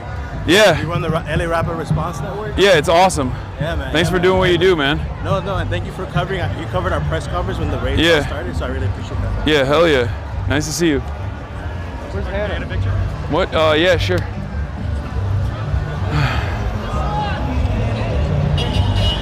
You're Turk? What? You're Turkish, right? Yeah, I am. Yeah, I'm half Turk as well. Oh, wow. Nice to meet you. Sure. 1, 2, 3. Perfect. Thank you so much. Nice to meet you guys. Oof. That way, green? Yeah, let's see if I can just like bring her to the park area. What's up? Yeah, you can pet her. What's going on, man? I would love to. Is it possible to ask you some kind of question for German TV? Sure. So I was wondering if this protest is enough to get the change the people want here. That's a question that I think a lot of protesters themselves right now are having as well. I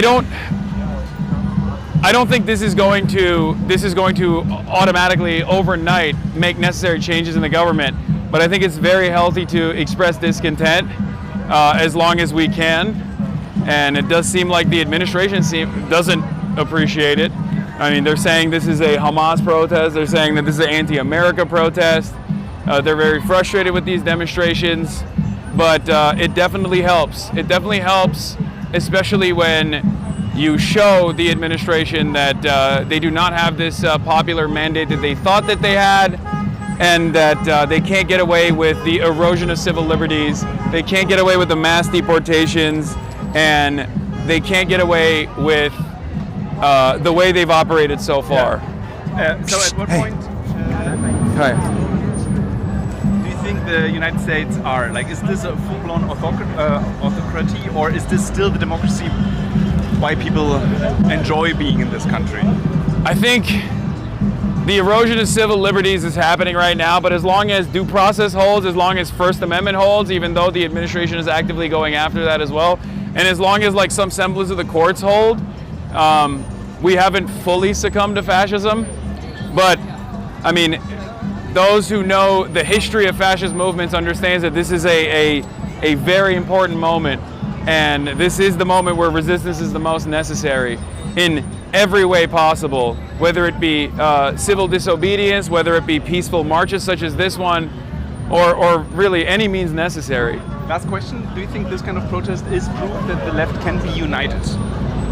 I think yes, because this isn't just the left. There's a lot of liberals here. There's people from all different walks of life here. It's very obvious that this administration has drawn the ire of so many Americans who find it to be unconscionable, the mass deportations, the deployment of the National Guard, the deployment of the military in blue cities, and we have a government shutdown that's been ongoing, obviously. And in that process, the administration has started taking the initiative to stop funding for numerous Army Civil Engineering Corps projects that were supposed to happen in places like Baltimore, New York, numerous other places. So it's it doesn't seem like they are. It doesn't seem like they're going to stop unless they realize that they have to. Okay, thank you very much. I want to take a portrait picture. That's yeah, it's fine. Can you turn around a little bit? Yeah.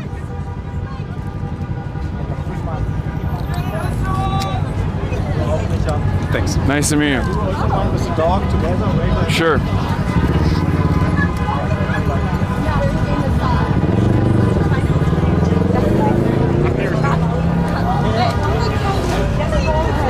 What's your name? Juan. Nice to meet you. Good? Huh? Thank you. Yo, Hasan. I'm Zach. I'm with CBS LA. What's up, man? Want to say something real quick? Sure. You want to find some shade? Yeah, let's find a shade. Oh, thank you. Hi, nice to meet you. I'm a really big fan of Oh, nice to meet you guys. Hi, thank you for being here. You radicalized me. Is it okay if I have a picture with you? Yeah, for sure. Can I also?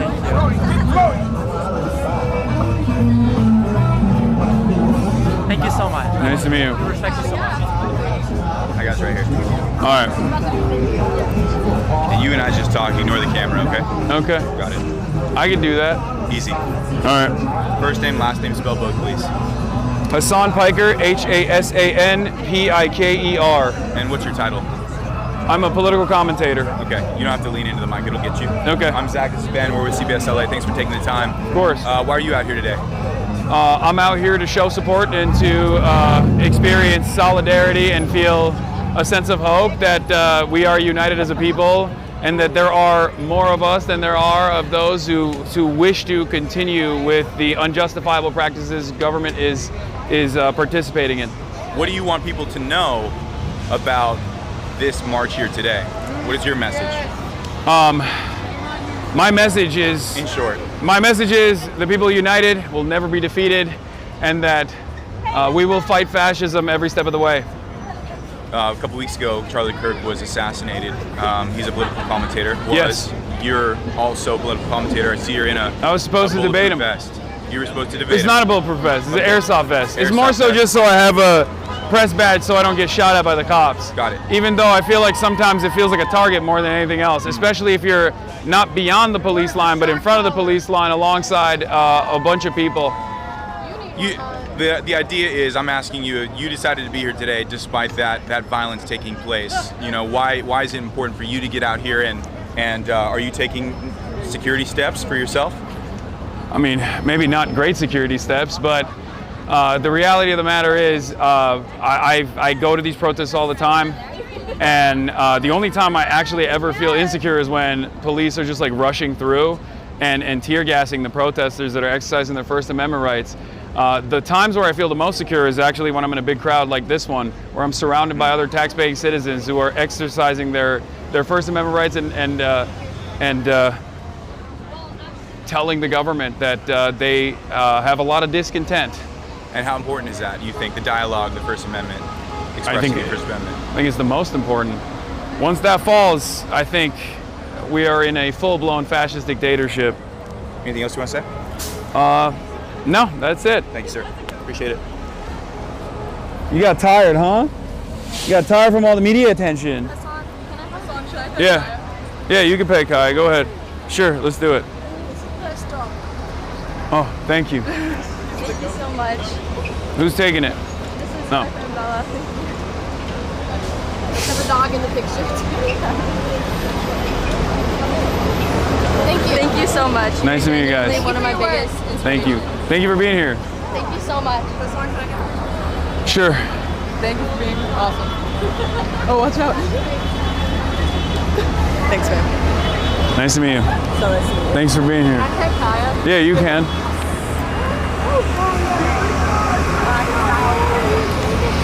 She's so much bigger in real life. Oh my god. Can we take a quick picture? Yeah. Here. Thank you. Nice to meet you. Yeah. Sure. We're live right now. We're live streaming. Thank you.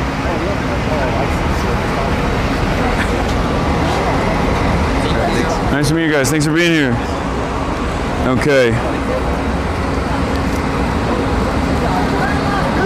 Oh, she can't turn it on unless she's in close range. Oh, thank you. Thank you for watching. She's all the parking lots are full, so she's had a hard time. I mean, I think like, I don't know if we can actually do a full thing here. Right. I think it might be better to just like,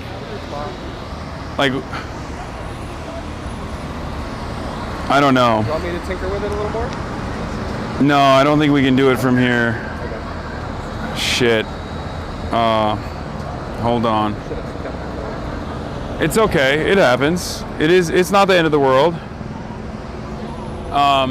Wish I had another lapel though. Yeah. What? I wish I had the other lapel. No, it's fine.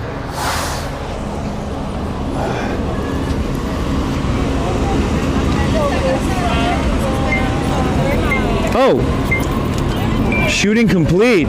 Wait, maybe we shot it. Yeah, we probably did. It's probably full. I hope so. Well, I guess I could take a look and see.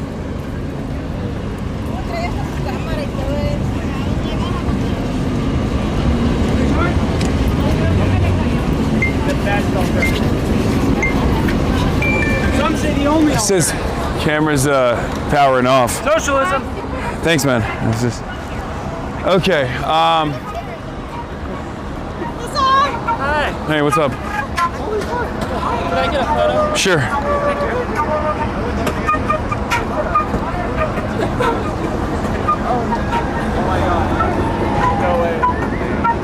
Thank you. Nice to meet you. Nice to meet you too.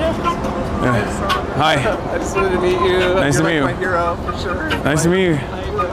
Thank you for being here. Yeah, thank you. Thank you. All right. What should we do? Kaya. All right, let's walk. Come on. Come on. Come on.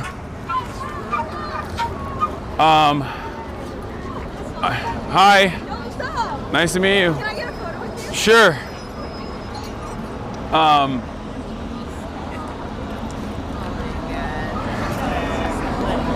I'm getting a bit overwhelmed. I will be honest. Take a break?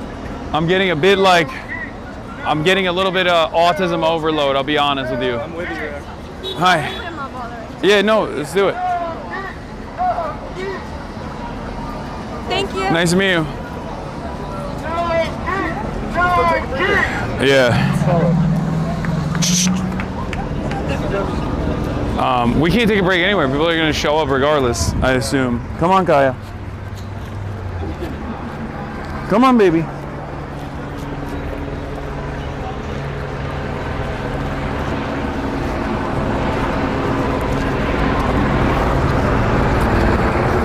Woo!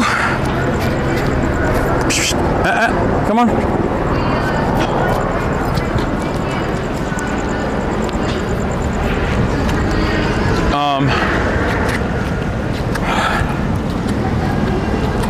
Yeah, I wanted to simply come here for a little bit, and what's up? Sorry, just a sec. Nice to see you again. Nice to see you too. I saw you last time at the rally.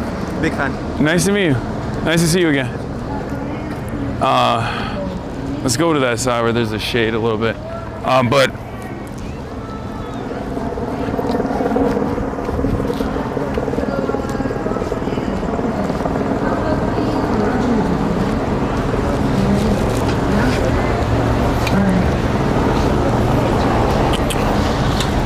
The main reason why I don't want to stay for too long is because they're most likely going to issue a dispersal order at 4, and it's probably better to leave before they do that, because after that, then the cops are going to start deploying tear gas and stuff like that. And I don't want Kaya to be around for that. Eventually, to help you fight your fascists. We've had one before. His name is Drew. We brainwashed all of the men. We have a lot of, pretty quick. I mean, there's a lot of people here that are just chilling. They brought their dogs as well. There's like, elderly folk here as well. There's children, there's kids. It's broadly attended by all different walks of life. Clearly. I think I'm gonna text her to. That was crazy, back-to-back interviews. Yeah. What's up, man? I get a picture. Yeah, sure. Anybody? Banana for your thoughts. We got lots of bananas here. Trump is bananas. Awesome. Big old Nice to meet you, man. Nice to meet you. Yeah, I see that. Oh, the Dodgers hat. Yeah. I wanted that so bad. I got two. You want this one? No, it's fine. Sure? Yeah, I'm good. Thank you. I don't want to take it off your head.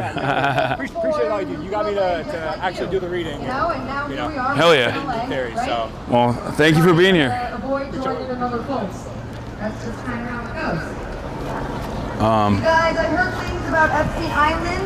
I'm pretty positive it's true because I have first world accounts first world accounts of bananas tasting like ass. Maybe send her your location. That's right. Yeah, I'm gonna do that. Right, Trump was definitely there. That's all I have to say. Wait, hold on. Oh, she's gonna come with a car.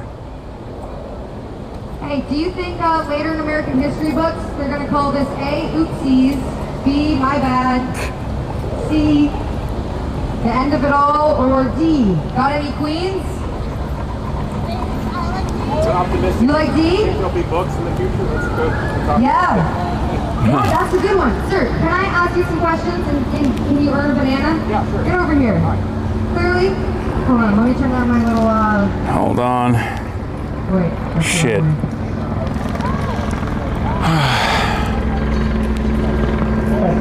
Other doggos, Kaya. Here, take a mic. No way! Oh my gosh! Hold on, I'm sharing my location with her.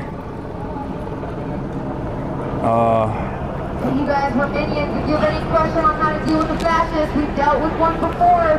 Do you see any women left in minion land? No, they just put bomb in the skirt. I wonder if we can get water somewhere. Accepts the fact that he's destroying the lives of all Americans. You don't have any water in the car, right? It's fine. Okay. Okay.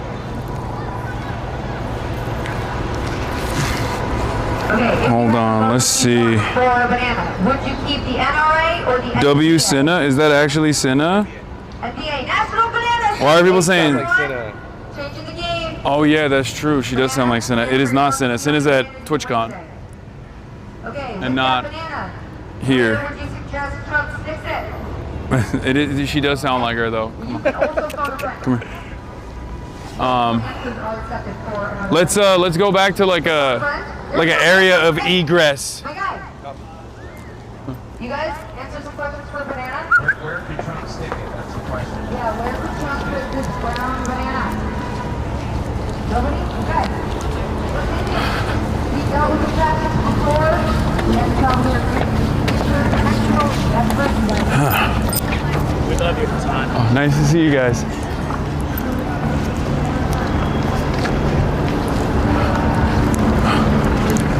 I think this is like cars can get here, so I don't know if.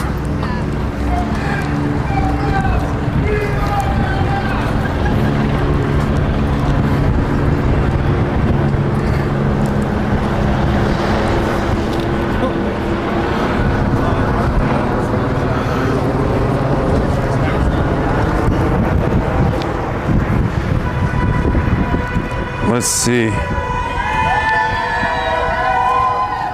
Oops. Oh, can I get some water? I'm selling. Yeah. 2 for $5. You got cash on you?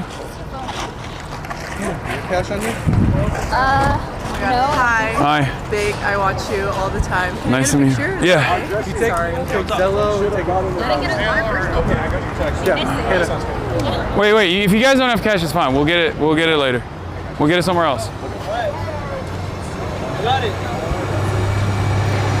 And you have water, right? Yeah. Oh, Rosangela. I can get you a water. Do you need one? No, it's fine. Oh, wait, you have some? Oh, then yeah. Solidarity water. All right, it's all good. They're gonna give us water. It's fine. Thank you. Sorry about that.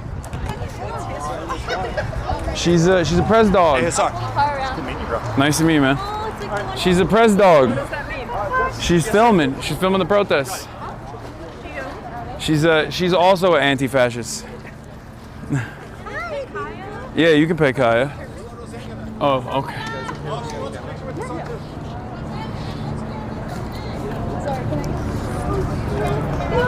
You can pet her. She's very friendly. Sorry, can I get a Yeah.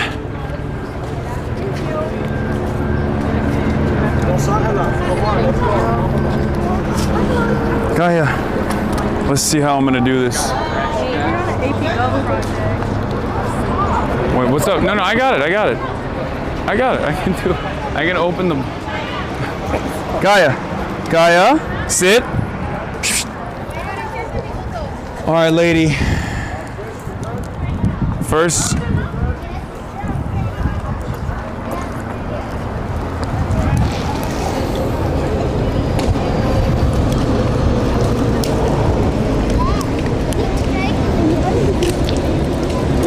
Kaya cam is online.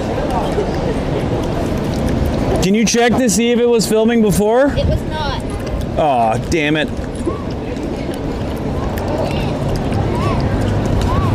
Good girly. Can I pet you? Yeah, you can pet her.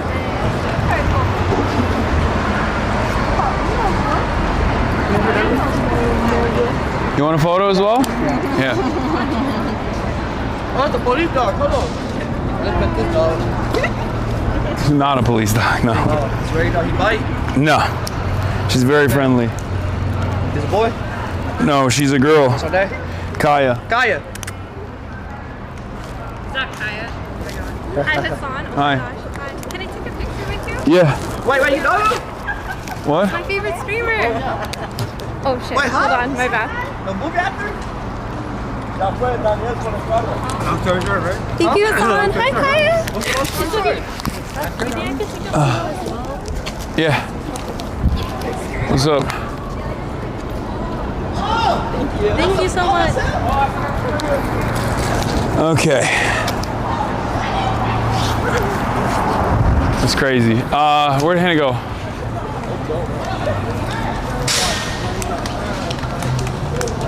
We should,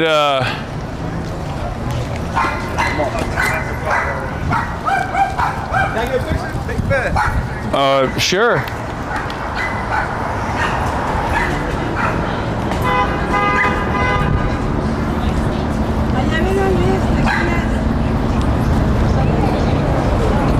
Thank you.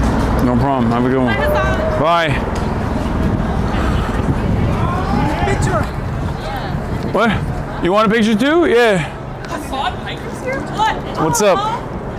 Hey, can I touch you? Yeah, you can pet her. Hey, come here. Kaya, come here. Come here. Yeah, he just wants a photo with her. Thank you. Nice to see you guys. You think we would peace out from here? Did she go to get the car or something? You guys interview that lady. She's giving away free water and medical care. Okay. You know. Okay. She's really worth putting on. She's giving water and food and Band-Aid. She's for it. Okay.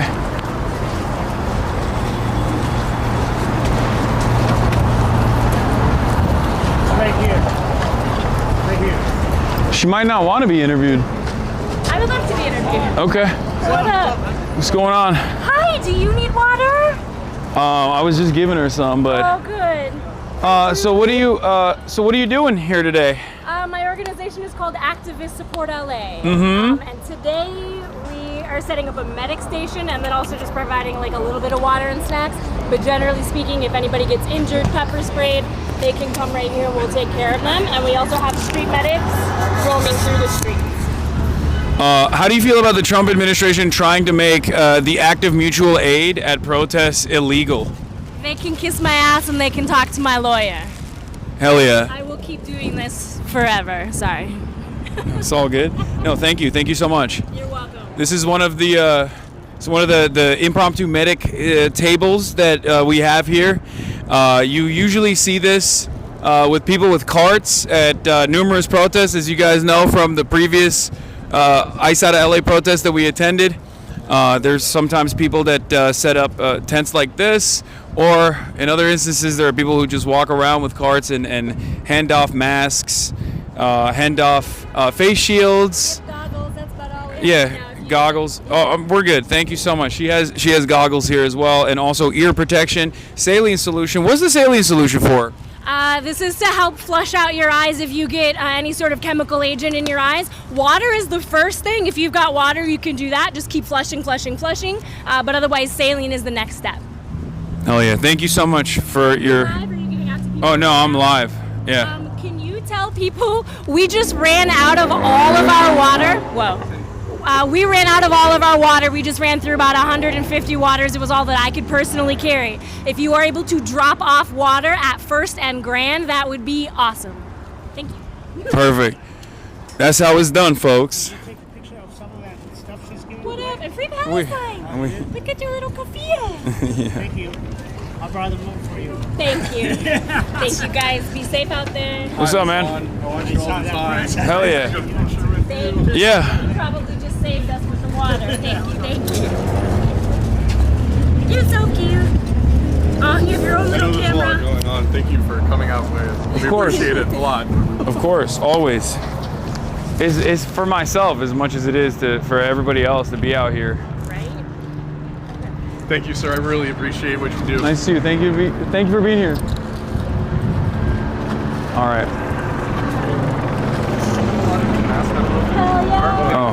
I don't know what's gonna happen later. Yeah, 1 second. I'll do it right now. I'll see if she'll like pull up here. Or not. All that stuff. You as well. Wait. Oh yeah, she's coming here in the car.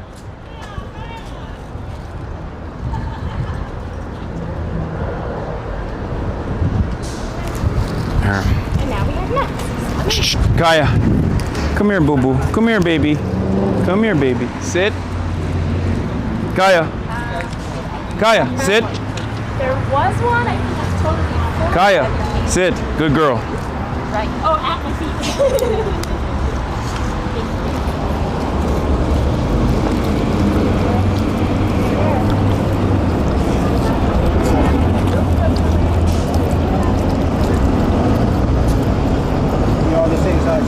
Yeah. I don't know what color they are. I think it's black. Oh, they're individual. Perfect. They're great. Do you need more than one? Perfect. Good girl.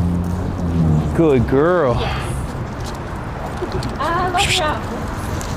One more? Oh, you're gonna be hot though. If you need water, let me know. You want one more for him?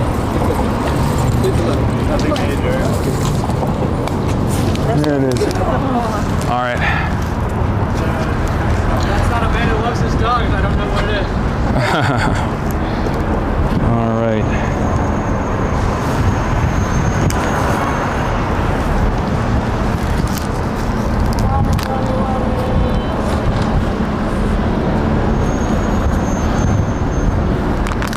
Okay. All right, we should. This is a shorter stint than I envisioned it, but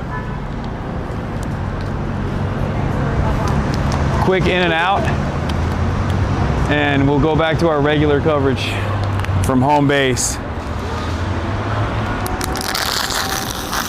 Since, like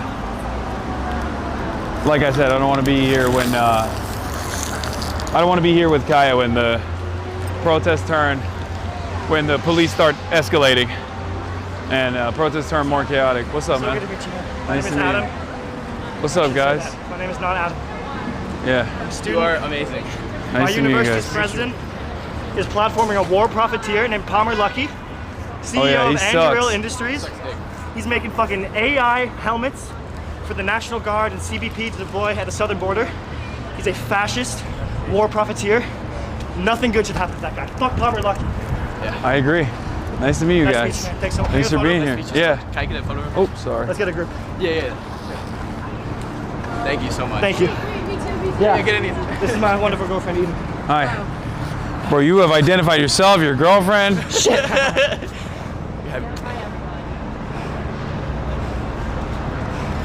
Thank you so much. Have a good one. Nice to meet you guys. Thanks for being here. Yeah, of course. Of course. Is this a kayak cam? Yeah, she got a kayak cam. Hi, Kaya. Hey, guys. Thank you, bro. All right. Thanks for everything Have a you good do. one. Seriously. Thank you so much. Pop out to Chicago sometime. Yes. Oh, I will be. I'll be going back soon as well. Hell yeah. All right. All right, you too. Come here. Up.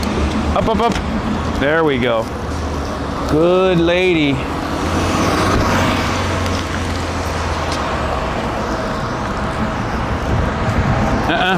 Back up. Ow. Oh, fuck. Okay. Sit. There we go. You got a little taste of that, Kaya. You got a little bit of your first experience. You can also turn off the recording on the Kaya cam.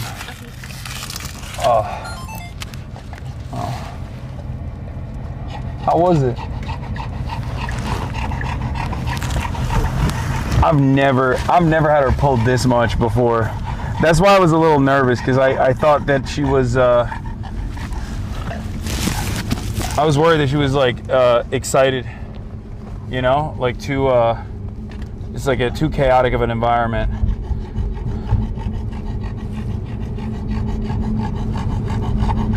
But it had to be done.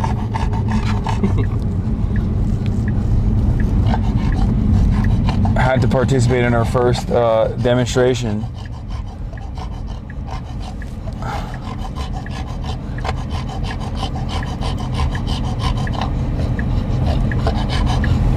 You were 100% the best dog today. You know that? Oh.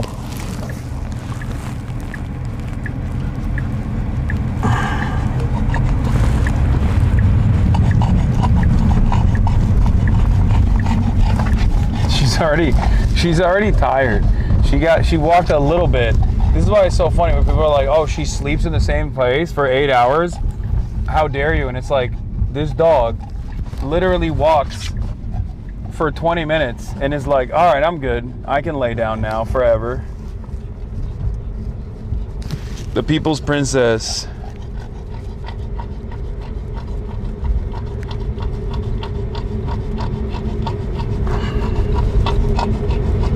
I saw a very cute dog at my local protest today with a little sign attached to her harness that said, I bite fascists.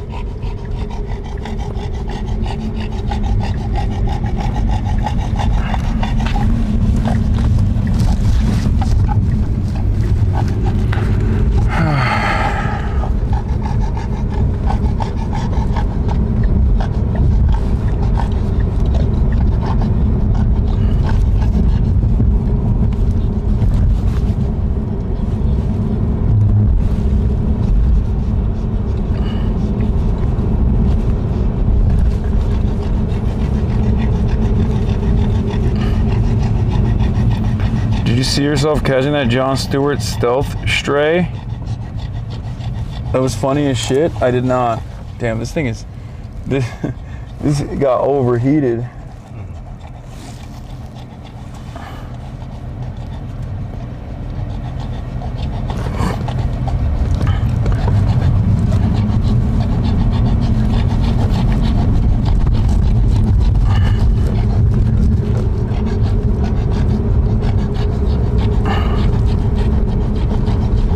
GoPro's overheat so fast, man. Yeah. What did you think about that CBS interview? I don't know. I mean, I don't know if Barry Weiss controls the I don't know if Barry Weiss controls the CBS LA clips as well.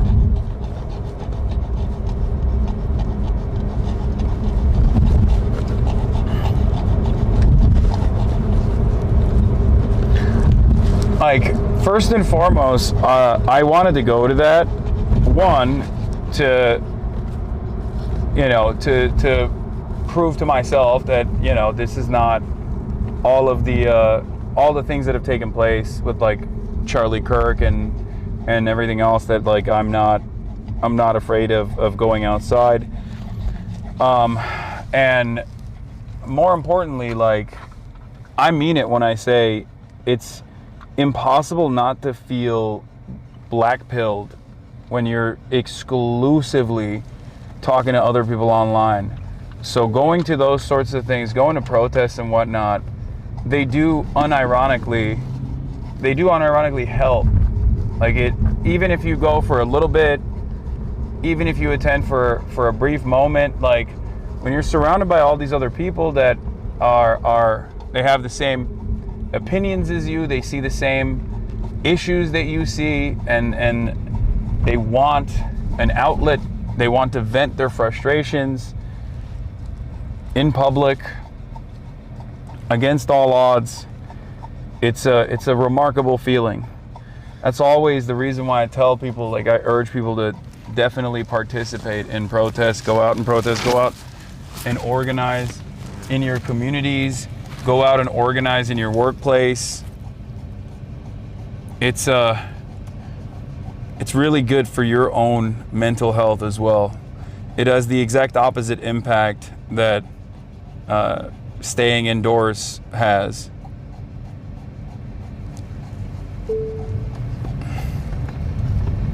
It is refreshing.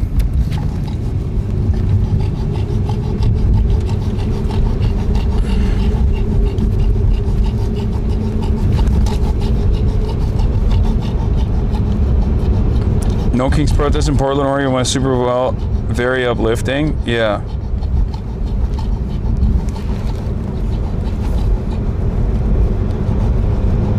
I feel like every moment that you spend off Twitter, every moment that you are not online and surrounded by other people, even if they're not like-minded, even if they don't agree with you entirely the whole way, it still doesn't matter. Like, every moment that you spend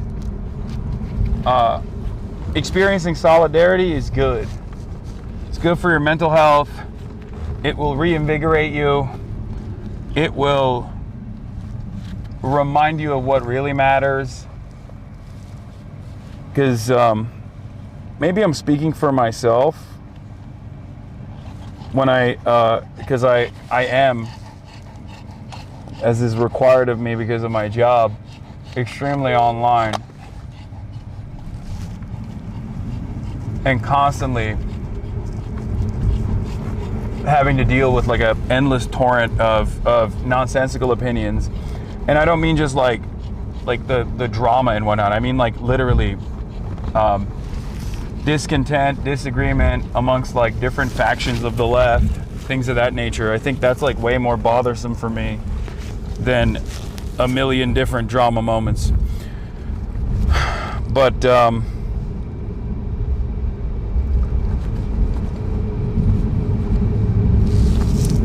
being able to go outside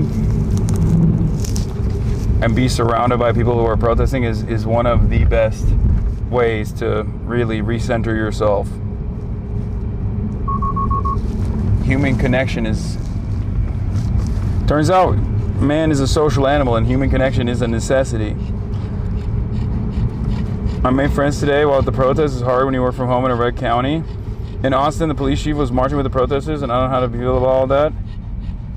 Feels like it's another...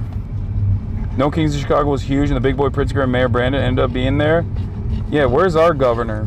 Where's our mayor? I mean, I don't know, actually. Maybe they did actually participate, and I'm being a hater for no reason. But I feel like gruesome Governor Gav was at TwitchCon. I feel like that's what he's been doing.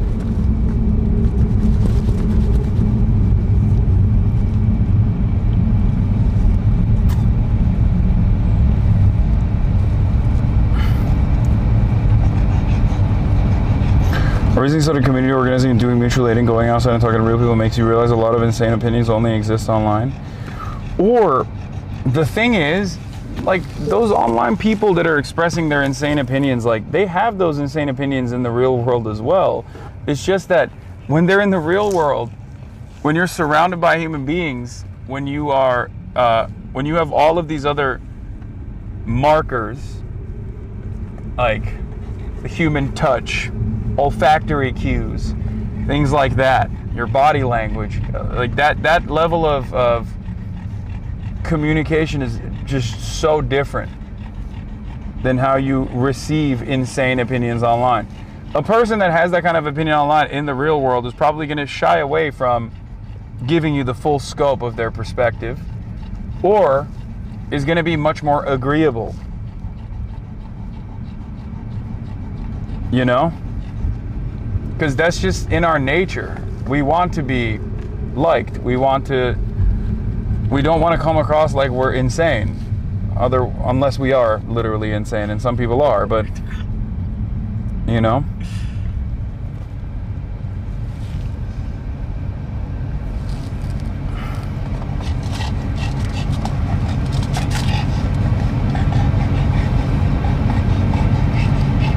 You're wired to be socially connected and like dogs, there are things you do in real life that make you want to be with other people. Yeah.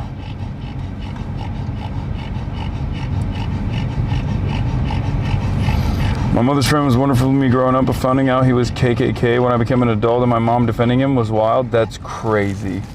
That's not a normal story.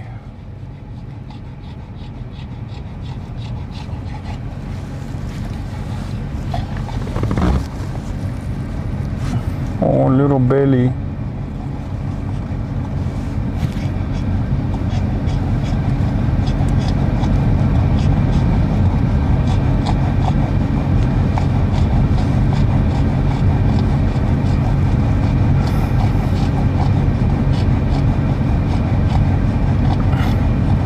I will message you, Hasan, you would made my day. Okay. Put the AC on blast or something? Guys, the AC is on blast. Like, it's incredibly cool in this car, for the record. It's not like, the car's not hot. Dogs pant for multiple different reasons. They can pant because they're nervous, they can pant because they want to cool off, or they can pant because they're tired. Like, cool off in the sense that, like, their internal heat due to activity.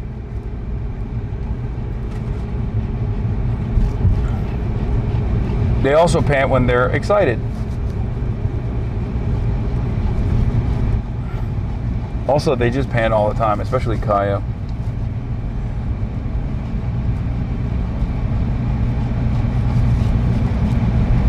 $7 million turnout during college football peak hours for large games is huge. Oh yeah.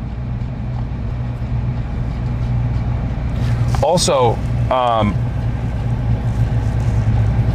a lot of people don't realize this, but like, dogs' mouths are everything. Okay, that's how they do everything. That's how they pick stuff up. That's how they communicate with other dogs. That is their primary way of fixing their internal heat by panting. So for the non-dog havers out there, if a dog actually like nips at you sometimes people think that means like, oh my god, this dog is like trying to attack me, he's violent. That's not what that means. Dogs are very their mouths are very sensitive.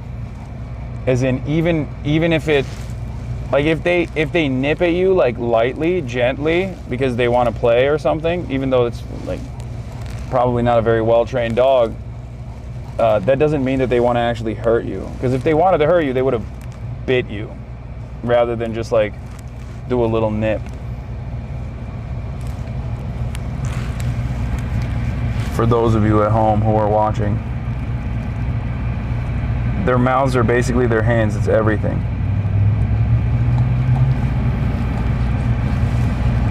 Yeah, they sometimes nibble as a sign of affection as well.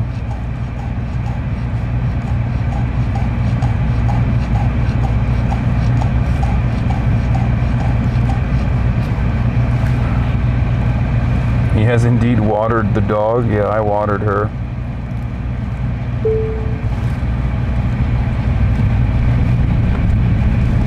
Ever watch puppies play? Yes. I mean, Kaya was a puppy, and she learned social boundaries from so many other dogs that are older than her when she was growing up. The only way for dogs to actually socialize and learn what not to do is by trial and error. Like, for example, when she had super sharp puppy teeth. For those of you who don't know, puppies have really sharp teeth when they're babies. Okay? And they play, but they don't know what the boundaries are of play. So that's why it's important to socialize dogs in the litter when they're in a big litter, because that's when they learn. They learn like how hard they can bite or how to bite and how to play and what not to do.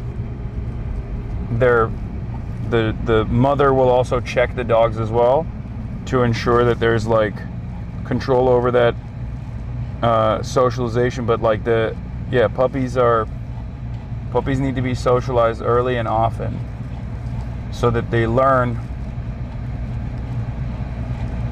how to behave.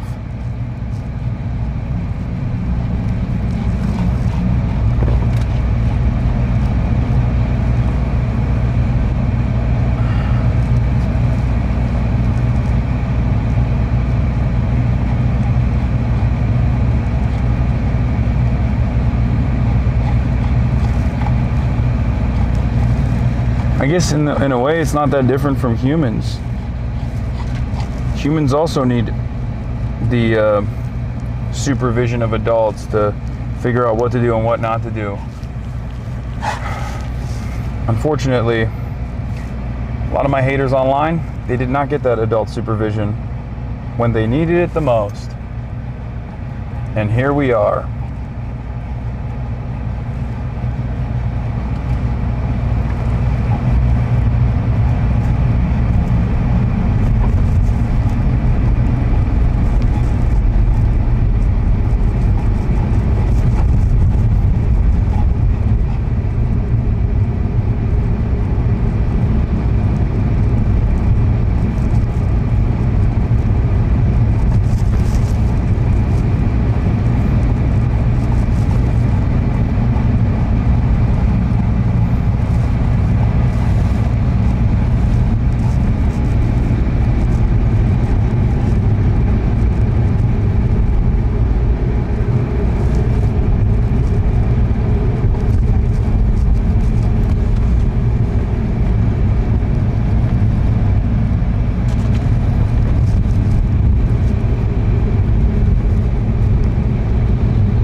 Oh, someone sent me the photo of the I Bite Fascist. Wait, hold on. I'm make sure I put it on DND.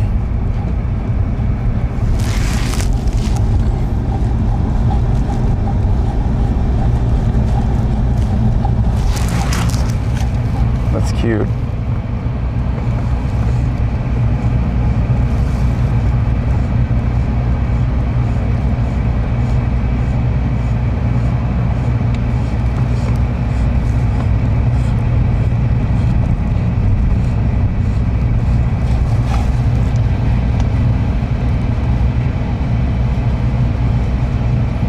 Wow.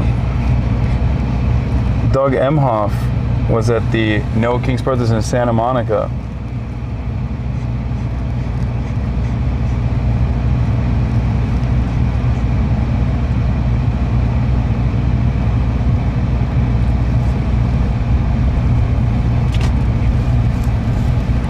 Doug Emhoff, his law firm actually is offering to give Donald Trump pro bono legal work. For those of you not in the know. I guess we contain multitudes.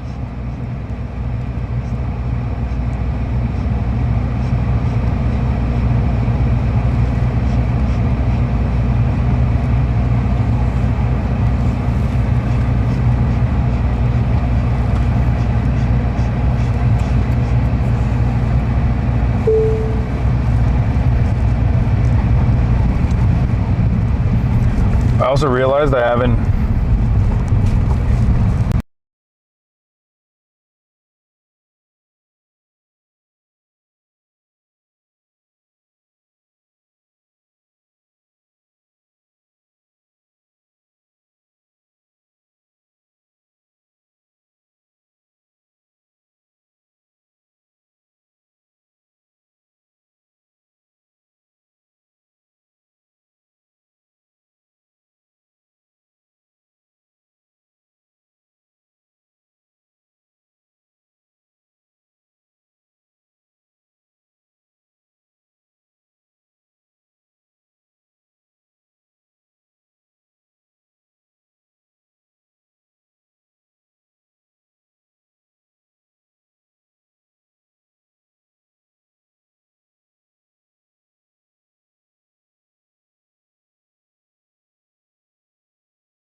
And we're back. We had a little oopsie chat. I forgot to plug the connection back in. I forgot to plug the wires back in to actually charge the main receiver. So we were just eating away at the receiver's own battery. But I mean, it served us well for as long as it did, surprisingly enough. But in a little bit, we're gonna go dark regardless, so. But I wanted to make sure. And I used that opportunity to order some food because I'm fucking starving. Damn you, Lane, I know. Very generous of you, Hasan. Yeah. Taking the blame.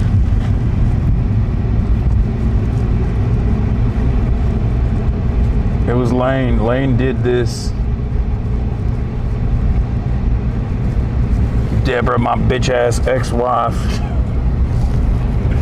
Come on, Lane.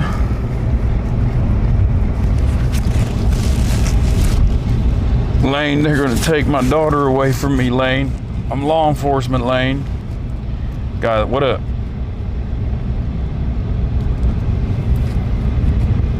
What an incredible video that was.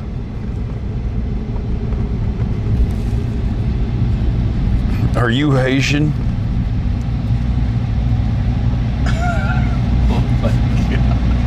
It was crazy. That man was out of his dang mind. We can probably cover the camera now.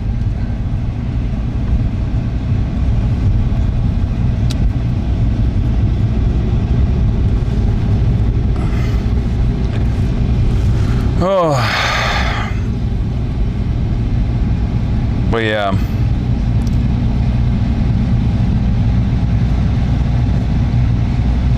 Chatters, if you've never been to a protest or organized events like these, you should. The feeling of solidarity is intense and amazing, and honestly can change you. I think it's interesting that like a lot of people's questions immediately were like, "Do you think this will be effective?" And I think this is the first step. In order for this to be effective, and it's something that I've thought about quite a bit as well, considering that all of the leftists at home have also been asking that same question, perhaps in a more cynical tone. And in order for these protests to be effective, we can't just stop at these protests. Like, the protests are there to express discontent, to show anger and resentment towards the specific policies that this administration is engaging in. But beyond that, we have to organize. Because there is no world where power will concede without any force whatsoever. Power will never concede without demand, and power will never concede without even force. And by that, I don't mean, violent direct action. What I mean by that is first organizing, and then using the organizational tools that we have, collective action, to force the administration to listen to the demands. No, there is no... What are you doing? Sit. He's trying to get comfy. There we go. Not used to sharing back there. Yeah. Well, Fiona's a little smaller than Hasan.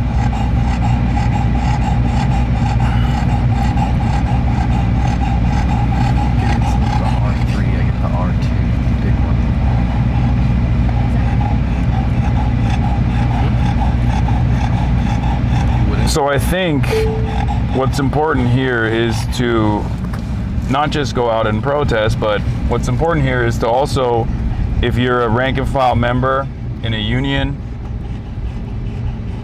if you're a community organizer, to organize your community to engage in some kind of direct action. There's a lot of organizations in Los Angeles that already do this. Churla is one of the best ones for advocacy and protection for migrants. We were talking to one of the dudes that works for Churla.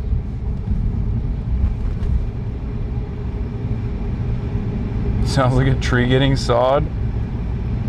Yeah.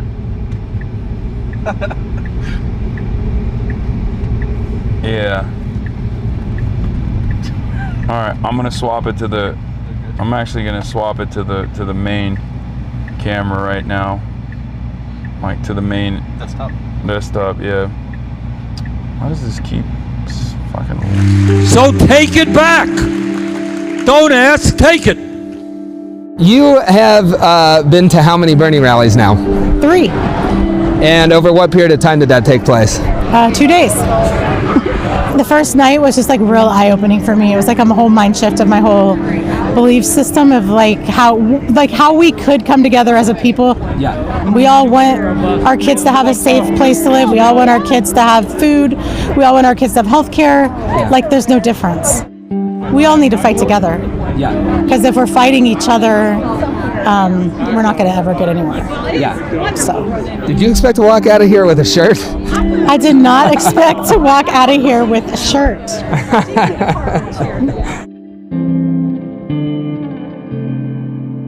Hi, thanks for watching our video. If you like this story and you want more stories like this, be sure to like and subscribe to the channel to get more Perfect Union in your feed. And if you have stories that you want us to investigate, drop them in the comments below. Getting information from all agencies and giving the updates.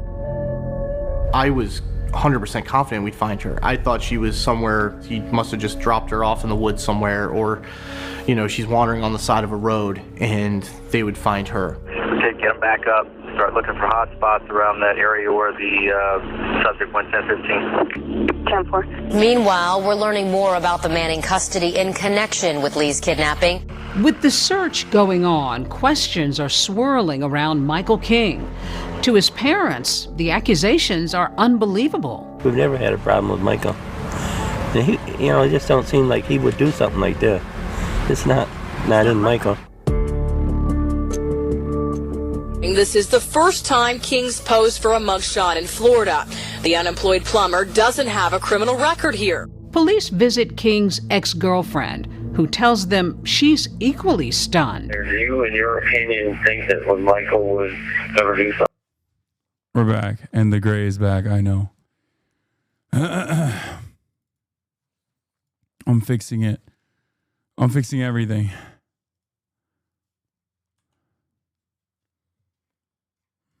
All right. Let's see what has happened. Foreclosure at the time and had broken up with his girlfriend. All around the country. While I was running around.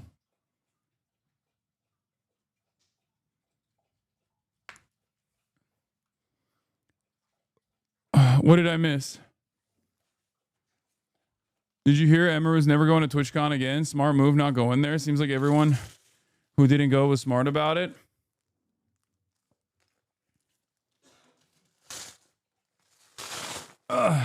Emma made a response. I'm going to take the vest off. I am.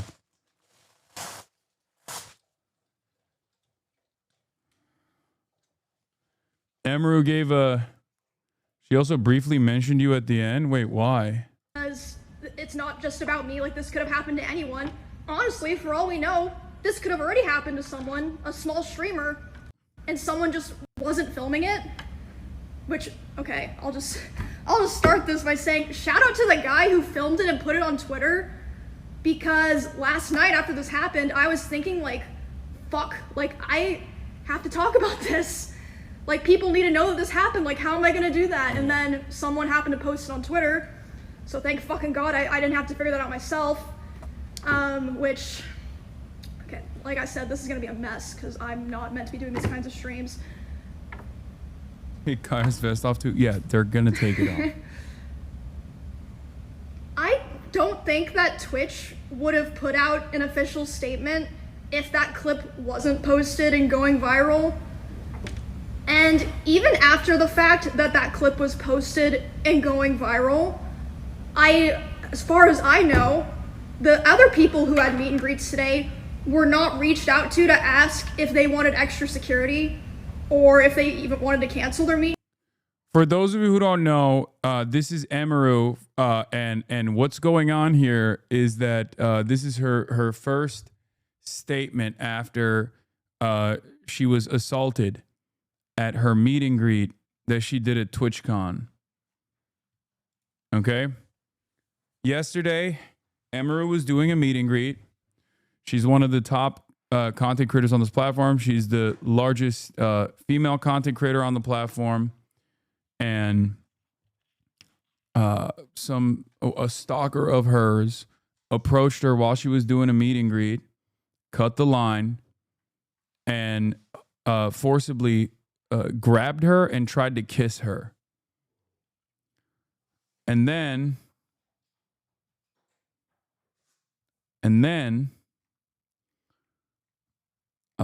Amaru's own personal security detail pushed him off. But he was able to walk away and walk freely, as a matter of fact, like literally just like leave the premises and walk freely without another person actually reaching out. Another person actually, like from the security detail or from TwitchCon at all,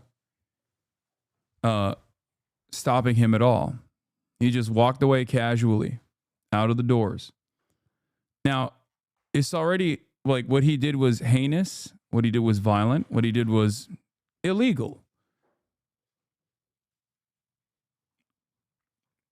And this is her reaction to it after the fact. Twitch released a statement. TwitchCon released a statement. Twitch released a statement. It was not a great statement, to say the least. And this is her going through the events now and talking about it. Greet, like maybe some people were, but I know for a fact Extra Emily wasn't. My personal manager made sure that she had extra security. No one reached out to her. Don't know about everyone, but I know that for a fact. Okay, so let's just start from the beginning, because I want to be able to run through everything. This is her statement an hour before her TwitchCon show. Twitch gave her this room for her statement and she blasted Twitch. I mean, yeah, she has every right to do so. Before the show starts in a fucking hour. Okay, my notes are a fucking mess. It looks like a schizo board. But yeah, again, thank you to the guy that put it on Twitter. Thank you to the people that talked about it, because otherwise I don't know if anything would have been done or it would have been taken seriously, straight up. So I'm just gonna go through, from my perspective, what happened, what I saw, the order of events. Unless there was police notified on the premises, who would have detained the assaulter? You can't just grab people in public. Wait, what are you fucking talking about? The security team at TwitchCon should have detained him until law enforcement got there. What the fuck? Also, he literally had a fucking pen in his hand, and you can see in the video. What if he had a knife in his hand? Like, a crime took place. It's a sexual assault.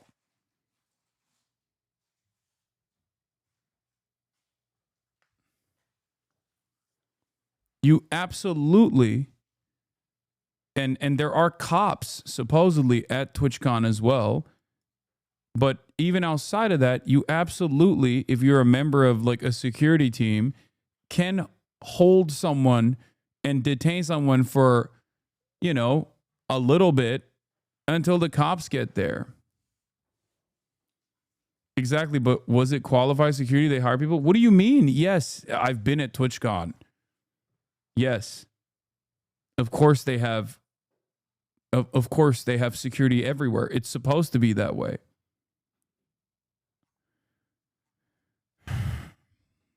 That's their job.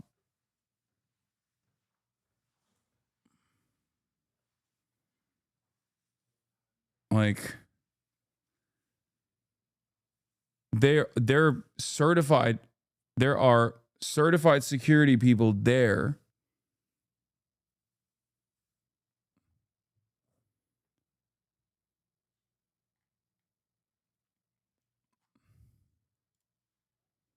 So I was doing my meet and greet, and I've seen people saying that it was an obligation given to me, like to be a featured creator and to have my show, I had to do a meet and greet, which is true. I was told that I had to do a meet and greet, but as far as I know, there's some people that canceled.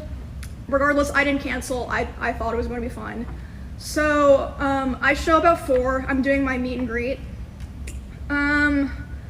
This happened about 30 minutes into my meet and greet, so I was probably only like 20 to 30% done with my meet and greet.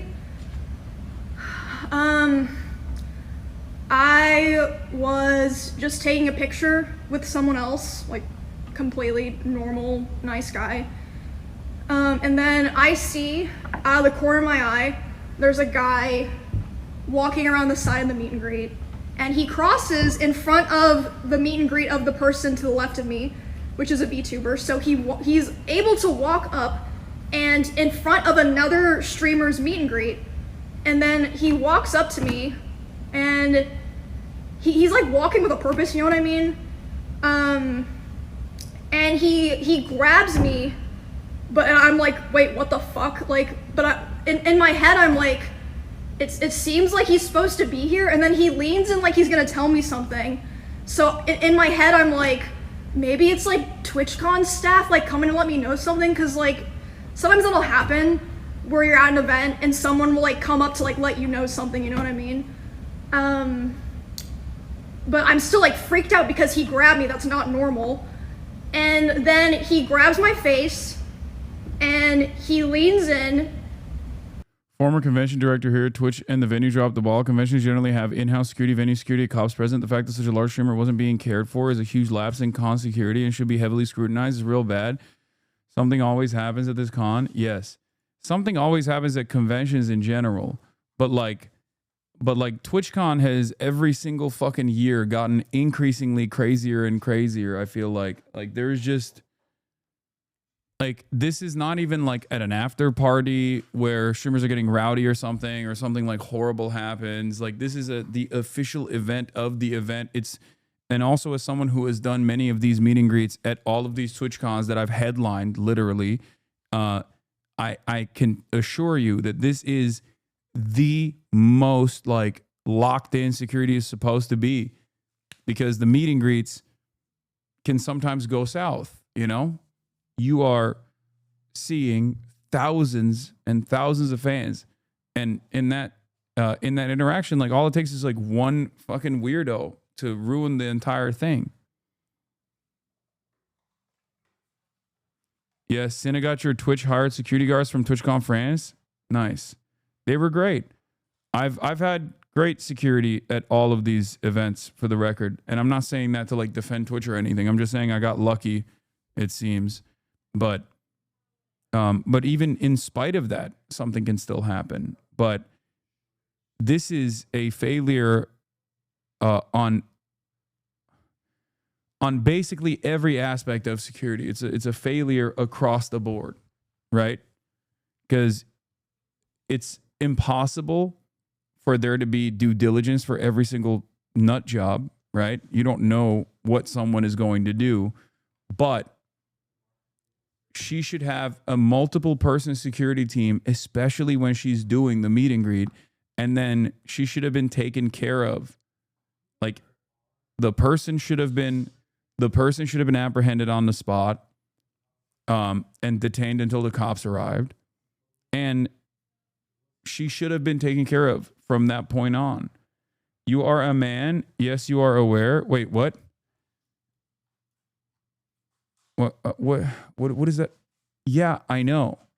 I'm saying that despite the fact that I was a man, and I am a man, I had proper security at these events, partially because I get a lot of death threats. But Emaru has a lot of stalkers. She should have even better security than me. That's my point. Like, my point is, she should have even better security that is even more on top of the situation.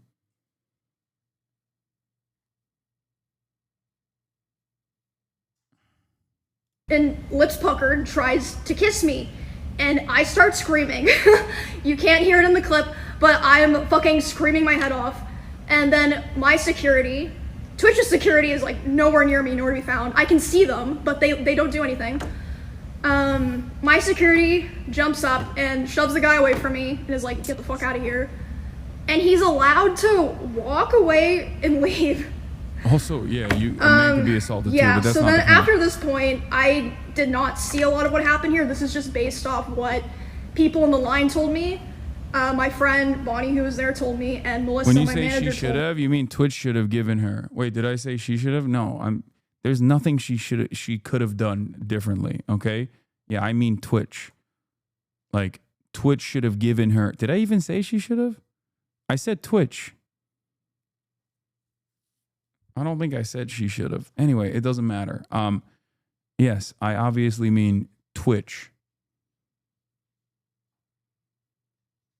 Twitch should have done a lot better in a lot more in terms of making sure that she was safe. You said in terms of she deserves? Oh, yeah. me. So the woman who moved me away from the meet and greet was my personal manager. That was not Twitch staff. Oh, yeah. You said she should have had, as in Twitch should have given her. Okay, why are people being so fucking crazy, man? Yes, I said she should have had extra security. As in, Twitch should have given her extra security. Jesus Christ. No one in Twitch staff came up to me to like see what was going on. My manager and Bonnie moved me to the back, and they're like hugging me and being like, do you want to finish your meet and greet, basically. And I was back there for like a minute, and I was like, you know what, like I want to finish it. That's like, crazy. That also is you know. That's also extra crazy that like she got fucking violently assaulted on the meet and greet line and took a couple seconds to herself and then went back out there is wild. They're just nice, normal people. And I go back out there, and still there's no one from Twitch there. And the poor guy that I was taking the picture with originally, he's like fucking mortified, and he's like, what the fuck just happened? And again, no one from Twitch there. I say to this guy, I'm like, I'm sorry you had to see that. And he's like, no, like, I'm so sorry that happened to you. Why am I having to tell the TwitchCon attendees and my fans, sorry you had to see that, and not like someone from Twitch or Twitch security? Anyway, so I didn't see this. This is just what my friend and my manager were telling me. The Twitch security like kind of like got together after that, and we were like, wait, what happened? Oh, I didn't even see what happened, haha, and just like started talking about something else. So it's like, okay, and then that's the events of what happened, just to like line all that up. But I didn't talk at all about the aftermath of all of this at all, and I don't think anyone knows this, save for like maybe some streamers that I'm friends with that came to spend time with me or that I talked to last night. Whew, okay. So I finished the meet and greet, and I was escorted back to my hotel by my one security guard. Oh, and also, by the way, I've seen clips people bringing up clips of me talking about how my previous favorite security guard was permabanned from TwitchCon because at a previous TwitchCon 2 years ago, I think it was 2 years ago, there was a stalker and he held him by the arm until police got there. I mean, I just don't... Like, there's Comic-Con, there's VidCon, there's so many different conventions. Like, I don't understand how this is, like, getting increasingly worse year over year for Twitch.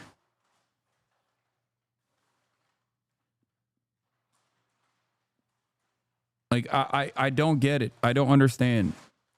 The parasocial aspect of Twitch, I know, but, like, VidCon is parasocial, too. Like, it's not like, I don't think it's necessarily that like Twitch has extra, Twitch is like extra parasocial.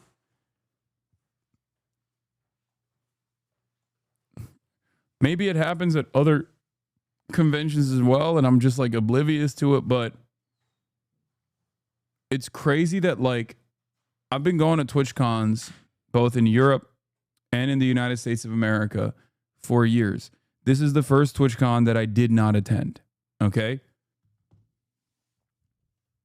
This is the first TwitchCon I did not attend. I've gone to conventions for other things. I've gone to Anime Expo. I've gone to VidCon. I've gone to basically every other type of event like this. And last year's TwitchCon, if you recall, if you watched like the Fear End podcast that we did last year after TwitchCon, you will realize that even back then I had noticed that there was a real problem with like streamers that were going from other platforms, specifically like Kick usually, just to like disrupt the event. And many of them did, and disrupt the event through like targeted harassment at other streamers, both in and around the event area. Okay? They did that. And I didn't like that. I criticized it quite a bit. Nick Pollum literally got assaulted. Like a Kick streamer who was streaming on the convention floor straight up went up to Nick Pollum and like licked his hand. He was sexually assaulted.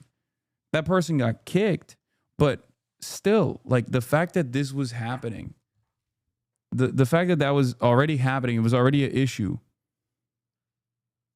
I licked his nipple, sorry.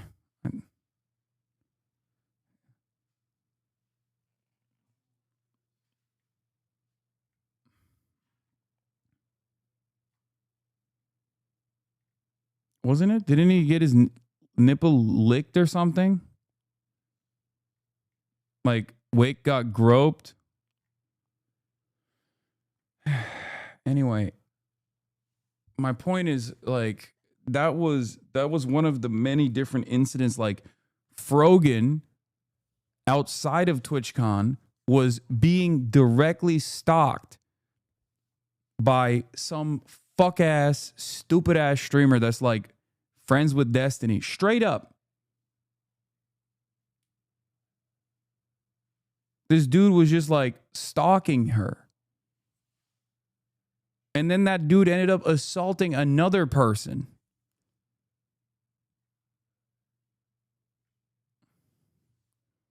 Like all this stuff took place last year. It's fucking nuts that there wasn't like additional precautions taken. It feels like every year it gets worse. And because of that, he was indefinitely banned from TwitchCon. Like from all of TwitchCon, not just the venue, because that was in Las Vegas. Anyway, that just a side note. Okay, Yeah. Oh, he's the one. Yeah. E-Rob got into a fight with a Kick streamer last year too. Yo, that's the same one. I think that's the same Kick streamer. Like there are fucking streamers that just straight up do this.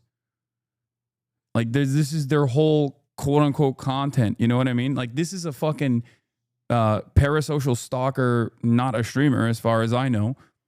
But like it's insane that all of that happened and there was nothing There was nothing that Twitch did to like explicitly take additional protective measures, and it's still fucking going on a year later. Man, I wrote down a lot of shit here. Okay, can I just also say, what you guys are seeing here is character development. I've always been the person who never says shit. Like, I just want everyone to have fun and for things to go well. Why am I the person who has to do this? Anyway, after I'm escorted back to my hotel, I let some of my friends know they come to my hotel to see me and spend time with me, like make sure I'm okay and everything. And then my manager's letting me know, she says, okay, my manager, I've contacted the police, they're gonna come talk to you about pressing charges, etc. They're trying to find the guy, they haven't found him.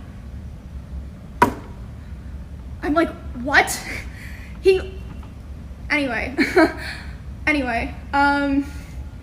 So at some point while I'm with my friends, a police officer comes and talks to me, interviews my manager, talks to my Twitch partner manager, who, by the way, she's so sweet, like she didn't do anything wrong here. All of that happens, and then I'm complaining to my friends. I'm like, the fuck do I do here, guys? Like, I have to talk about this, blah, blah, blah. And they're like, oh, like, don't worry about that right now. And then suddenly Wake's like, wait, why is my Discord saying hope Emmy's okay? And I'm like, oh, fuck. I guess the clip got posted. Again, thank God someone was filming, because otherwise I don't think Twitch would have said anything. So after that, I start getting a lot of messages. I'm responding to people, and my manager comes back to me and she's upset. She's like, okay, I've been talking to Twitch people and I'm really upset because I noticed a lot of negligence around the event and I'm not happy with the way that they're handling it now. And I'm like, what do you mean? She's like, well, I asked them, you know, like, what are they gonna do about this? And you know what they said initially? They said, oh, well, he's banned from the platform for 30 days.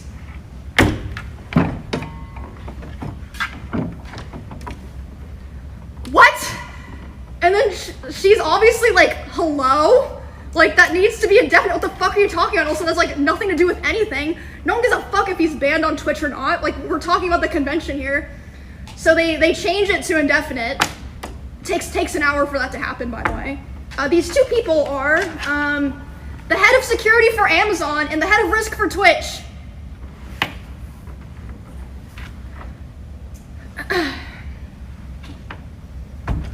Also, later the same night, I'm not gonna drop names here because I wasn't there, so I didn't see it, but I had multiple people tell me that key Twitch representatives last night were out partying. Okay. Also another detail, sorry, my lines are all crazy here. My Twitch didn't approach my manager to talk to their head of security. It took them 2 hours to approach her to talk about what happened. And by then she had already talked to police and called a lawyer on her own, my manager, Melissa. And they showed her a photo of the guy that I believe a fan took, by the way. A fan took a photo of him, not one of their security guards. Brother, that is fucking insane. I mean, the 30-day immediate suspension, like, what are 30 days for sexual assault? What are we doing? If he kills someone, what do they get? Like, you know, six months max?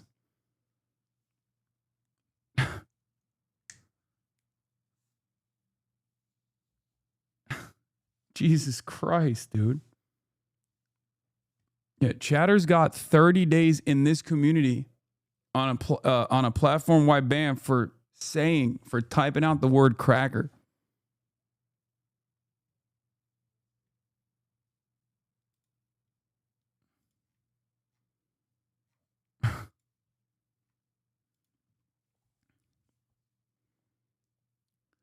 I mean, but once again, it doesn't even fucking matter. It doesn't even fucking matter. The Twitch ban doesn't matter. I don't think anybody would even be talking about the Twitch ban if Twitch didn't come out and start with, we're banning him from the platform and the convention. Like, it should have been, we detained him immediately and we released him to law enforcement.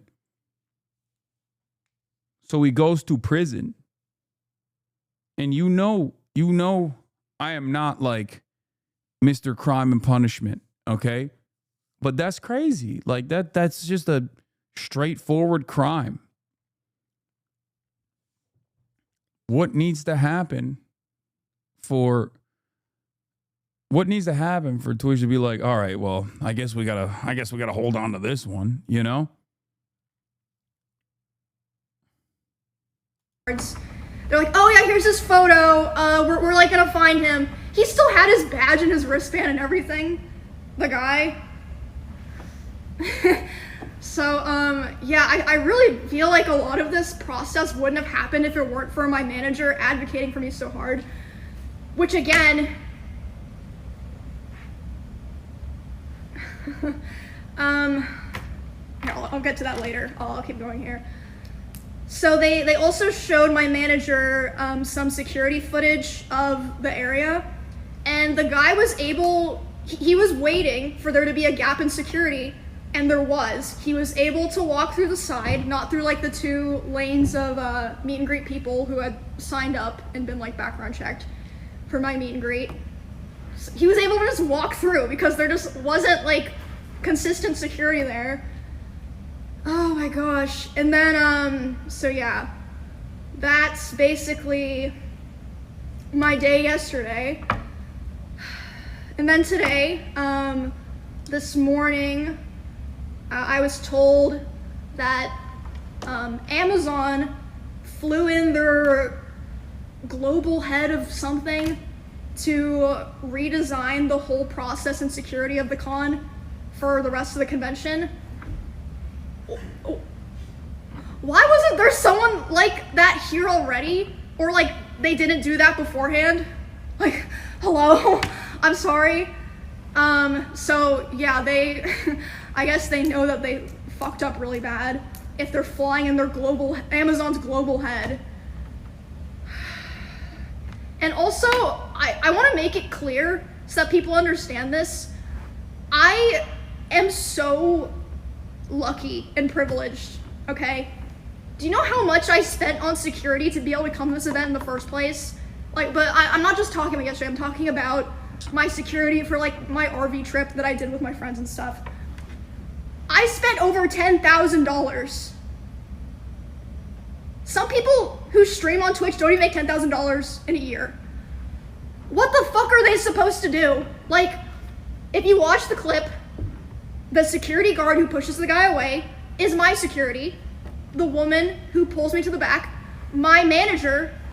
If you're a small streamer and you don't have those resources, or someone in your line's not filming, what the fuck do you do? Also, Emaru's not a small streamer. So where the fuck is the convention security in general for the meet and greet space? And where the fuck is the event team, the event security team? Because the top content creators on the platform, aside from the privilege that they have, do literally get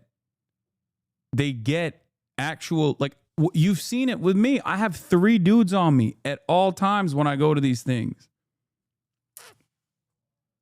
I had 3 dudes, one right next to me, and then one scouting out the crowd, and one, like, usually when I go to these sorts of things, like the convention itself will be like, yeah, we have to make sure that there's like crowd control. You know what I mean? Okay, bro, not the same situation though. I don't know if you know who I am, but I have been in this exact same situation. I've done the meet and greets at TwitchCon. She should have had Twitch security teams on her at all times. How the fuck are there top content creators on the platform that do not have security teams on them at all times?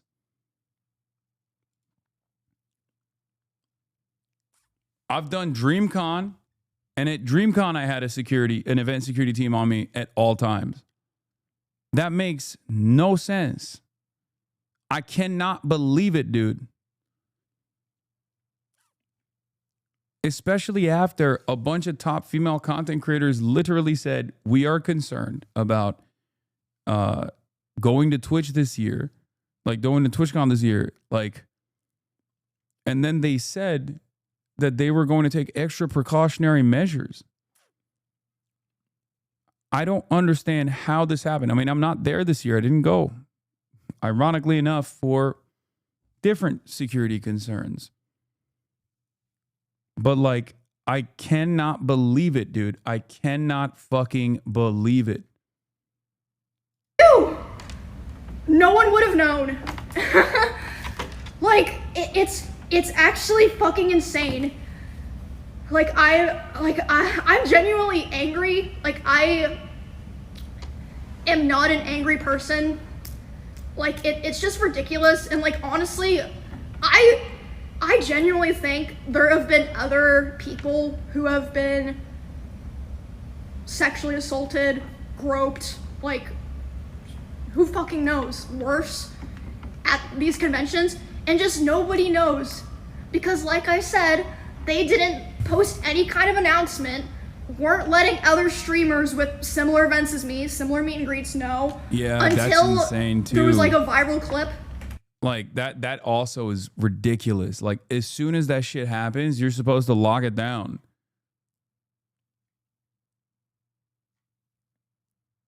That's also crazy.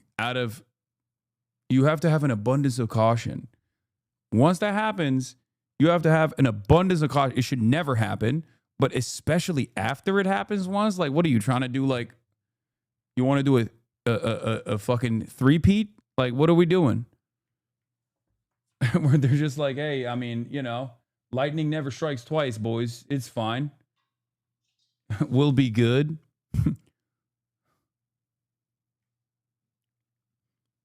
It's so crazy because, like, even on the PR aspect, I know big companies only care about their PR. I get it. Okay. But, like, even on the PR aspect, look at the PR now. It's fucking devastating. You know what I mean? You're losing so much more goodwill in the process. This is something that I describe all the time about the way that companies operate. When they're so profit focused in the short term, they end up having way worse long-term consequences on profit margins across the board when they're corner cutting because of incidents such as this one. If you're Boeing, for example, and you cut corners on the production side, the moment that your fucking doors start flying off your airplanes because you're not making sure that you have the same exact process, you're going to fucking, your stock price is going to take a nosedive.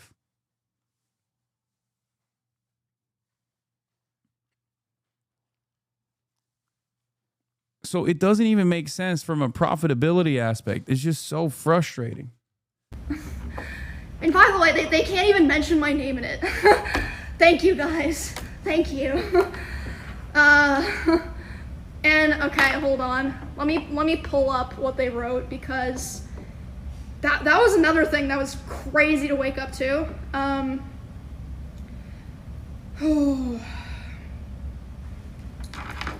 All right, let me read this. The safety and security of all those attending TwitchCon is our highest priority.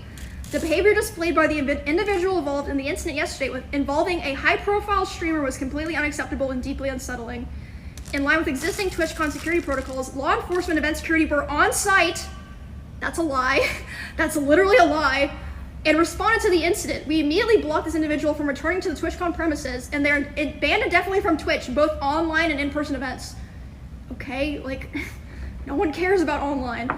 We are coordinating with the impacted creators team, that's true, and per our standard protocols, continue to cooperate with any law enforcement investigations.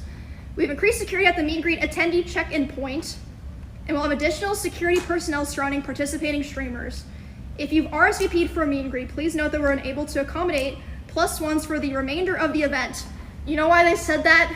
They only thought about that because of Melissa, my manager. She said, were you vetting people coming through the line? They said, oh yeah, everyone had to sign up and they get background checks, but they're allowed to bring a +1. Well, are there +1s background checked? No. Melissa was like, Insanity. okay guys, Twitch has a zero tolerance for harassment or acts that inhibit the safety and security of our community. I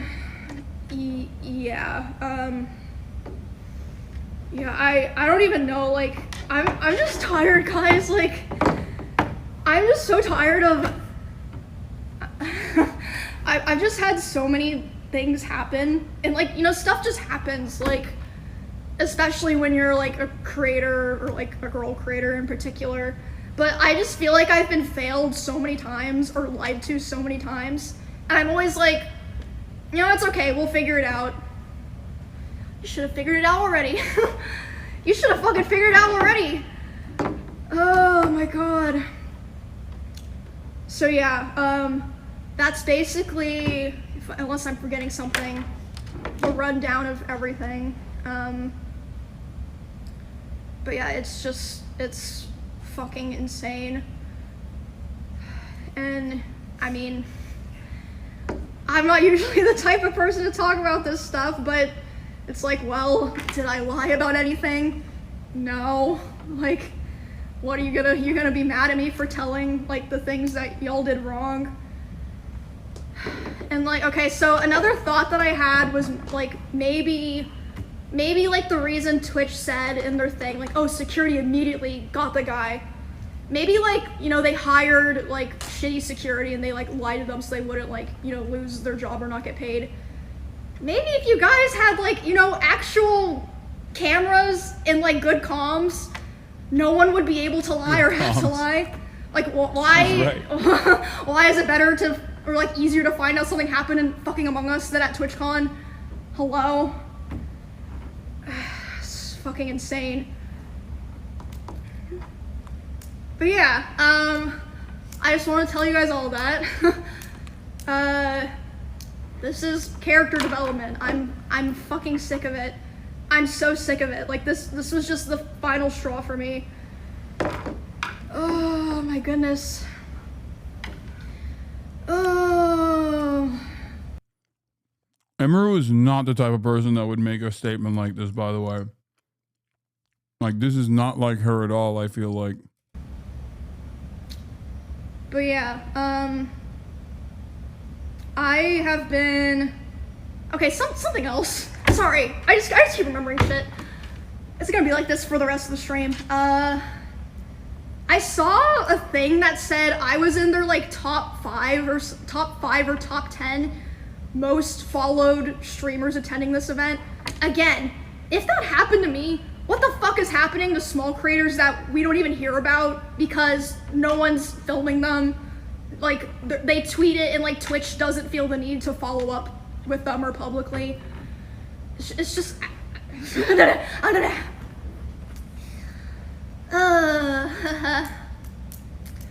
But yeah, I think I covered everything, and I've been a streamer on Twitch for 10 years. I attended the very first or maybe the second TwitchCon ever in 2016, 2015. And yeah, like, I understand back then it was different, but I feel like they're, like, I know they say there's security upgrades, but it really feels like there's not.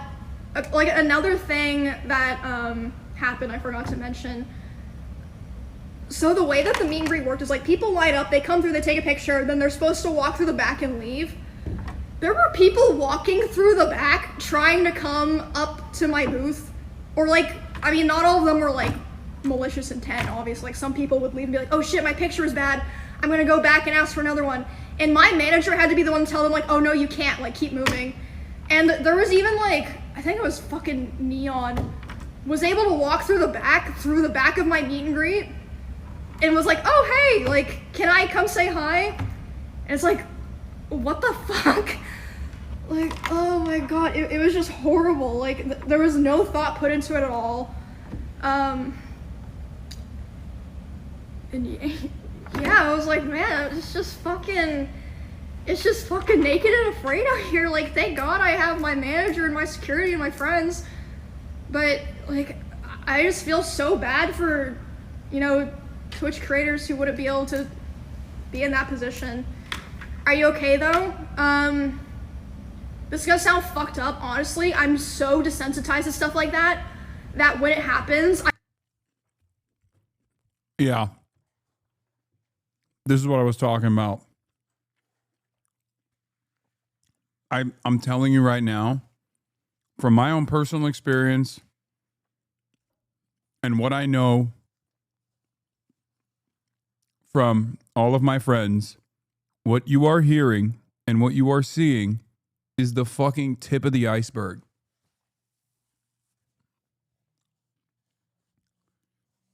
Especially women on this platform, dude. Especially women. This is not like when I used to say this back in the day, people would be like, oh, you're just trying to be woke, or you're being a white knight. It's not even a question.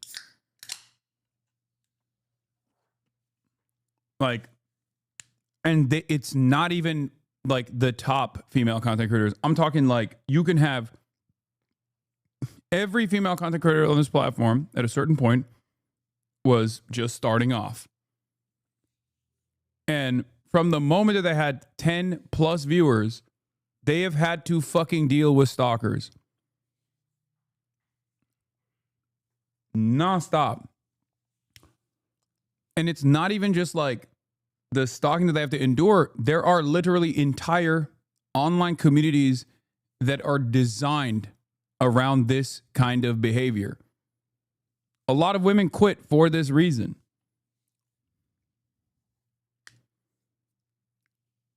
It is fucking insane.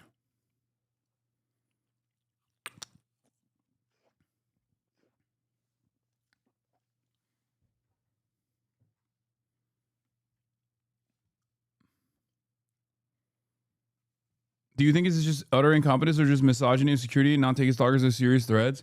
No, I think it's incompetence because Twitch knows this. Like, it's not like Twitch is oblivious, man. Come on. Emaru literally was stalked physically on camera alongside Valkyrie and Senna at the Santa Monica Pier. It's just, I mean, it is both, by the way. Yeah, of course it's misogyny as well. I'm just saying that like the primary order here is that it's unimaginable ineptitude, unimaginable negligence. Like, misogyny or not, if your job is to fucking provide security for your streamers, regardless of your misogyny, you're like, okay, we need to fucking make sure that these streamers are still protected.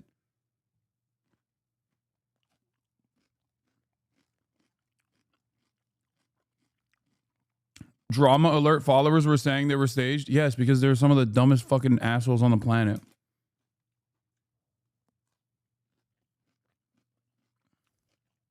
I kind of just go into like lock-in mode. I'm like, okay, I need to just lock in and like get through this. But yeah, I was talking about like, as far as her being like, yeah, I'm desensitized to this. It's because she deals with this all the time. Worry about it later. So that's how I was able to finish my meet and greet. Like, my friends were telling me like, bro, if it was me, I would have been crying. You're built different for going back out there. And like I said, I was going back out there and having to apologize to people in my own line. Being like, I'm sorry you saw that. I hope you're okay. And then they of course were like, what the fuck? Why are you saying that to me? But I felt like I had to because no one else was there. And like I said on Twitter, like, I really wish I didn't have this opinion. Like, I love trying to be like the positive, like, oh, let's get together and have fun, everyone. I really like would discourage other creators from going back to TwitchCon, not just because it was able to happen at all, and what happened during it and the aftermath. Like, it's just crazy. Like, why would their PR team say that? Like, you can literally see in the clip that he's allowed to walk away. But yeah, thank you guys. Appreciate all the support and stuff. It was pretty crazy. Getting all the messages and stuff last night. And again, I've said it like 5 fucking times. Thank fucking God that someone was filming and decided to post it, because if not, you know what I would be doing today? I would be so fucking stressed being like, okay, do I have to disrupt my stuff that I have planned to announce that this thing happened to me and let people know that it could happen to them? So thank fucking God for that guy. Like, thank you so much for doing that. And I would just encourage everyone just to stand the Proof you're a has-been making content from this pussy liberal?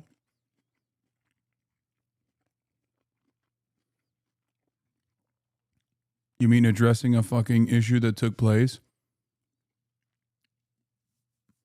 That I've talked about quite a bit and warned about quite a bit. Happening to someone who I know personally. You okay? fuck up. Stand up for yourself, stand up for other people, because if you don't, look what fucking happens, which is crazy because I saw Valkyrie, I saw Pokey, I saw Hasan, I saw Cutie saying, I don't really want to go to TwitchCon because I don't feel safe. And everyone was saying that they were stupid or overreact. Not everyone, but a lot of people. Yes, a lot of motherfuckers were saying that.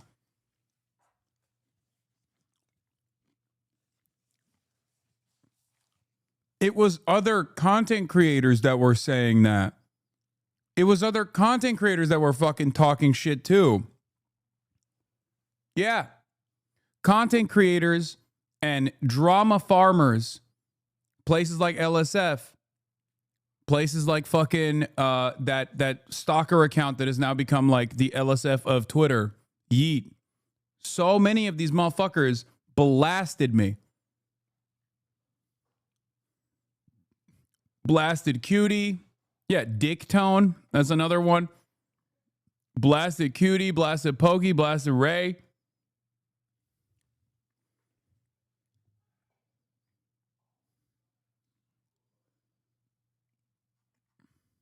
Portion of people were saying that, and Twitch's response to that was to be like, oh, don't worry, everyone else, we up security. I should have listened to them.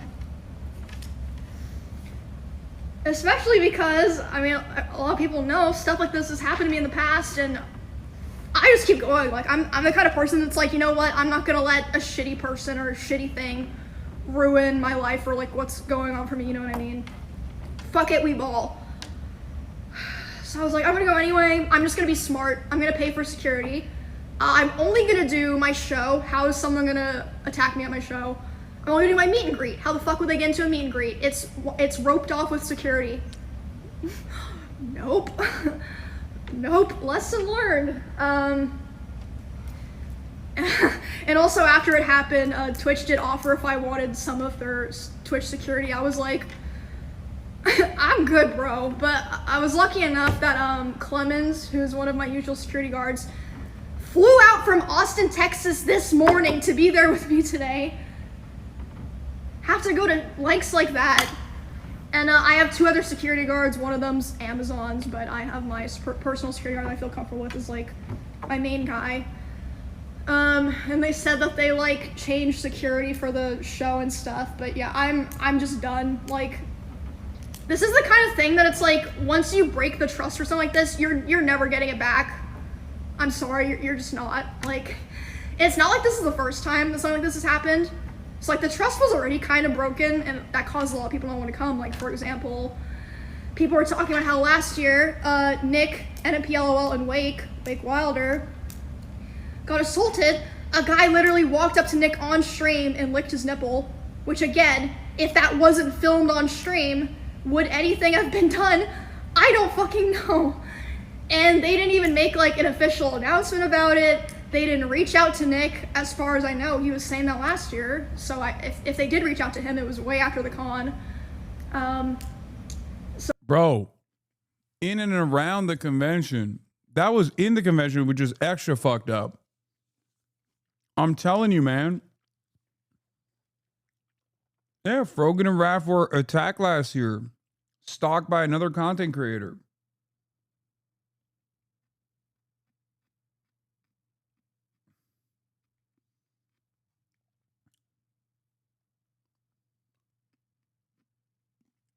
It's so fucking crazy. So it's like, did they just not think it was a big deal? Is it because Nick's a guy? Like, hello? I'm supposed to be working on my Run a show right now. I am still doing the show, like I said, because of the production staff worked really hard on it, and the cosplayers involved worked really hard on it, so I still want to do it, but this is going to be my last TwitchCon show.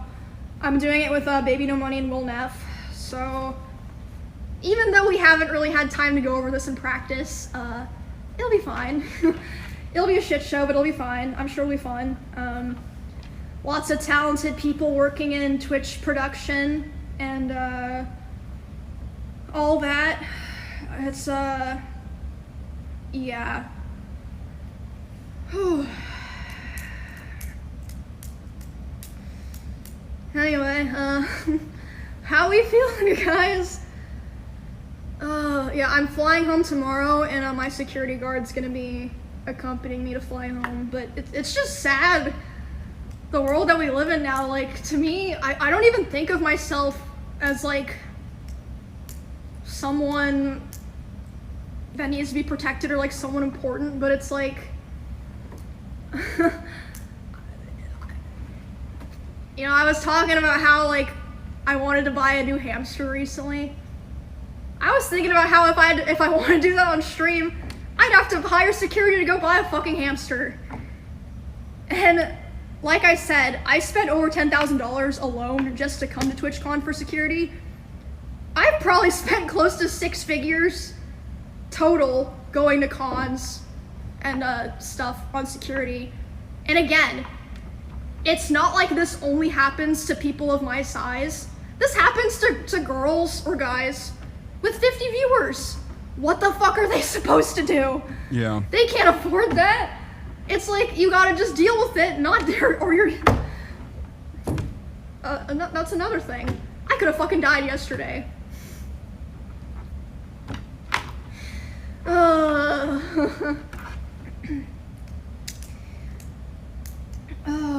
But yeah, obviously, I'm gonna be making my own personal changes going forward. I already have, like, for years, but I'm just really hurt and disappointed by how everything was set up by Twitch and, like, how it was handled after.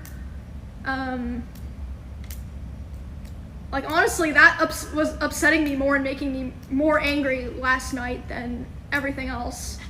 Like, it's like, okay, you know, any person can be walking on the street and get assaulted. Like, yeah, it's fucking horrible. It's fucking horrible. I think one of the, I mean, this is kind of lame to admit, but I think one of the saddest aspects of this is that I used to fucking look forward to TwitchCon. I was so stoked to go to TwitchCon. It was awesome. You get to meet the fans. You get to see all the people that are a part of your community. You get to see all of these content creators come from all around the world once a year that you normally don't get to see. And there was a real sense of community there. And it was exciting. People used to look forward to it. The big thing in Twitch culture was content creators who normally never collab in person meeting one another for the first time ever. And back then, LSF wasn't shit either. It wasn't great, but it wasn't this bad. So, like, those were all the big moments. And people would go to LSF and people would, like, look at the fucking You know, the clips of like some of the top content creators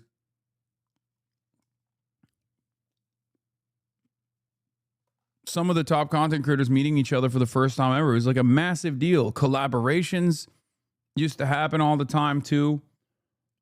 And you know, for the record, I mean, it says volumes that you felt safe going to Nokings protest, but not TwitchCon. I didn't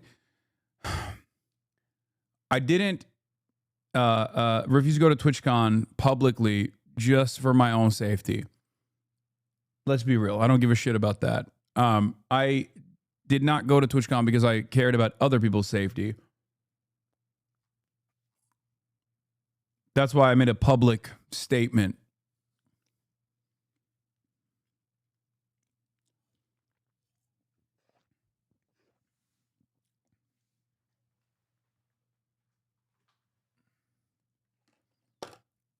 The point is, and plus, yeah, I mean, I felt safe enough that I brought Kaya.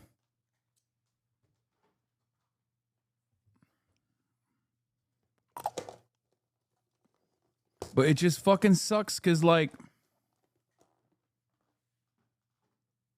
it sucks because, like, it used to be this awesome event, man. It used to be this awesome event.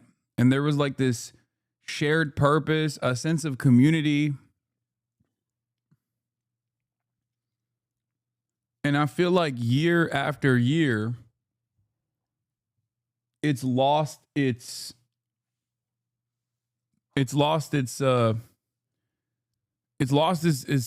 energy, its vibes. Like, your friends can't even talk about you without your weirdo stalkers sending them hate, like they defo would harass them IRL too. Yeah, I mean, there's that too, yeah.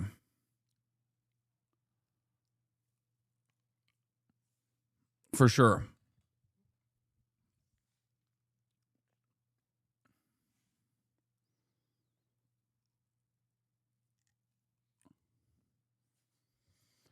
I do feel like every year it's just gotten worse and worse. I don't know. And it's not just TwitchCon either. I feel like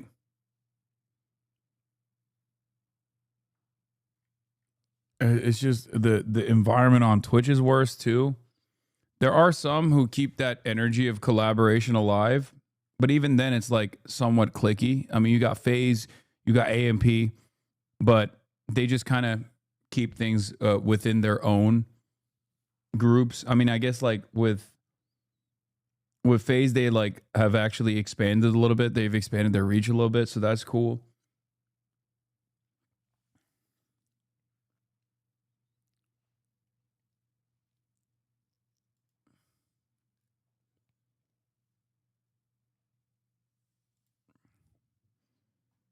Taylor Lorenz also interviewed Dan Clancy and asked him about this.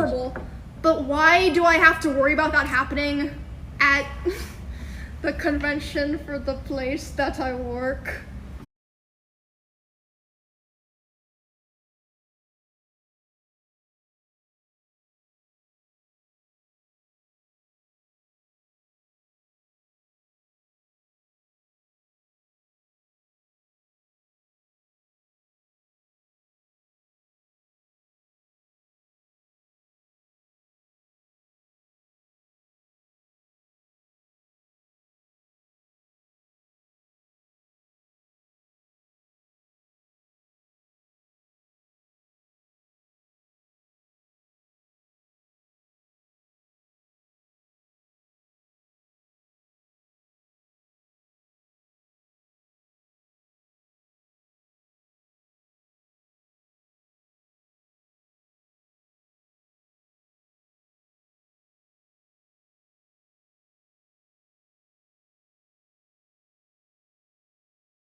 really fun stuff planned, don't we? And make some noise for Emmy right fucking now. Let's go.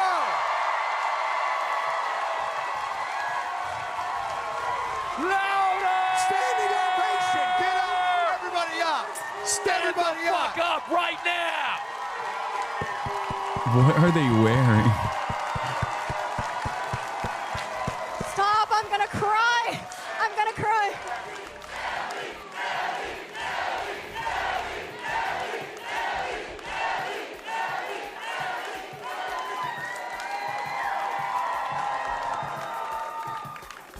That was pretty good. Yeah, not bad, not bad. Will's wearing the double deep V from the Out of Bounds collection. Yeah, I see that. I assume it's the cosplay from the gambling anime. I forget what it's called, but I watched it back in the day. All right, let's hear what Taylor had to say interviewing Dan Clancy, the CEO. And others. Obviously, we saw one Twitch streamer yesterday, Amaru, get assaulted by a male fan. Okay, and a lot of streamers have, especially female streamers, have talked about, you know, the danger that they feel from these sort of toxic, I guess, parasocial kind of creeps. What are you guys doing to prioritize safety? Because I know also a bunch of Twitch content creators said that they were too scared to even come to TwitchCon this year, just in case something like what happened yesterday would happen. The safety of our creators is the top priority. The challenge we face is a challenge in today's society. It's not limited to Twitch. It extends throughout our society. I do think that when you're live streaming, in many ways, since you control your community and you can ban people, you can make it so that those people that you don't want engaging with you and participating with you aren't there. Okay, it's very different. You know, when I use other short form content and people say all sorts of stuff, well, I can't stop that. But when I live stream, they basically don't bother me. Now, what happened yesterday obviously was something that we care deeply about, securing this environment. You know, we're looking very closely at everything that happened there, and I care deeply about Emmy. She's a friend of mine, and so I want to see how we can support her. This is just something we have to keep working on. I think everyone identifies our tools in terms of trust and safety as the leaders in the industry about helping creators, but that means there's always more work to be done because that's the world we live in now. Demi had posted earlier today that I guess this fan was allowed to cross. Actual worst possible answer. I mean, I don't know what he's supposed to say as a CEO. Yeah, this is him as a CEO. Yeah, I've never in my life met a CEO that's been like, well, you know, guys, we're really fucked up and we're dog shit. You know what I mean? We really cut corners on security this year. Okay, what are you going to do? What are you going to do?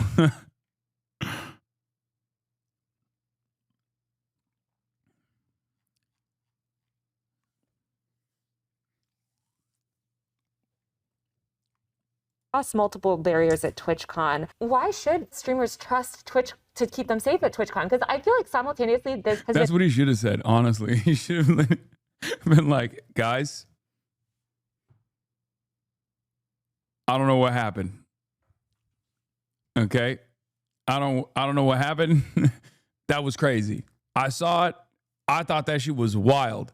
How the fuck? I was thinking, where are the authorities? Where are the authorities? What the heliante? What the heli? What's going on here? I mean, are we for real right now? in such a secure event to the point that even like journalists have had struggled. Like, you know, it is very secure, but here's this man that just walks up and is somehow able to bypass all these things. So why should they trust the platform when slip-ups or, you know, issues like this have happened? Well, I mean, as you know, I think you toured some of what we do in terms of security. The reality is, even as you do a lot in terms of Unfortunately, the answer to Amazon and their shareholders, you can't just admit fault and open them up for full liability here. I don't like to, but what can he do? No, I know. I mean, that's his role. His role as the CEO is to fucking say that in this moment. Security in today's world, there are challenges that can present themselves, especially when someone is putting. The thing is, like, there is a low key truth to the dynamic on Twitch. It's just that is precisely the reason why you're supposed to be extra attentive. Like when he says, "Oh, this is a thing that's like a major problem everywhere on all the platforms, and especially on Twitch as well." Parasocial relationships, dynamics among stalkers and content creators, lines getting blurred, and people thinking that, like, you know, the person on camera is your best friend or whatever, right? But like, because of that reason, you have to have maximum priority on securing. Unlucky is Kaya, good bro Chacho. See, we are demonstrating exactly what we do here in terms of silencing fucking morons in the chat. I think people know this already, but if you find yourself going into the chat of a random content creator to write stuff like this, 100% easiest lock of the century, Kaya lives an infinitely better life than you. Most human beings do, and Kaya lives a better life than most human beings.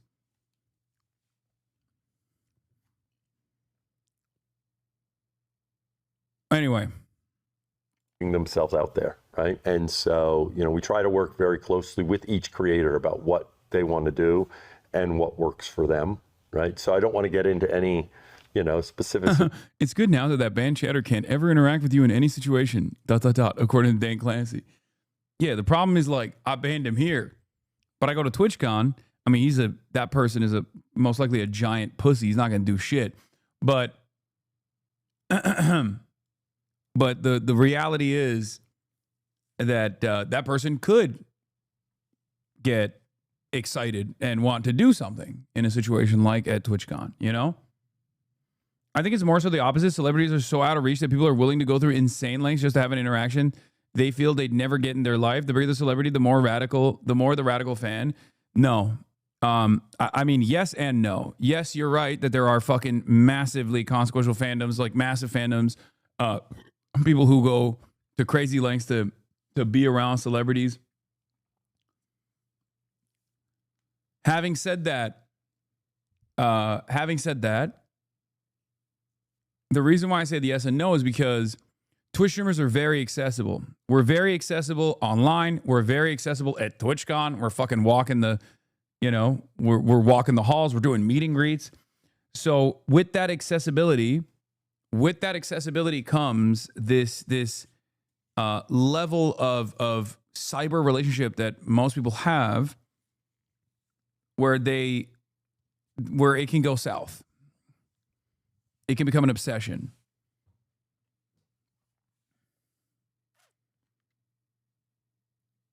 Details, but part of that is working with creators and, you know, trying to find them. Right now, we're definitely, you know, ramping it up to make sure creators know that we have the resources there to help them figure out what's right for them.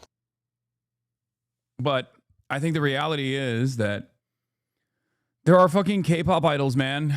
They are gods, okay? Especially in places like Korea. And while this kind of stuff does happen every now and then to them as well, it doesn't happen at the same level or frequency as it does to Twitch streamers.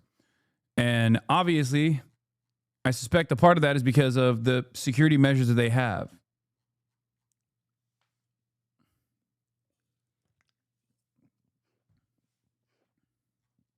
You feel me?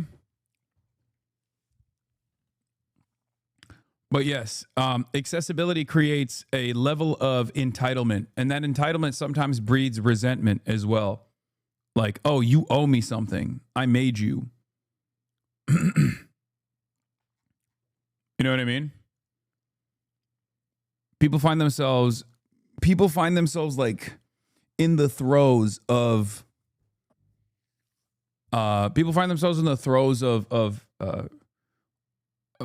tremendous passion.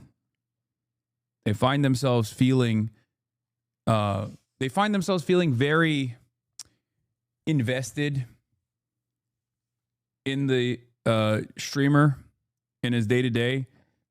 They find themselves seeking out more information about them, and without realizing, they get into dangerous territory.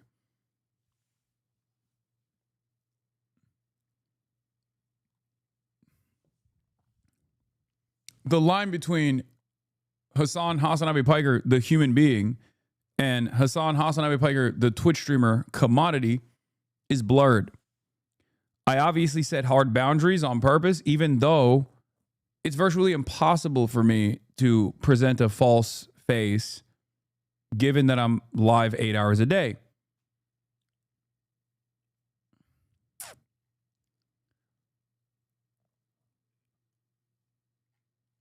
It's just, I don't know. I just don't know how to, I don't personally know how to deal with this shit. I'll be honest with you.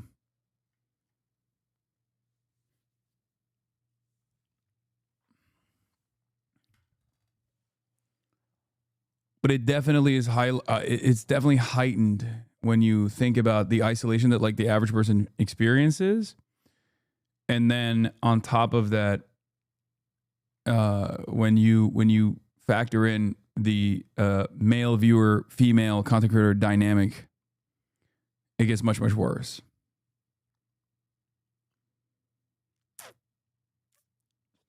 What would you say is the main cause of difference between old TwitchCon and current day TwitchCon? I think like in older TwitchCons, there was a more familiar environment.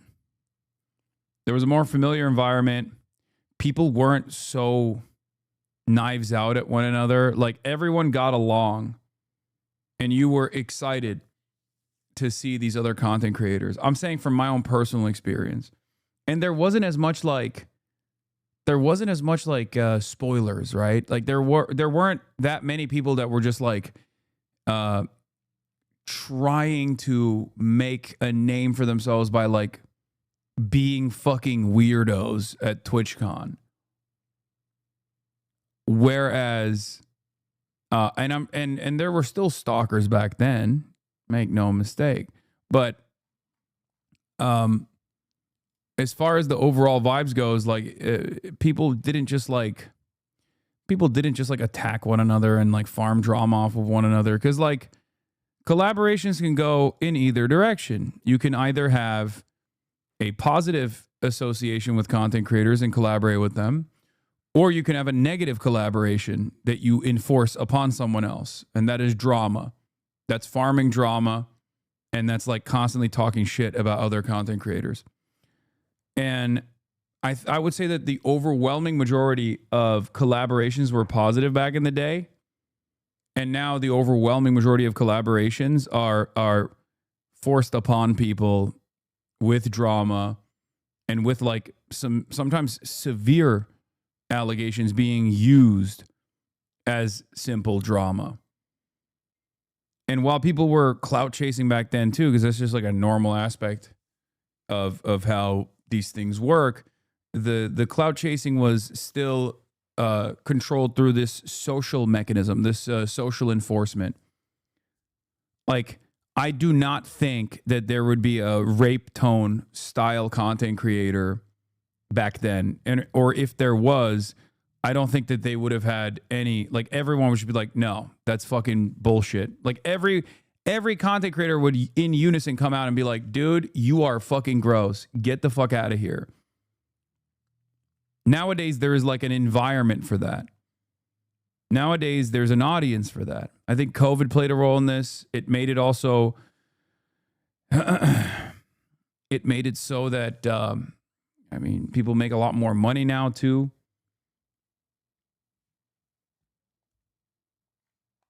Yeah, it's become this weird, like fucked up reality TV style situation. Twitch used to ban partners for harassing other partners. Oh yeah, that's true. Yeah, that's actually a good point. I forgot. Twitch used to literally ban partners for harassing other partners. Can you imagine? Can you imagine that right now? Think about that. That would be like 90% of top content creators would be banned off the fucking platform if that was still enforced to any degree. We used to talk about fucking hate raids and stuff. That was part of the reason why even what's his face got banned off Twitch.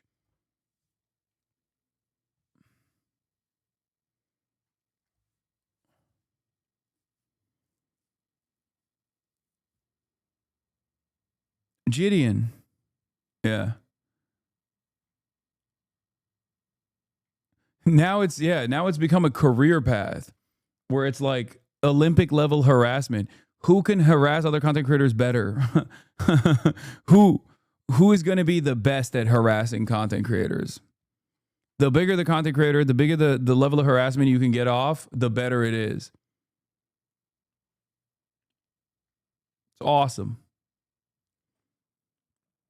And now we're forced to be isolated. I feel like streamers did used to call out bad behavior often, like every other week, but now they're scared of those who do the bad behavior because Twitch doesn't care as much.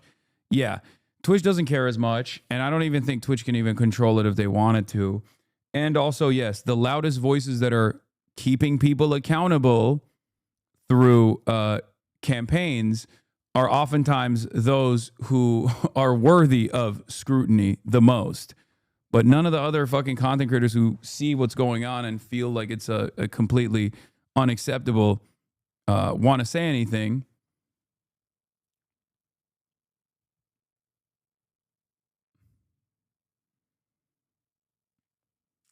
I mean, think about it. Yeah, when I met you at TwitchCon 2022, you just gotten hassled by some Sam Hyde weirdos trying to start shit. Yeah, TwitchCon 2022.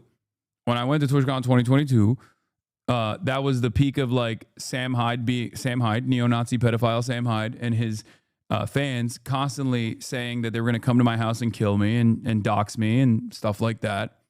And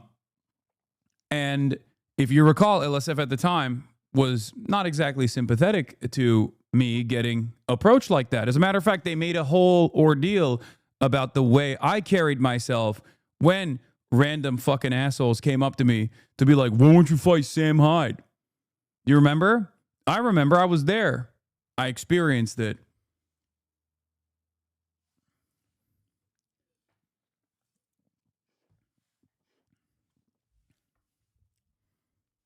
It's interesting. Like, this didn't happen overnight is what I'm saying.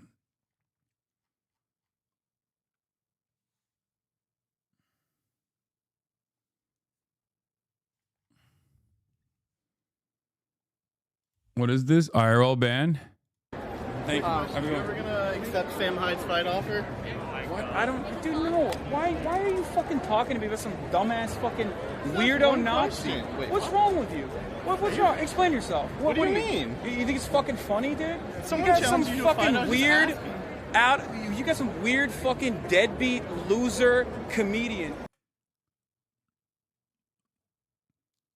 Everyone came after me for this, by the way. They were like making content off of how how I was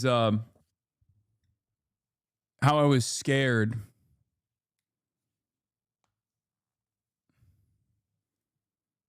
And also that this was like perfectly valid and shit.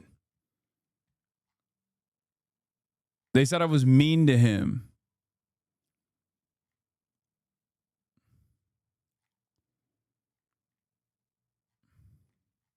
Thank God I shaved my head, by the way. Holy fuck. Long hair Hasan was terrible. There's W. Brandon, security guard. Who was completely fucking lost all of its importance on the world by fucking himself over, by giving Andrew Anglin $5,000 in his fucking Nazi defense fund. And you're going to come to me and be like, it's so funny. Yeah, it's not funny, is it? Do you like that? Do you think it's funny? I would like to see the fight between you two. Yeah. There's no explaining. I don't want to be around these fucking losers, and you should probably conduct yourself a little bit better.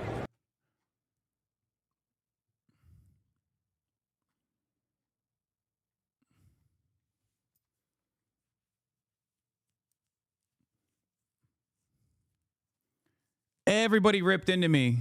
Everybody ripped into me back then. Said I was fucking a big ass meanie too. Remember, literally pedophile neo-Nazi. Okay, straight up, 100%, a pedophile neo-Nazi whose major media moment was going on television after a boxing fight and being like, Hasan, I'm coming to your house to kill you. And for like years, I mean, and still to this day, his fans still like constantly make that joke, including that one guy who posted about Emiru getting approached by a stalker. he had made that same joke as well. Hasan Piker, I'm coming to your house to kill you.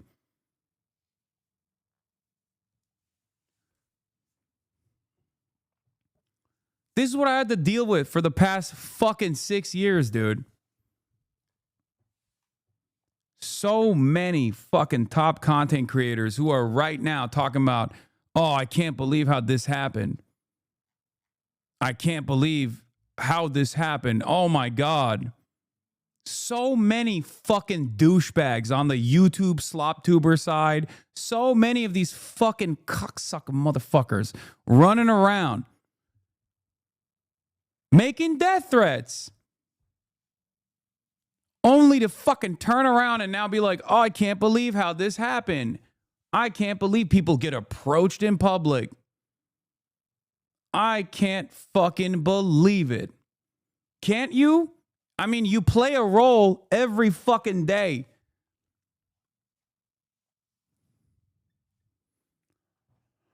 And they still will. It's not gonna go away.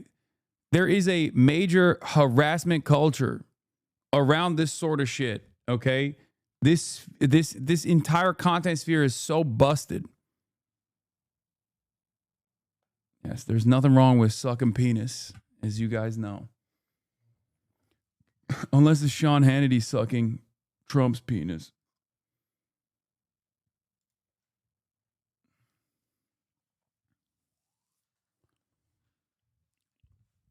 It's getting worse. It's getting fucking worse. It's so goddamn annoying. What? Another clip of yours? Old clip A of moment yours? in my... Okay, stop. All right, all right. What is this, literally today? Oh, yeah, this is the guy. Yeah, this was the guy who was talking about how dangerous it is that fucking content creators are getting harassed and people approach them. Also doing the same shit. Look, I'm a firm and committed believer in letting bygones be bygones. It is what it is. People find themselves not really thinking about the impact of their actions.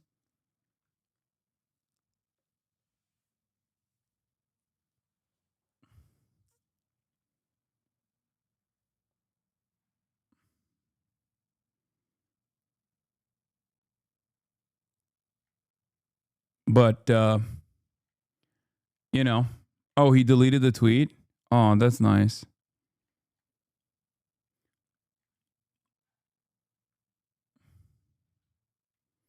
Yesterday I was in Sasha Gray's channel and she was getting crazy comments about Kai and the collar thing for trying to defend you. People are fucking crazy. Yeah, I know. So people are trying to use the Sam Hyde quote I tweeted as a way to do a gotcha. Forgot I made that just tweet. But for those who don't know the context, here you go. Get over it. I like that he said, hey guys, that thing, that wasn't like a direct death threat. It was actually a prominent neo-Nazi pedophile issuing the death threat. That's awesome, man. Thank you. That makes it so much better. Thank you for the accountability. I don't even give a fuck about this guy. I don't even know who the fuck this guy is. You guys showed me that he was like, you know, doing the very same thing that he is like now criticizing. And it's the same principle behind everyone who was like talking about Charlie Kirk in the aftermath of his death. Oh, what is this? Lie. You don't have to. I agree with you. You know what? I agree with you. You don't have to play the game. Well, no, you do have to play the game. You can have fun and have principles at the same time, Dan. He's an irrelevant guy, but he's the perfect example of a systemic issue. I know. I mean, these are also irrelevant guys. I don't really fucking care. Listen, my point is there are entire content creator communities designed around constant fucking sequence of harassment to other content creators, okay? Literally, it's happening and people consume this content. This is what they want. The goal is to do constant harassment, both cyber stalking and also in real life stalking as well.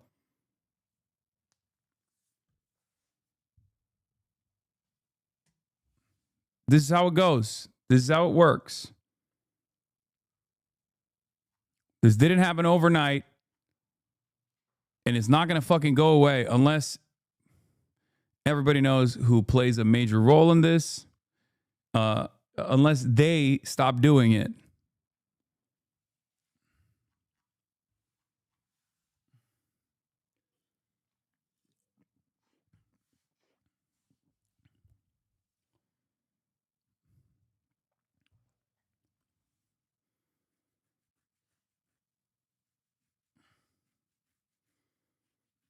This is the same shit the White House does. Just keep bombarding everyone with the information you want them to have. And then anyone defending themselves as a liar when speaking out against it. Bro,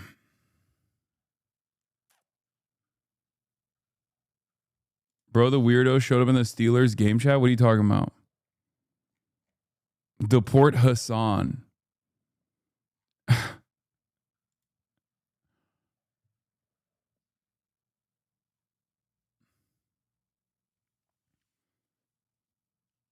And you tell your community not to do that shit, the rest of them don't. I know. I do tell my community not to do that shit because I don't think it's healthy. I don't think it's healthy for people to engage in that kind of behavior. I don't think it's healthy for my haters to do this either. So when I actually tell people, like, when I actually try to earnestly tell my haters, like, listen, I know you think your cause is just, I know you think this is like giving you a lot of, this is giving you a lot of purpose and offering you a sense of community. But I promise you, you are losing your mental faculties, okay? Every time you engage in this kind of shit, it's breaking your brain. Slowly but surely, it's chipping away at your consciousness. And I don't think they'll ever listen, but, you know.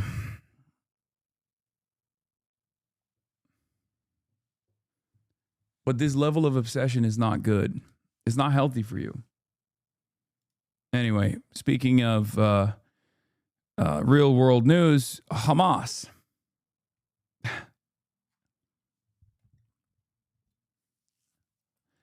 United States have informed the guarantor nations of the Gaza peace agreement of credible reports indicating an imminent ceasefire violation by Hamas against the people of Gaza. This planned attack against Palestinian civilians will constitute a direct and grave violation of the ceasefire agreement and undermine the significant process achieved through mediation efforts. The guarantors demand Hamas uphold its obligations under ceasefire terms. Should Hamas proceed with this attack? What? Oh my God, even fucking Joe Trusman is saying, I'm not aware of a... Brother, what the hell?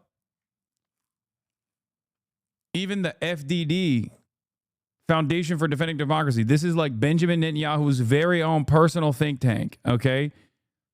If Joe Trusman is saying, I'm not aware of this, then did they just make this up on their own? They didn't even get like intel from Israel. They just decided to go along with this idea that Hamas any day now is going to do a attack directly on the Palestinian population.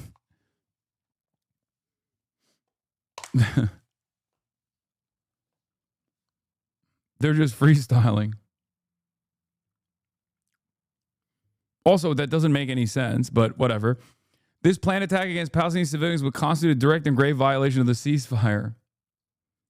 Should Hamas proceed with this attack, measures would be taken to protect the people of Gaza and preserve the integrity of the ceasefire.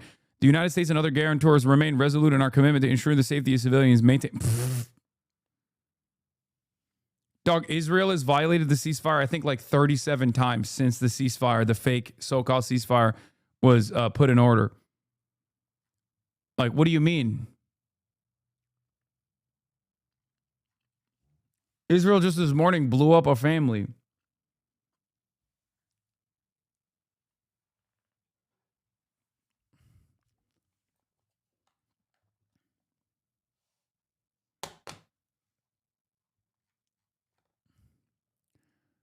With our bombs, by the way. Like, Israel's not even, you know, they're doing it with our bombs, with our weapons, with our go-ahead. Absolutely ridiculous.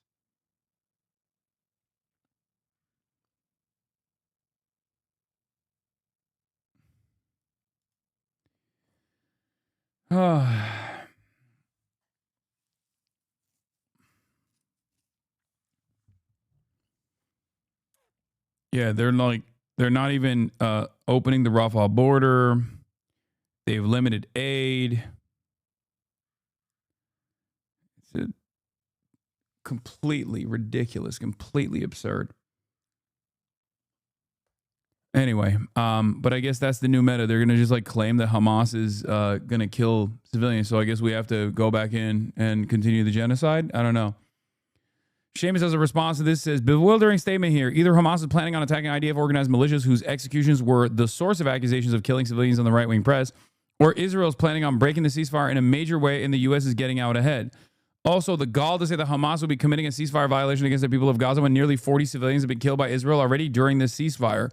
This may be related to the ending of the Gaza Interior Ministry's amnesty period for collaborators with Israel to turn them in, which closes on Monday. Afterward, there may be more attacks by security services against Israel-allied clans and militias. Yeah. They're probably trying to get ahead of that. And Israel is floating the idea to the United States of America that, like, Israel's floating the idea to the U.S. that, like, we should use this as an opportunity to restart the genocide. Because remember, I have spent the last couple of days extensively covering the involvement of numerous Palestinian clans that have organized alongside Israel and collaborated with Israel, the genocidaire here, okay, in an effort to get weapons, in an effort to get aerial support, and also to cause chaos at the point of aid distribution and delivery. And of course, Hamas, once the ceasefire was implemented, offered a clemency period that ends on Monday to all of the collaborators that have worked with Israel throughout this genocide, and that every single collaborator must turn themselves in, and as long as they haven't killed anyone, that they will go unharmed. A lot of people have actually, a lot of clan members have actually given up their arms and have taken advantage of this clemency. But some, of course, that were responsible for deaths have been executed. You saw the field executions. Everyone was like making it seem as though Hamas is just like killing random civilians. That's not the case. Yeah, one of those Israel-backed gangs beat a 10-year-old boy to death for a bag of flour. These are the civilians in question. Yeah, the civilians with Israeli air cover, for the record, like drone coverage from Israel. Those are the civilians that we're talking about. Farley's being a meanie bobini. There's a lot of dogs in the house right now. Fiona's here. Farley's here. Kaya's here. And of course, Farley is the one who is the loudest out of all of them. Classic. Farlito. Yeah. So we shall see what happens.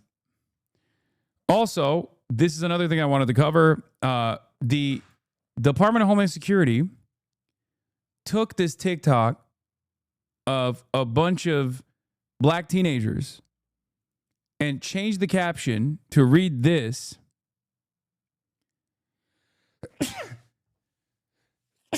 And basically put a fucking hit out on them. The caption reads, the Twitter description is, Fafo, fuck around and find out. If you threaten or lay hands on our law enforcement officers, we will hunt you down and you will find out real quick. We'll see you cowards soon. Blessed these hoes on my dick cause I'm fly like a jet. They gonna be surprised when they see I made this beat, baby Tifu and Kanye West. And the caption reads, ICE, we're on the way. Word in the streets, cartels put a 50K bounty on y'all. As long as the hoe outside with the zoo shit never see home. 26.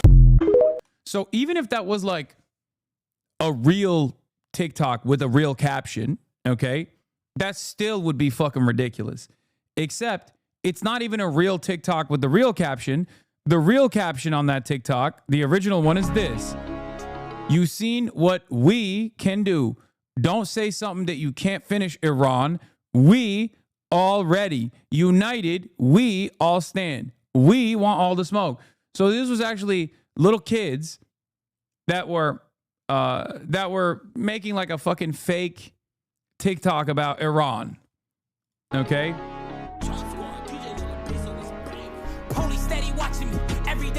It also looks like it's fucking AI. I don't even know if it's real or not, but they took that, they changed the fucking captions. Okay? They took that, they deleted the caption and re-uploaded it with the caption that ICE were on the way, word on the streets, cartels put a 50K bounty on y'all. But they're very clearly in high school. Even if they wrote that caption, the Department of Homeland Security putting a hit out on these fucking kids is psychotic. Okay?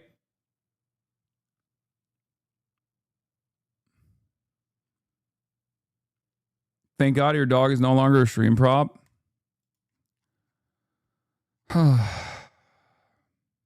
Lock in, chatter. Lock in.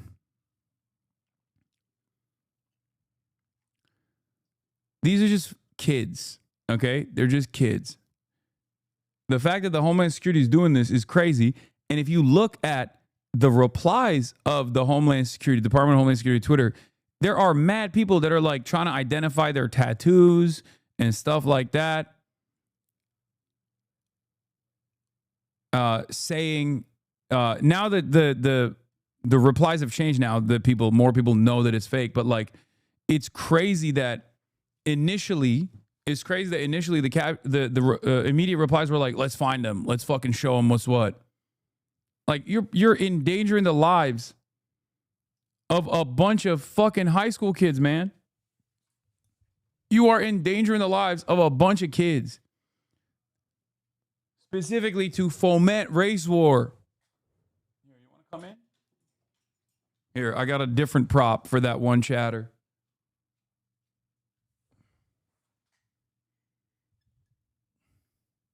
Hi. She wants to be in here, but she's also always nervous on camera. I don't know why. Show Farley. I don't think Farley wants to come in here.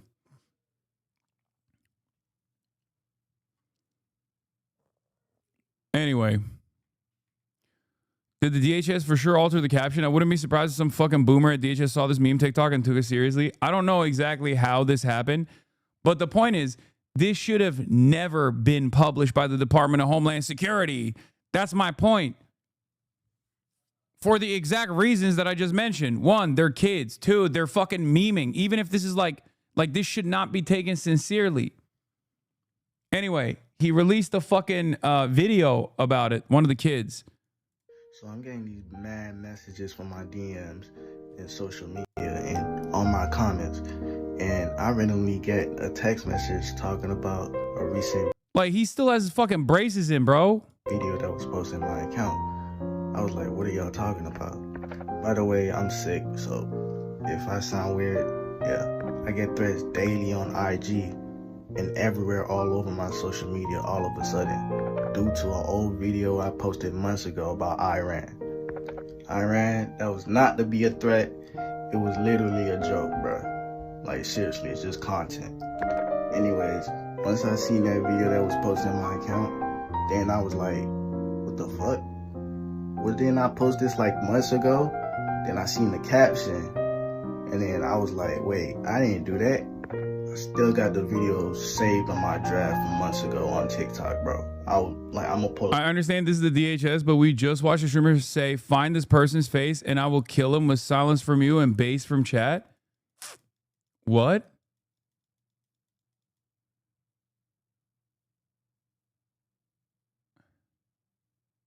What the fuck are you talking about, bro?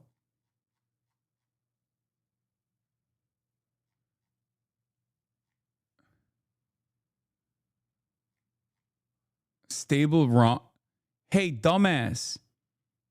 Do you think Stable Ronaldo was talking about the Department of Homeland Security threat, or do you think he was being sincere?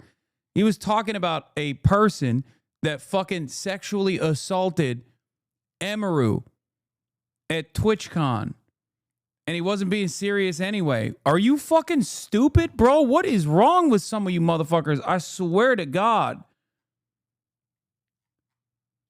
Oh my God, brother, I fucking hate the left, brother. I do. I really do. This is what I mean, brother. This is what I fucking mean. Oh my Lord. Oh my fucking Lord, dude. Dude, I can't do this. Bro just tied totally random shit to one another. Are you watching the stream? You think Stable Ronaldo saw the Department of Homeland Security's tweet and was like, I can't wait to go and kill these kids? Like he watched this and that was his response. That's what you made that up in your mind. I don't even know how you tied these things together. Are you okay? Do you need medical attention right now? I think you might be in immediate need of medical attention.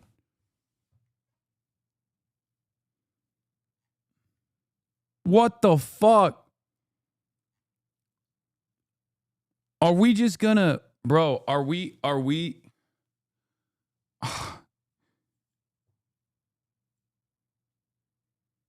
oh my God. Oh my Lord.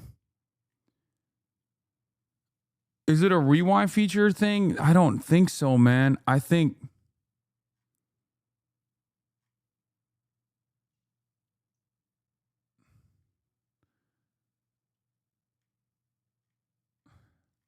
because like my consistency on this is like this, okay?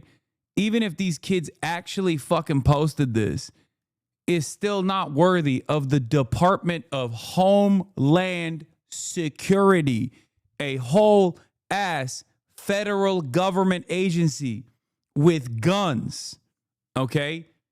With the power to apprehend people and with the seeming interest in apprehending people with regular fucking frequency to post something like this. Do you understand? Like if these guys posted this, okay, that's still dumb as fuck. But there's a difference between a bunch of teenagers being dumb as fuck on TikTok versus the Department of Homeland Security opening up the floodgates of death threats on these fucking people. Bro, really type to understand this is the DHS, but... And none of that has anything to do with stable fucking Ronaldo, brother. You need to become stable in your mind.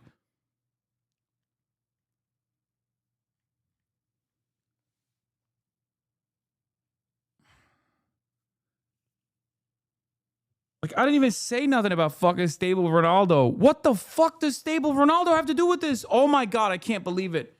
I can't believe it, dude. Oh my God. Oh, God, I hate being online.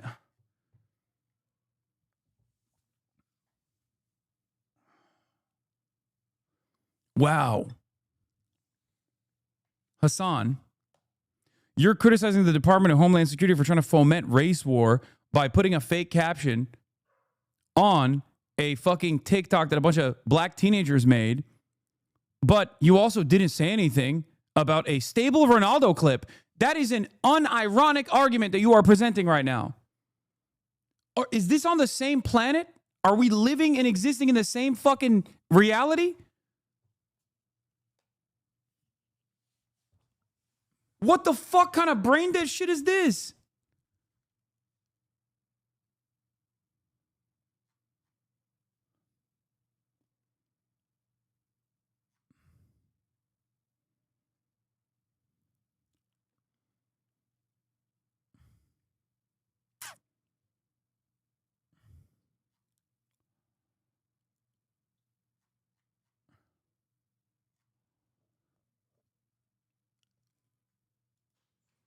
Get your fucking head unstuck out of your asshole, please. Hold up right here. Now here's the fucked up part. The federal government is involved with something that I didn't do. Like what? So this is what they reposted off my TikTok, that video. Yeah, by the way, No community note, I've noticed. Not that it would matter at this point. 12,000 replies, 117,000 fucking likes, 14 million views on this. This kid's getting fucking blasted right now. Got taken down. So here's what they reposted on their page. Now that video is going crazy as hell on Twitter, bro. Now I'm a threat to the government for something that I didn't do, bro. Now I'm being called a wannabe YN, a wannabe gangster over a video that I didn't caption or I didn't post. So thanks for my followers for letting me know about this, because seriously, this is getting out of hand. Like literally, this is going crazy, viral all over social media right now. Probably might end up being on the news, bro. So my apologies for that contradiction and rumors from happening. I know my First Amendment, but I did not post that video. So to clear that out. I don't even think he understands like how much hatred he is going to be receiving for this. Like he is in danger. I feel like I'm more worried about him than he is about himself. Like, he's cool, calm, and collected. This is... I did not post that video, and I apologize for all the rumors that is going around right now on social media about this conflict. And those other kids that was on the video, bro, they volunteered to want to be on the video, bro. I asked them if they wanted to be on the video, and then they said, yeah, they agreed with it. But they wasn't really aware with the caption. The caption for the Iran video. Yeah, bro, they made like a fucking funny like YN edit about Iran being like, oh, Iran, don't start something if you can't fucking finish it or some shit. And then somebody took that video, slapped on that caption, and the Department of Homeland Security put it out to millions of people to see. This is a person very clearly in high school.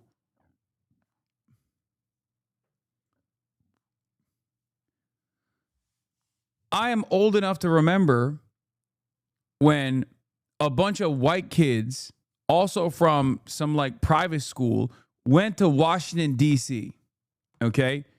And they were standing in front of the indigenous activists, and they were being like kind of annoying and lame, okay? And then people yelled at the white kids, okay? People yelled at the white kids. They didn't like threaten to kill those children, okay? But they were like, how dare they? How dare they do that to the old indigenous guy? You guys remember? This is, maybe some of you are too young. This happened in like, I think it happened in like 2017 or something.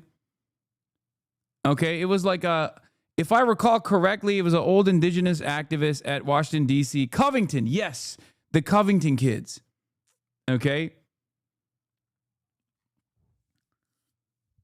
And brother, conservative media never let that shit go. They were like, you ruined the lives of these big, beautiful children, these lives of these white children. How fucking dare you?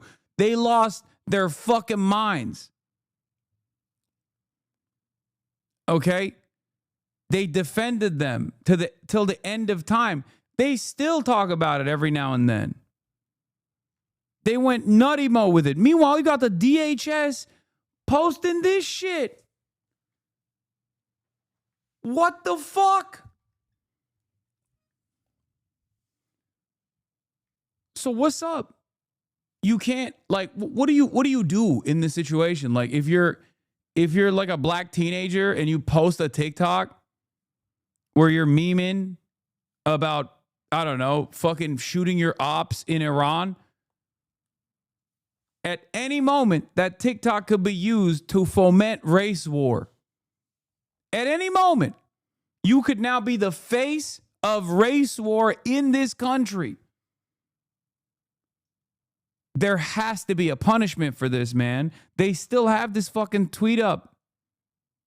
It's from yesterday. It's been a day and a half.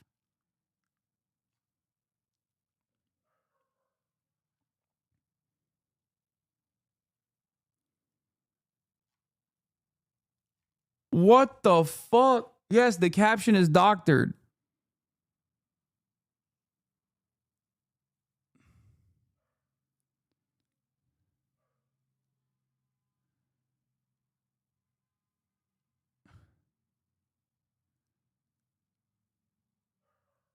I don't know. I don't know what even to say anymore about this.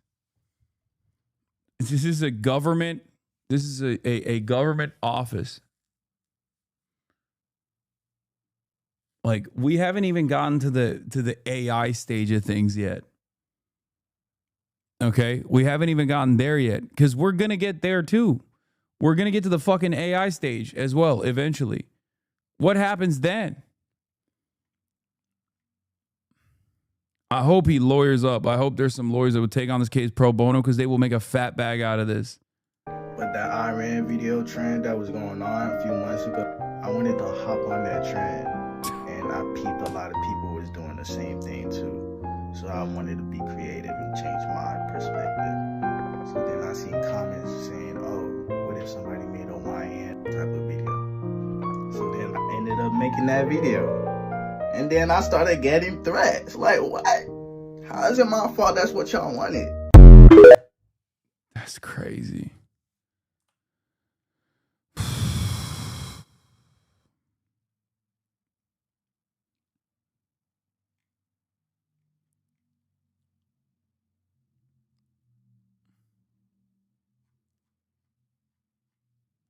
I cannot believe it, dude.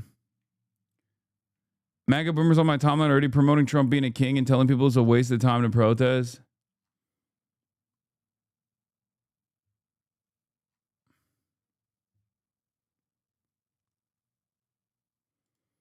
The Nazis running this account think it's funny to tweet like Elon? Grok, is this real? Wait, the Department of Homeland Security tweeted at Will Stancil? Hey, DHS Gov, dangerous Antifa terrorists gearing up here. Come get me.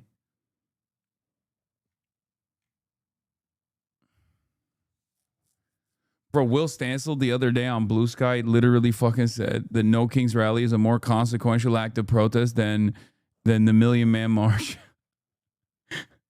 You can't do this, Will.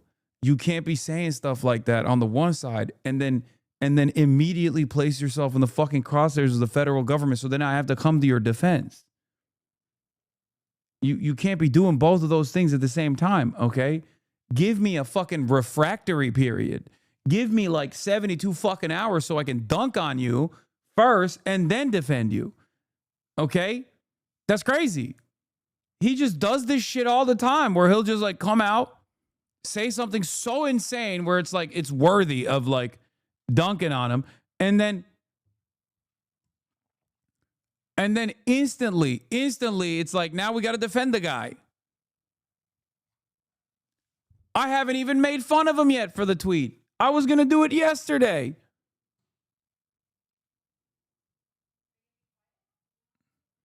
Yeah, he said that no Kings protests are more impactful than the civil rights movement. I'm sorry. I was paraphrasing, and I paraphrased it into something still fucking insane, but less insane than that.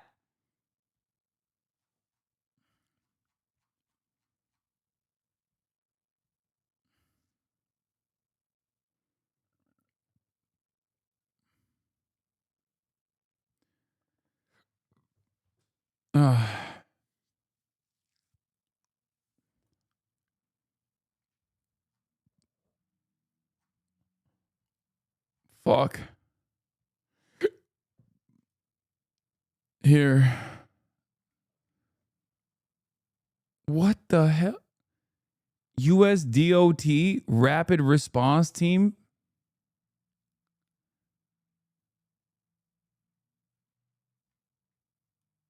What the fuck? Oh, God. No Kings is more revolutionary than Mao's Long March. Is more impactful. Oh, God. I can't do this, man. This shit is so busted. Oh, yeah. Curtis Lewa has some choice words for Bill Ackman. Ackman is a jerk. Has he been right yet? Here's a guy who goes up to Newport, Rhode Island and thinks he's a professional tennis player. Come on, Ackman, stay in your lane. Does he know anything about politics? No. Does he live in New York City? No. He lives in Chapaka, the whitest suburb of America, where even the lawn jockeys are white. Ackman is a jerk. Give me the longer one. I don't like that he took the hat off, by the way. I think it's ridiculous.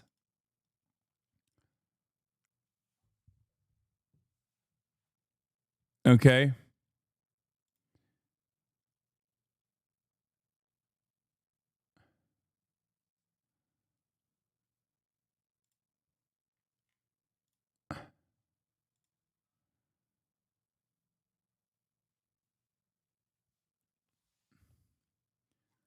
Do you know what a lawn jockey is? No.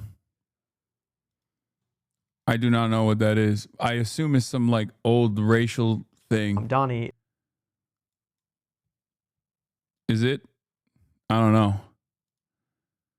I mean, it's fucking Curtis Lewa, so I suspect it's got to be something racial, you know?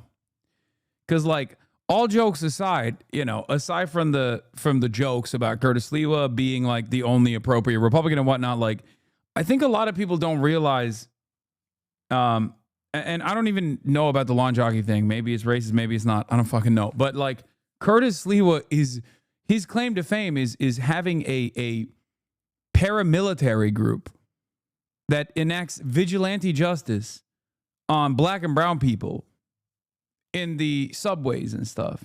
Like at the heat of at the peak of like crime in New York, and to be fair, it was really fucking crazy back then, okay? From what I understand, New York crime was completely out of control, okay? I've seen the movies. And I've seen the data. Even then, it's wild that he just like set up a paramilitary organization called the Guardian Angels. That's why he wears the beret. And their entire job was like they were a gang. They were a gang that would just beat the fuck out of people, okay? A lawn jockey is basically a lawn gnome, but in blackface. Oh my God. Okay.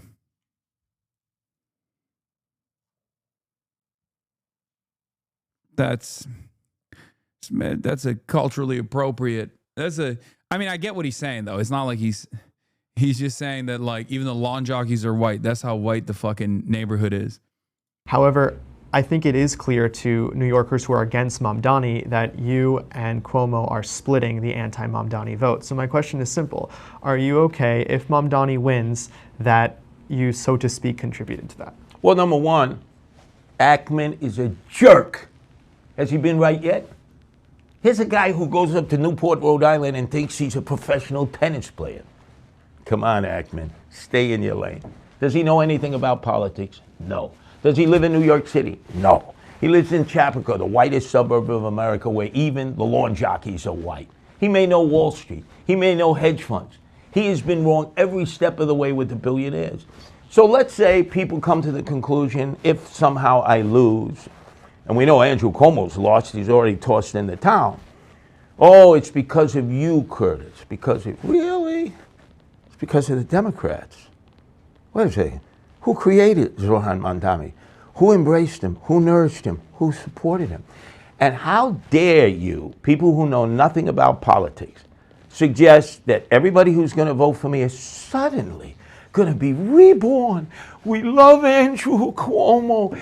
He killed all these elderly. He's a sexual harasser. He told conservatives and Republicans in 2014, we need more Curtis Lewa style characters on the left. It's just that given how the Democratic Party operates, they would never allow Curtis Lewa to be like a consistent hitter on the left. Because I think Curtis Lewa of the left would win. I'm not even kidding. I think if he wasn't a Republican and if he actually had this same aura, same energy, but for like leftist principles, he would be winning every election. Like, instead of substitute like his completely fucking distorted worldview on how to tackle crime with like, I don't know, wanting to build soup kitchens or some shit. And boom, you have a guy who's going to win every election. Okay. Same charisma, Same quirkiness, same like weirdo behavior, running around with a fucking beret all the goddamn time. You got Jesse Ventura. You're conservative and you believe in right to life and the Second Amendment, you have no place in New York. You need to leave. This is the result of the Democrat self-destruction. So I'm supposed to help them? How come they don't help themselves? Andrew Cuomo failed everybody in that primary. He even admitted it. Now he's basically saying, I can't win without Sliwa votes. Where are your votes? Why don't you spend your money and he's got millions from the billionaires? Millions. Go out, get your own votes. Convert Sliwa voters. But for me to drop out, I represent a major party line. I have people running under me, council people, judges. They put their heart and soul into it. They support me. I have more donations than Andrew Cuomo does matching funds. So you know something? This is called voting. Sure. Since when do we not let people vote? Billionaires determine the next mayor? God, he's so awesome. It's just like, he's so dope. It's so funny. I was thinking if the people on the right hated billionaires as much as Sliwa, the USA would be better. I mean, his platform is still fucking servile to the billionaires, okay? Make no mistake. Oh, yeah, you want to hear how he got shot? Here is him on Big Think. He stole a yellow cab late at night, sawed the handles off on the inside, and turned it into a rolling coffin, and assumed that on one of those mornings I would pick their cab, which had their wheelman, a Gambino guy named Angelo Dundee Bundini Brown or something along those lines, and the shooter, Michael Iannotti. And they would go round and round the block. And Joey D'Angelo looked like a cab driver, and Michael Iannotti was a killer extraordinaire because he was an executioner. And on the sixth day that they went round and round, bingo, lotto day for them, I picked their cab. I jumped in the back, told them, Madison Square Garden, hurry up, Mac. He said, no problem, Sliwa. And I thought, wow, an English-speaking cab driver, a guy who knows where he's going. Man, this is my day. I can max and relax, read the newspapers, prepare for the broadcast. Halfway there, instead of turning left and going west, he turns right to Gavon and goes east. And I said, hey, Mac, turn this hack around. And all of a sudden, he was putting the pedal to the metal, and I could hear the transmission grinding. And I said, I don't think he's taking this to AMCO for a transmission fix. And I said, hey, Mac, I told you, turn this hack around. And then lickety split within seconds, all of a sudden, some gorilla pops up in front of me who had been stuffed under the dashboard. He's popping a 38 right down at my three-piece set, my lower extremities, not the knife, spoon, and fork. And all of a sudden, he says, take this, you son of a bitch, boom, and he fires. And I could see the fire leave the barrel of the gun.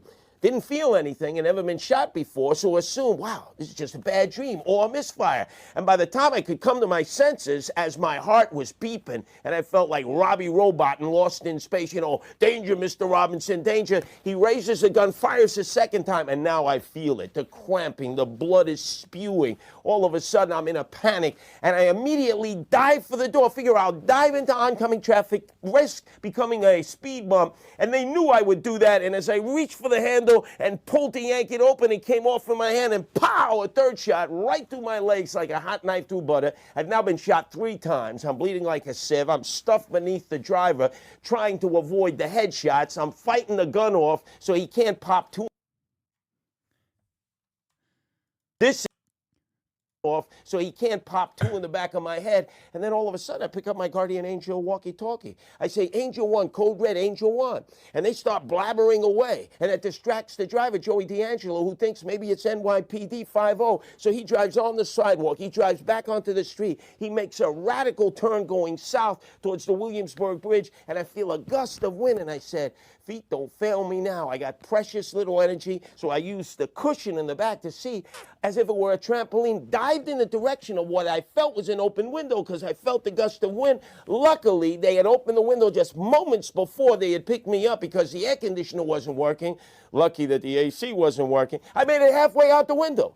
The gunman panics. He realizes, oh my God, he's out the window. So he pulls me up by my belt. He puts the gun in my back. The driver at the same time crashes me into parked cars. I smash me like sardines, nut to butt. They pump that final bullet in the back, push me out, and figure I'm dead on arrival and I'm sucking concrete. Next thing you know, they scrape me up off the asphalt, put me in the gurney, put me in the meat wagon, throw me on the emergency route of Bellevue, and they start cutting and chopping. And an hour and a half, well, actually hours later, days later, I wake up in intensive care with every tube and every orifice of my body, the bells and whistles. I wake up slowly.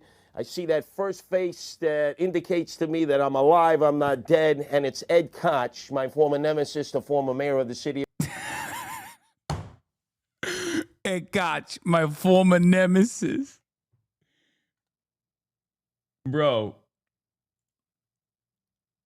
Oh, yeah. This is when his origin story.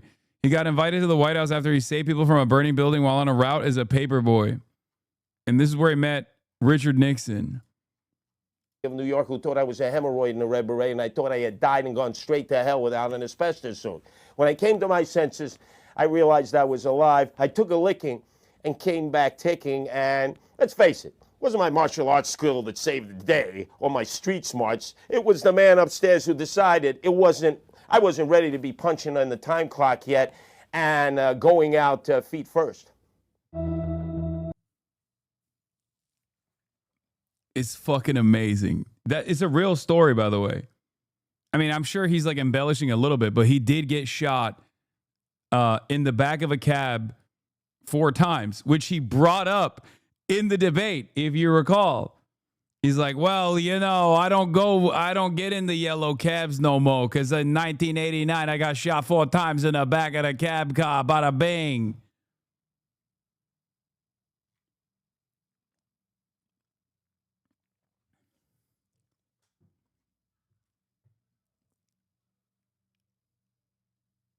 What is this? My mom told me she loves Sliwa because when she was in the subways during the 70s or whatever, she felt safer and knew Sliwa. She's still loving Zoran though, but still talks highly on Sliwa since she knows him sorta. Yeah, I mean, it makes sense. He is a character. But it's real. That's a real story that happened to him. It's so strange because, like, once again, his aura, his riz is like, if this was a race between Andrew Cuomo and Sliwa, I think, and I lived in New York, I might have voted for Curtis Sliwa. I think Curtis Sliwa would be able to defeat Andrew Cuomo. Like, I'm not even kidding. I think this would have been Curtis Sliwa's moment. After like 11 failed mayoral runs, because he is the man.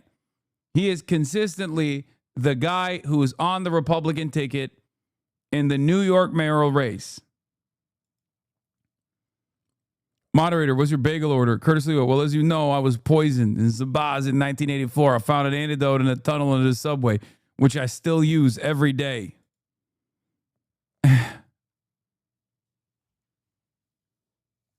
Thank you for proving you are white.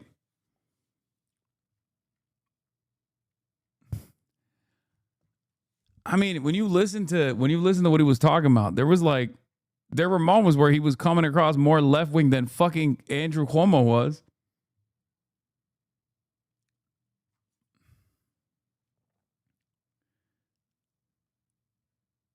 But yeah, this is also obviously a very real point. It's very funny and charming to me how Curtis and Zoran both seem to unironically like each other because of a sense of shared hatred of Cuomo, but also they like one another.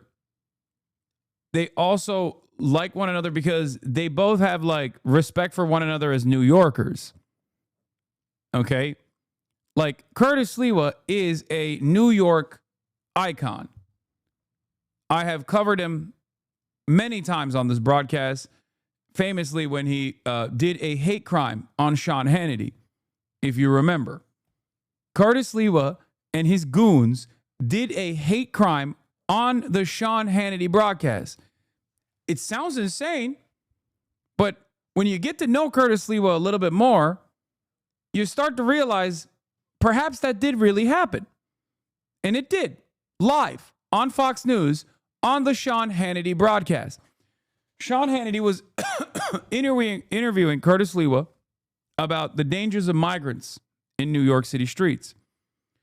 And Curtis Lewa and his goons were on Times Square, in the middle of fucking Times Square. And they saw a random dude who happened to look Mexican, okay? And they immediately started pouncing on random dude. Sean Hannity, at the directive of Curtis Lewa, turned the camera around to capture this hate crime in action, okay? The only thing that took place was that Curtis Lewa identified a brown person and they tackled him as a migrant shoplifter, okay? They were like, "Oh, get his ass. He's a migrant shoplifter. Can you pan the camera over here? So you hear this? Look. Like the camera over there, if it all Look. Migrants in New York City when suddenly this happened. Guys have just taken down one of the migrant guys right here on the corner, 42nd and 7th, while all this is... Can you pan the camera? Sean Hannity goes, "Can you pan the camera?" Taken over. They've taken over. Like the camera over there, if at all possible. Yep. Oh, you got your key open, guys.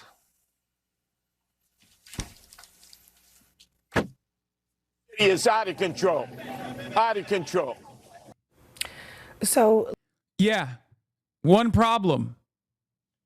He was neither a migrant nor a shoplifter.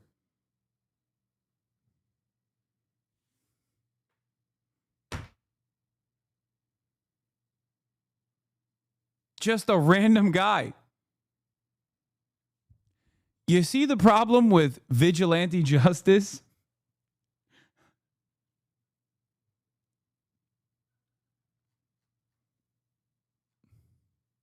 So that's the guy. That's who Curtis Lewa is. And he has seemingly been able to get away with doing this for years. Okay? That is what's so crazy about this, is that like he just gets to beat the fuck out of people. Okay? He just gets to beat the fuck out of people. I'm taking your dog, bro. Good luck.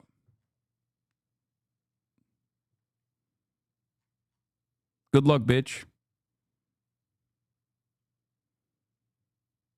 You could be taking something else if you show up to where I'm at.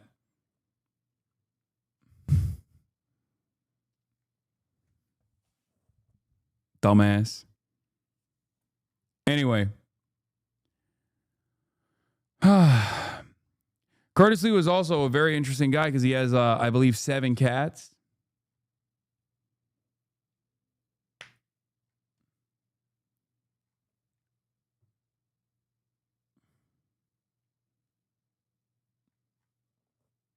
Just a crazy dude.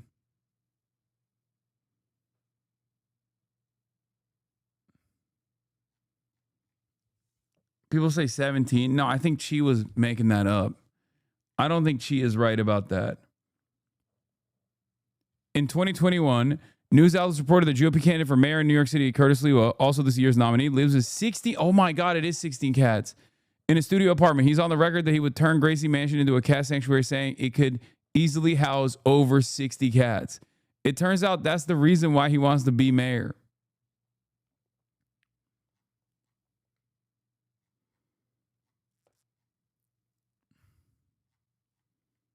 Oh God, I shouldn't have shown this to the fucking cat, to the cat people in the chat. They're not normal. When they see cat mentioned, they lose their fucking mind. When they see cat mentioned, they go, "Oh, that's just as insane. He's the right kind of insane for me." Okay. Can you imagine the smell of 16 cats in a 1-bedroom apartment? Oh my fucking Lord, dude. I don't even want to think about that shit. Anyway, maybe Zoran should make him the Rat Czar when he's mayor. All right. That'll be all for today. Okay. That'll be all for the day. I am going to end the broadcast here. I want to stream tomorrow, but I don't know if I can because I'm chillaxing. I might not be able to stream tomorrow because I'm doing a photo shoot. You already know why. Whenever I do photo shoots on Sundays, you know what that means. That means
To trust in was